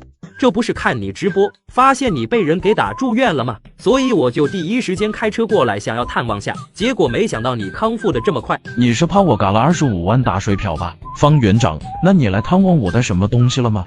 打空手来呀！嗨，我这来的匆忙，所以没来得及买慰问品。不过吴病同学，既然你康复了，不如去我家坐坐。正好有朋友送了我一条新鲜的鲫鱼，我请你吃饭，好好露一手。OK， 这不是锦绣香江吗？你住这里，这么有钱的吗？这是我妈留给我的房子，不能卖的，要不然我早就卖了，拿去买肉了。把5万块一平的房子卖了拿去买肉，难怪里面的动物一个个胖的和猪一样。有你这样的园长，他们只能撑死，绝对不可能被饿死。吴病同学，冰冰，赶紧做，就和在自己家一样，别客气。配菜之类的都准备好了吗？水已经烧开了，配菜之类的我也切好了，就等着肉下锅了。好多年没有进过厨房，今天你们有口福了，我亲自下厨，给你们弄点好吃的。方如，你帮我把它的翅膀逮着，我来放血。这鸡怎么这么难嘎？这都4、5刀了，还活蹦乱跳的。然而鸡子的咯咯声，在吴病听来，竟然变成了人说话的声音。大哥，不行，咱就在这院子里架口锅，我自己跳进去呗。你说你这刀来回划拉，给我整的全是皮外伤，一脖子的小口子，我实在有点顶不住了。你就给我个痛快吧，一会儿没让你整死，吓都让你吓死了。我操！人将一条活蹦乱跳的鱼摁在地上，随后拿起木棍，几次敲击后，鱼不仅没有死，反而说起了人话。不是哥呀，打铁呢，能不能给我来个痛快？我这脑袋让你砸的全是小坑，靠北了，我是鲫鱼，不是木鱼，你哥这要攒功德呢。方园长，这鱼我们今天非吃不可吗？要不我们换一道菜吧，或者换一个人来做这道菜也行。不好意思啊，吴病同学，我太久没做菜了，所以有点手生。你这叫手生吗？你根本就没有杀过鱼吧？哥，还是我来杀吧。总算安静了，希望这顿饭吃不死人。尝尝我哥做的家常鱼。松鼠鱼，你管这叫家常鱼？这就是我们家的家常菜啊！你看见我们前院放着的那口水缸了吧？那是我们特意买来放在那里的，因为我哥有一个很喜欢钓鱼的朋友，而且技术还很不错，所以平时钓多了的鱼，他都会拿过来给我们养着。久而久之的，我哥做鱼的技术就练出来了。这也行。还没等吴病回过神来，方如又端着一大盆母鸡汤从厨房里走出来。当鸡端上来的时候，那种鲜香的气味瞬间就充斥了吴病的鼻腔，让他整个人闻了以后都觉得神清气爽。我去，补太补了，这些菜真都是方园长一个人做的？对呀，你们看见前院的鸡见了吧？等等，你是不是想说你哥还有一个喜欢养小鸡仔的朋友，因为闲着没事干，所以就总是跑到你们这里来，把不知道从哪里搞来的母鸡直接丢到了鸡圈里？吴病同学，你怎么知道的？难道说你对我们私下里也有调查？我调查个鬼，分明就是你们家这种情况太奇葩了，好吧？朋友有什么吃不完的东西，都直接来你家投喂。你们家是动物园吗？你家确实是开动物园的。吴病同学，你觉得我这鱼肉弄得怎么样？方园长，你不去开饭店真的可惜了，这味道简直绝了。喜欢吃就多吃点哦。吴病同学，我想和你商量个事儿。你说，之前不是说你的代言费一共50万，我这里先付了25万吗？后来我看了一下我的账户，发现我卡上没那么多钱了，所以这尾款你看能不能用另一种方式来结算呢？难怪你这么热情，原来是在这里等着呢。除了直接给钱，还有别的什么方式可以结算？方浩连忙拿出一份早就准备好的合同。我仔细想过了，我现在主要是没有多余的流动资金，但固定资产什么还是够的。所以吴病同学，你要是信得过我，我可以先将动物园49%股份转让给你。有了股份以后，我们就是一家人了。动物园的日常收益什么的，你也可以拿一半走，这可是个长久的买卖啊。你这动物园有收益吗？吴病同学，我也实在是没有办法。如果吴病同学你不同意这样的方案，那形象代言人的事情就这样算了吧。我之前给你的25万，你退给我24万就行了。好，这么和我玩是吧？进了我的口袋里的钱，想拿回去是不可能的。尾款可以用这些股份来抵，但我不仅需要股份，我还需要魔豆动物园的管理经营权。我觉得魔豆动物园有一些运营上的问题，我需要介入。没问题，只要不是损害到园区里动物们的行为，只要你提的那些什么经营方案合理，我全都听你的。形象代言人一下子变成了合作伙伴了，双喜临门啊！吃完饭后，吴病则带着韩娇妍他们来到小区里散步。吴病，以后我们是不是得叫你一声吴园长了？叫我什么都行，只不过你们可不可以抽空去一趟动物园，买2张票支持一下？突然，一只黑色的狗从远处冲了过来，直接在三女的身边停下了。谁家的狗怎么不牵绳呢？就在这个时候，这只大黑狗突然站起来，2只前爪保住韩娇妍的大腿，腰部开始一耸一耸的。它前爪这么一搭在韩娇妍的大腿上，立马就留下了好几道血痕。就在韩娇妍绝望的时候，站在一旁的吴病突然一个助跑，对着狗的肚子就是狠狠一屌。只听那只狗惨叫一声，竟然开始吐血了。就在这时，一个中年女人牵着2条恶犬，气势汹汹的从远处跑了过来。小黑，你这是怎么了？小黑，你可千万不要吓我啊！这不是杨太吗？这下这小伙子可摊上事了，谁不知道杨太最喜欢的就是他的这些狗？是啊，把这些狗当儿子一样养，宝贝的很，谁都碰不得。吴病同学，你没事吧？我没事，但是韩娇妍的腿被抓伤了，需要赶紧拿酒精过来消毒。我去拿。好呀，我说是从哪里冒出来的小畜生，原来是方浩你带来的。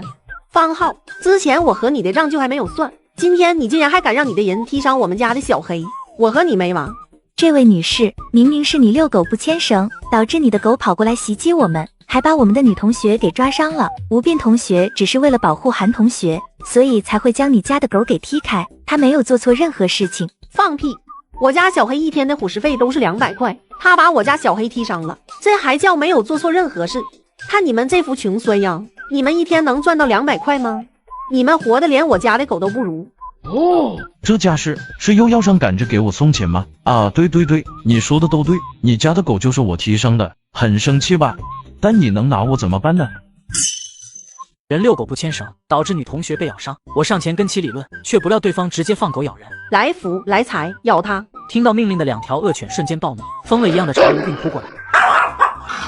顿时所有人脸色大变。你还愣着干什么？还不赶紧过来把你家的狗牵走，会出人命的。杨太整个人都吓懵了，他原本只是想吓唬一下吴病，没想到狗会直接扑上去。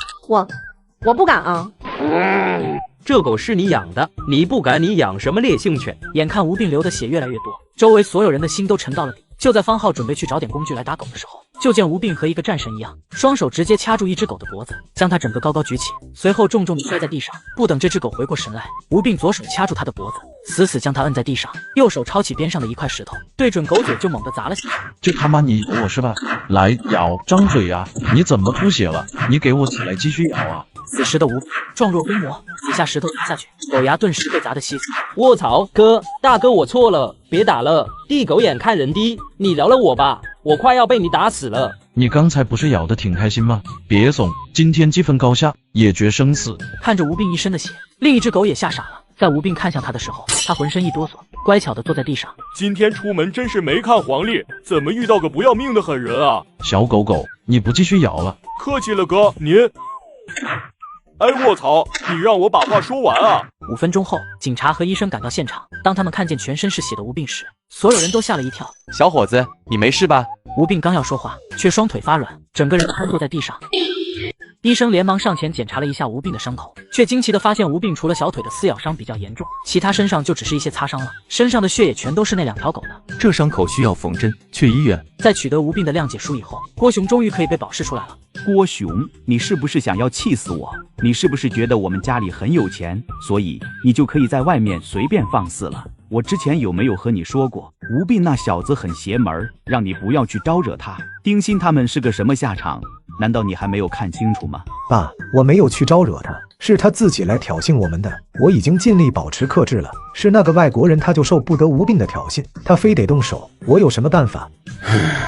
最近这段时间，你就待在家里，哪里都不许去，给我禁足。你不是说很喜欢家里养的狗吗？我会给你办理休学手续的，你先避避风头，实在不行，我给你换一个校也可以。我要见我的律师，你们这是不公平的对待，我要给我老公打电话。杨东，这是什么情况？怎么刚把儿子接出来，老婆又被送进去了？杨小姐，我们是请你回来配合我们进行调查，并不是非法拘禁。如果你再这么无理取闹，那我们就要以妨碍公务罪给你上手铐了。我又没有犯法，凭什么给我上手铐？你要是有胆子铐我，我让我的律师告给你们倾家荡产，你信不信？杨东，你给我闭嘴！老公，你来的正好，这些警察无缘无故就把我给抓进来了，你可一定要替我做主啊！这到底是怎么回事？我带着家里的狗出去遛弯，结果有个年轻的小伙子上来就打我们家小黑，都给打吐血了。其他2只狗没忍住把那个年轻人给咬了，这属于正当防卫吧？对于杨东的话，丁志压根就不相信，他立马拿出手机在网上搜了一下。脆皮大学生勇斗恶犬，以一敌2。我操，不会这么倒霉吧？见丁志脸色不对，郭南天和郭雄也凑了过来。当看到被咬的是吴病后，郭雄顿时脸色发白，呼吸困难。我承认我留狗没有牵绳，是我疏忽了，大不了赔点钱吗？我听别人说这个男的好像是什么大学生，大学没有见过什么钱，我们只要多给他一点钱，几万块就能摆平了。妈，我刚给了他1000万。多少？你疯了吧？你给他这么多钱干什么？等会，你们认识他？他就是吴病，我们学校的脆皮大学生。我不是说过不要去招惹他吗？你们一个个的，是不是想要我死？郭南天感觉自己简直就像是被下降头了。为了避开吴病，他特意出了个差，不在学校里待着。结果刚出差没多久，郭雄就进去了。好不容易把郭雄给捞出来，杨东又进去了。郭先生，您先别着急，我刚才看完视频了。从视频上来看，吴病的伤势应该不算严重。这一次我们也许花不了多少钱。确实，吴病这次顶多也就是小腿被咬伤，赔个几十万差不多了，总不能每次都要1000万吧？几人在警局做完笔录以后，立马就前往医院看望。同学，你的伤怎么样了？我是农大的校董郭南天。许文耀提议让你当我们学校形象代言人的时候，我还给你郭投了一票呢。这是我老婆杨东，儿子郭雄。同学，对不起，这次是我没有牵狗，导致我家的狗把你给咬了。这件事情我很抱歉，我现在正式向你道歉。杨太太，我记得你之前说我打死你家的狗，你要我负责是吧？不知道你家的狗多少钱，我看看我能不能赔得起。同学，你看你这是说的什么话？这次是我们做的不对，怎么还会让你赔钱呢？这样，为了表现我们的诚意，我决定拿出10万块赔偿你。同学，你看怎么样？10万块会不会少了点？你们家的狗可是把我的腿给咬飞了，而且他们当时扑过来，对我进行了长达好几分钟的施暴，给我幼小的心灵造成了极大的伤害。尼玛，你能不能要点脸？如果不是老子看过视频，我还真就被你给忽悠了。那是你被施暴吗？明明是你对那2条狗施暴。小伙子，做人做事不要这么咄咄逼人。你伤的并不重，也只是腿被咬了而已。给你10万块还不够吗？那我给你10万块，你被咬一下，你愿意吗？行啊，你养狗了吗？你倒是牵出来让它咬我啊！同学，意外和故意是有区别的，你别做傻事。反正我答应了，有本事你来咬我呀！就在这时，坐在轮椅上的吴病突然身体猛地一抽，就像是要尸变了一样，嘴皮微微抽搐，猛地朝着杨东扑了过去。吴病同学，你冷静一点，不要冲动啊！你这是故意伤害，是要坐牢的。赶紧把他给拉开啊！众人努力了很久，这才把吴病和杨东分开了。只不过杨东的小腿被咬下了一大块肉，这比被狗咬了还要狠。吴病这是下死罪啊！老公，我要告他，我要让他进去坐牢。吴病，你太嚣张了！你真以为没有法律能够管得了你了吗？快去准备纱布，把吴病同学的嘴给塞住，拿绳子来把他的手脚也捆住，他有可能是狂犬病发作。狂犬病的发病时间不应该这么快吧？按照道理来讲，至少也要潜伏7天。但吴病同学这个症状的确和狂犬病很像。如果真是狂犬病，那岂不是死定了？在医学上，狂犬病的致死率是100%，也就是说，除非不发作，要是发作起来，那就死定了。丁律师，我要告他，打官司。这次说什么也要把这小子给我送进去。老板，吴病好像得了狂犬病，我们告不了他。什么狗屁狂犬病？得了狂犬病很了不起吗？难道得了狂犬病咬人就不犯法了吗？得了狂犬病咬人还真不犯法。他就算把我们给咬死了，也是我们的责任。更重要的是，狂犬病致死率很高，所以他不仅不用承担法律责任，我们还有可能会被送进去。丁律师，应该不至于这么严重吧？我就只是留狗不牵绳而已啊，而且那2只狗都被他给打死了，为什么还要追究我的责任啊？吴哥，是我们错了，你可一定不要有事啊！我们愿意给钱，1000万行不行？求求你不要死啊！你死了我可怎么办啊？这里是病房，不是菜市场，怎么什么人都在这里？叫保安来，把他们给我插出去。丁律师，这次你可一定要帮我们啊！老板，这次我真帮不了。得了狂犬病的人，精神状态极不稳定，和疯了没区别。这种情况下，就算拿到了无病的谅解书也没用，更何况他还死定了。比起拿谅解书，老板，要不你们先去消个毒？你们可是被带有狂犬病毒的人给咬了。我操！院长已经确认了，吴斌同学的确就是狂犬病，立马将这个病房隔离起来，除了相关的医护人员，其他人全都出去消毒打针，把吴斌同学的情况上报卫生署，然后在外面拉起警戒线。是，院长。只不过是狂犬病毒而已，应该没必要这么样吧？狂犬病毒可是很恐怖的，毕竟没有特效药，如果不能在被咬的前几天打狂犬疫苗，一旦发作就必死无疑。这个狂犬病真有这么厉害吗？怎么感觉就和病房里有一个生化武器一样？楼上，你怕是不知道狂犬病毒有多猛，如果不严格管控，病毒一旦扩散开来，那不亚于丧尸围城。我们村以前有一只狗得了狂犬病，然后卫生署的人来了，我们那个村所有的猫狗之类的全都被扑杀，然后无害化处理了。主要是这玩意儿要死人的，致死率100%，你要不要和老天爷赌概率嘛？病房里被绑着的吴病突然不知道什么时候把嘴里的布条给顶开了。好痒啊，我全身好痒，就像是有虫子在爬。放开我！我要跳舞，我要唱歌，我要出去跑步。基本可以确定了，吴斌同学现在已经完全进入急性期了，而且是脑炎型的临床症状。院长，这实在是太奇怪了。吴斌直接跳过了病毒的潜伏期，你说他这一次感染的会不会是一种变异后的狂犬病毒？曾教授这话一出，李国泰顿时被吓出了一身冷汗。虽然说我们搞医学的都是大胆假设，小心求证，但你这个胆子也太大了。如果真的有这种突变的病毒，我敢保证，这绝对会是全人类的灾难。现在全世界唯一治疗狂犬病的方法，就是在病毒还没有发作的时候，利用狂犬病疫苗为身体争取时间，生长出相对应的抗体。但如果狂犬病毒真的变异了，跳过了前2个阶段，那么人类的末日也就快要到了。曾教授也被自己这话给吓到了，也不能怪我啊，实在是吴斌同学现在就活生生的在我们面前，总不能是他的体质和寻常人不同，所以才导致狂犬病毒提前发作了吧？倒也不是没有这种可能，毕竟这小子体质特殊，也许是体内的某个东西和狂犬病毒发生了反应，所以才导致狂犬病提前发作。就在两人疑惑的时候，吴病突然冷静了下来。李院长，你们把我绑起来干什么？不会要对我进行切片了吧？吴病同学，你现在恢复理智了。我一直都有理智啊，我刚才只是激动了一点。见吴病能正常交流，李国泰和曾教授眼睛都发光了。他们还是第一次看见狂犬病发作的患者能够这么理智的和他们进行对话。快让各科室的主任都进来，给吴病上检测设备。摄影机开了吗？全程记录。李院长，没这个必要吧？你这搞得就好像我是大熊猫一样，这咋还记录上了呢？要不你先把我放开，我们有什么事情慢慢聊呗。不行，虽然你现在是短暂恢复理智了，但狂犬病毕竟已经发作了，如果不对你的行为进行限制，你把我们咬了怎么办？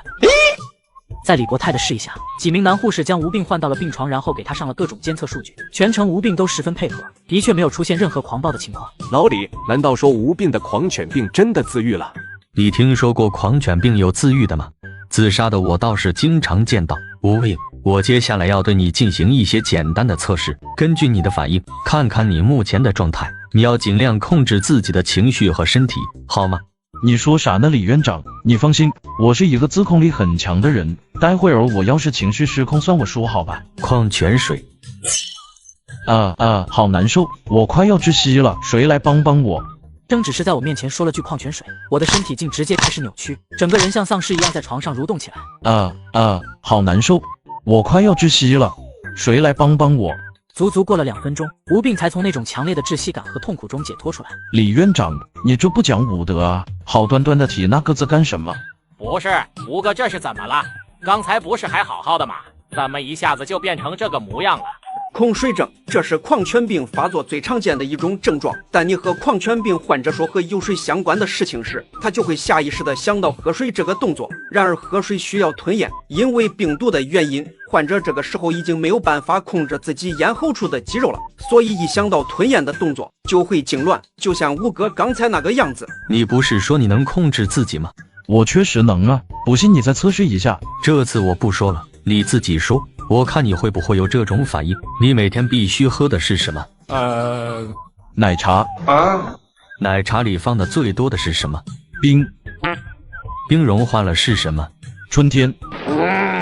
好，你小子和我这么玩是吧？怎么样，李院长？我就说我的自控力很强吧？强个屁！我是让你自己说出那个字，测试你会不会有反应。你和我搁这儿放屁呢？再来，地球上70%覆盖的是什么？海洋。海洋里面有什么？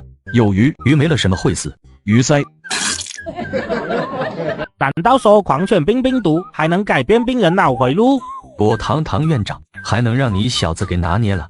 今天我必须让你说出那个字。Water 是什么？ H20。 H20 是什么？一氧化二氢。一氧化二氢是什么？无机物。我尼玛！算了，老李，吴斌现在是个病人，你总不能和一个病人一般见识吧？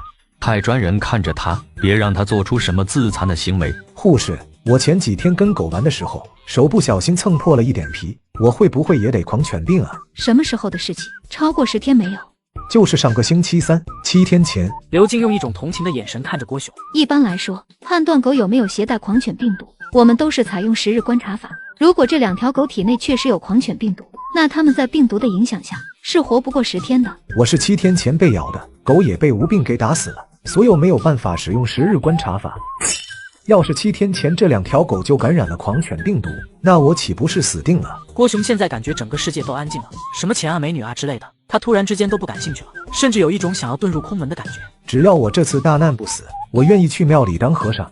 郭南天夫妻俩完全没有注意到郭雄的心态已经崩了，还在为怎么处理无病的事情争论不休。早就让你不要在城里养这种烈性犬，你就是不听。现在好了，咬到人了吧？还是狂犬病？现在知道怪我了。我之前养他们的时候，你不是也挺开心的吗？我算是看明白了，你现在看见我出事了，所以想要和我撇清关系了是吧？你可别忘了，你能走到今天这一步，靠的是谁？你要是想要现在和我撇清关系，那我爸绝对不会放过你。丁律师，现在已经确定吴斌得了狂犬病了，如果打官司，法官会怎么判？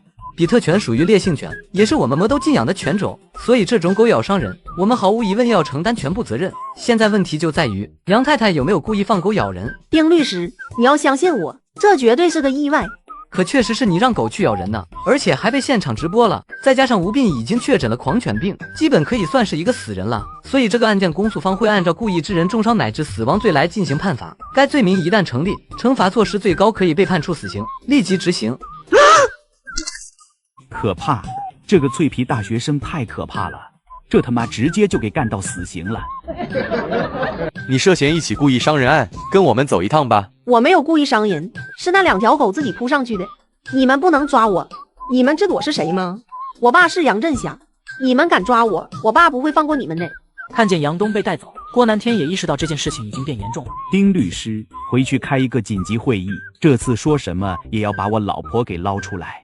经过2天的观察，李国泰惊奇地发现吴病的情况并没有恶化。寻常人狂犬病发作，病情会一天比一天严重，吴病却和正常人一样，难道说他自愈了？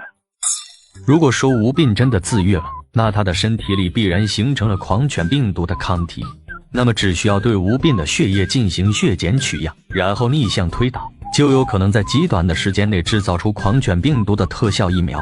想到这里，李国泰整个人都兴奋了起来，立马带着一群医生来到病房，准备仔细给吴病再做一个检查。吴病同学在吃饭呢，身体有没有什么不舒服的地方？谢谢院长关心，我感觉好多了。你看什么时候能够帮我把绳子解开？吴病同学，我们绑这些绳子也是为了你好，只有在确定你已经完全康复以后，这些绳子才能解开，请你谅解一下。这老登也太谨慎了，有系统在，区狂犬病算什么？今天吃的是西红柿鸡蛋，不错吗？闻起来挺香的。这是什么情况？护食？不是，你这狂犬病怎么和其他人不一样啊？还是第一次听说的了狂犬病的人护食。李院长，我刚才其实就是和你开了个玩笑，要不你吃一口，我绝对不会护食。刚才你的牙齿咬得咔咔作响，你和我说是开玩笑。为了测试吴病目前的情况，李国泰硬着头皮再次靠近饭碗。不是的，反正我也不喜欢吃番茄炒的。奇了怪了，为什么尹有龙拿勺子吴病就不会护食了呢？难道说这种护食是分人的？吴病这个表现实在是太奇葩了，以后这种狂犬病的毒株该不会被命名为护食好色猪吧？就在李国泰还想询问更多的事情时，并突然脸色一变，随后整个人就像是看到什么恐怖的东西一样，开始剧烈挣扎起来，而后便没了声息，没有心跳了。这4练只是吃了碗蛋炒饭，竟直接开始浑身抽搐，学起了狗叫，还发疯似的咬人。是狂犬病发作了，快链住他，别让他自残。吴病整个人在病床上翻滚挣扎，比粘猪都还要难按。院长，我们现在应该怎么办？要不要给吴病同学打镇定剂？他现在这种情况，打镇定剂没有用，狂犬病无药可救，他能坚持到现在，已经是医学奇迹了。但该来的终究还是来了。根据李国泰的经验，吴病在接下来的一段时间里，都会处在这种癫狂无比的兴奋状态。等到吴病的体力完全消耗殆尽，他就会陷入昏迷之中，随后走向死亡。吴病在这样大喊大叫挣扎了3个多小时后，整个人终于折腾不动了，逐渐安静下来，陷入昏迷。院长，吴病同学的各项数据正在往下掉。院长，吴病同学的心率也在持续下降，已经快掉到40了。看着吴病的身体各项数据都跌到了危险线以下，李国泰沉默不语。在狂犬病毒面前，他们这些医生唯一能做的就是给吴病输营养液，必要的时候给他推一针肾上腺素替他加油。这是免疫系统和狂犬病之间的较量，我们谁也插不上手。又经过了1个小时的漫长等待，吴病的心跳终于归零了，所有人都不敢相信这一幕。吴病竟然真的死了。我吴哥终究还是没能挺住啊！吴哥，你放心的去吧，我会替你照顾好冰冰的。虽然在关注之前就已经预料到有一天会是这样的结果，但当这一天真的来临时，我还是有些接受不了。农大永远的吹吹沙，我们会永远怀念你的，吴哥。就在网友们全都泪酒当场的时候，一个广告弹窗在直播间里弹了出来。收看30秒小广告，复活吴病。这什么情况？现在是开玩笑的时候吗？这个时候了，还有谁有心思看广告啊？我吴哥都没了，你们还在整活？你们是想赚钱想疯了吧？我觉得还是可以看一看的，万一吴哥真的火了呢？抱着这样的心态，直播间里有不少网友点开了小广告。原本没有心跳的吴病突然睁开眼睛，活着的感觉真好。几乎一瞬间，监测吴病身体的仪器各项数据全都在同一时间恢复正常，而且不仅恢复，吴病现在的身体状态甚至比一般人的还要健康。看见这一幕，所有医护人员激动不已。哇，给吴病抽血，看看他体内有没有狂犬病毒的抗体。这都能活过来，我的天啊，这简直就是祖宗显灵。病同学，你现在是什么感觉？有没有哪里不舒服？头有点晕，想睡觉。院长，我不会再嘎一次吧？想睡就睡吧，现在你的身体应该能量消耗挺大的，所以身体为了保护你，才会让你进入休眠状态。你睡一觉起来，说不定什么都好了。吴病同学，你醒了？我身上的绳子呢？在你睡着的时候，李院长给你做了一次全面的检查，你现在体内的狂犬病毒已经完全清除了，你已经彻底康复了。恭喜宿主已成功治愈一项疾病，获得300生命币，新的疾病已为您准备就绪，请选择。我敲，这次只有300的生命币。不是，狗系统，你这生命币怎么越给越少了啊？你最起码让我休息一下吧。这一次系统依旧给了3个选项：真菌、细菌、心理疾病。心理疾病，系统你真牛逼呀！这玩意能致死吗？你该不会想一直折磨我吧？算了，我选真菌。宿主已做出选择，下一个疾病真菌。警告：真菌属于特殊状态，为了给宿主造成致命威胁，本系统将自动上调真菌破坏力，缩短感染时同时开启真菌叠加效果，祝宿主体验愉快。好，为了杀掉我，你真是煞费苦心啊！体验愉快都来了，真有你的！不管了，先打开商城看看有没有刷新什么新玩意儿。百倍返还，当发动此技能时，自身所受到的伤害将会百倍返还给目标人物，兑换价格100生命币。这个技能牛逼呀！这岂不是说别人打我1拳，相当于我打别人100拳？不错，系统终于当了一回人了。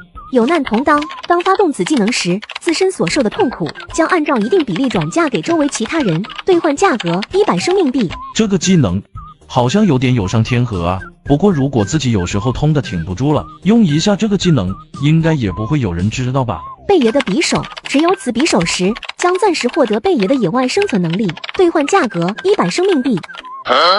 贝爷体验卡，我又不去荒野求生，要这玩意有啥用？算了，有总比没有好，先买来放着吧，有备无患。吴病同学，我想死你了！你个老登，你是想我死吧？干得不错，你这次一箭3雕，着实让我刮目相看啊！你这要是拍成电影，这电影名高低的叫《吴病除三害》。吴病心里一惊，脸诧异的看着许文耀。我靠，你说话这么直白的吗？郭南天好歹也是校董，你当着摄影机直接把他们一家3口比喻成3害，也太嚣张了吧！校长，你无敌了！许文耀似笑非笑的看着吴病，并没有说话。倒是杨康将早就准备好的一面锦旗递了过来，锦旗上赫然写着钢筋铁骨，为民除害8个大字。看着这面锦旗，吴并甚至有点不敢伸手去接，这是直接把郭南天一家打成全民公敌了。许文耀难道说包上什么大腿了？怎么突然之间这么给力？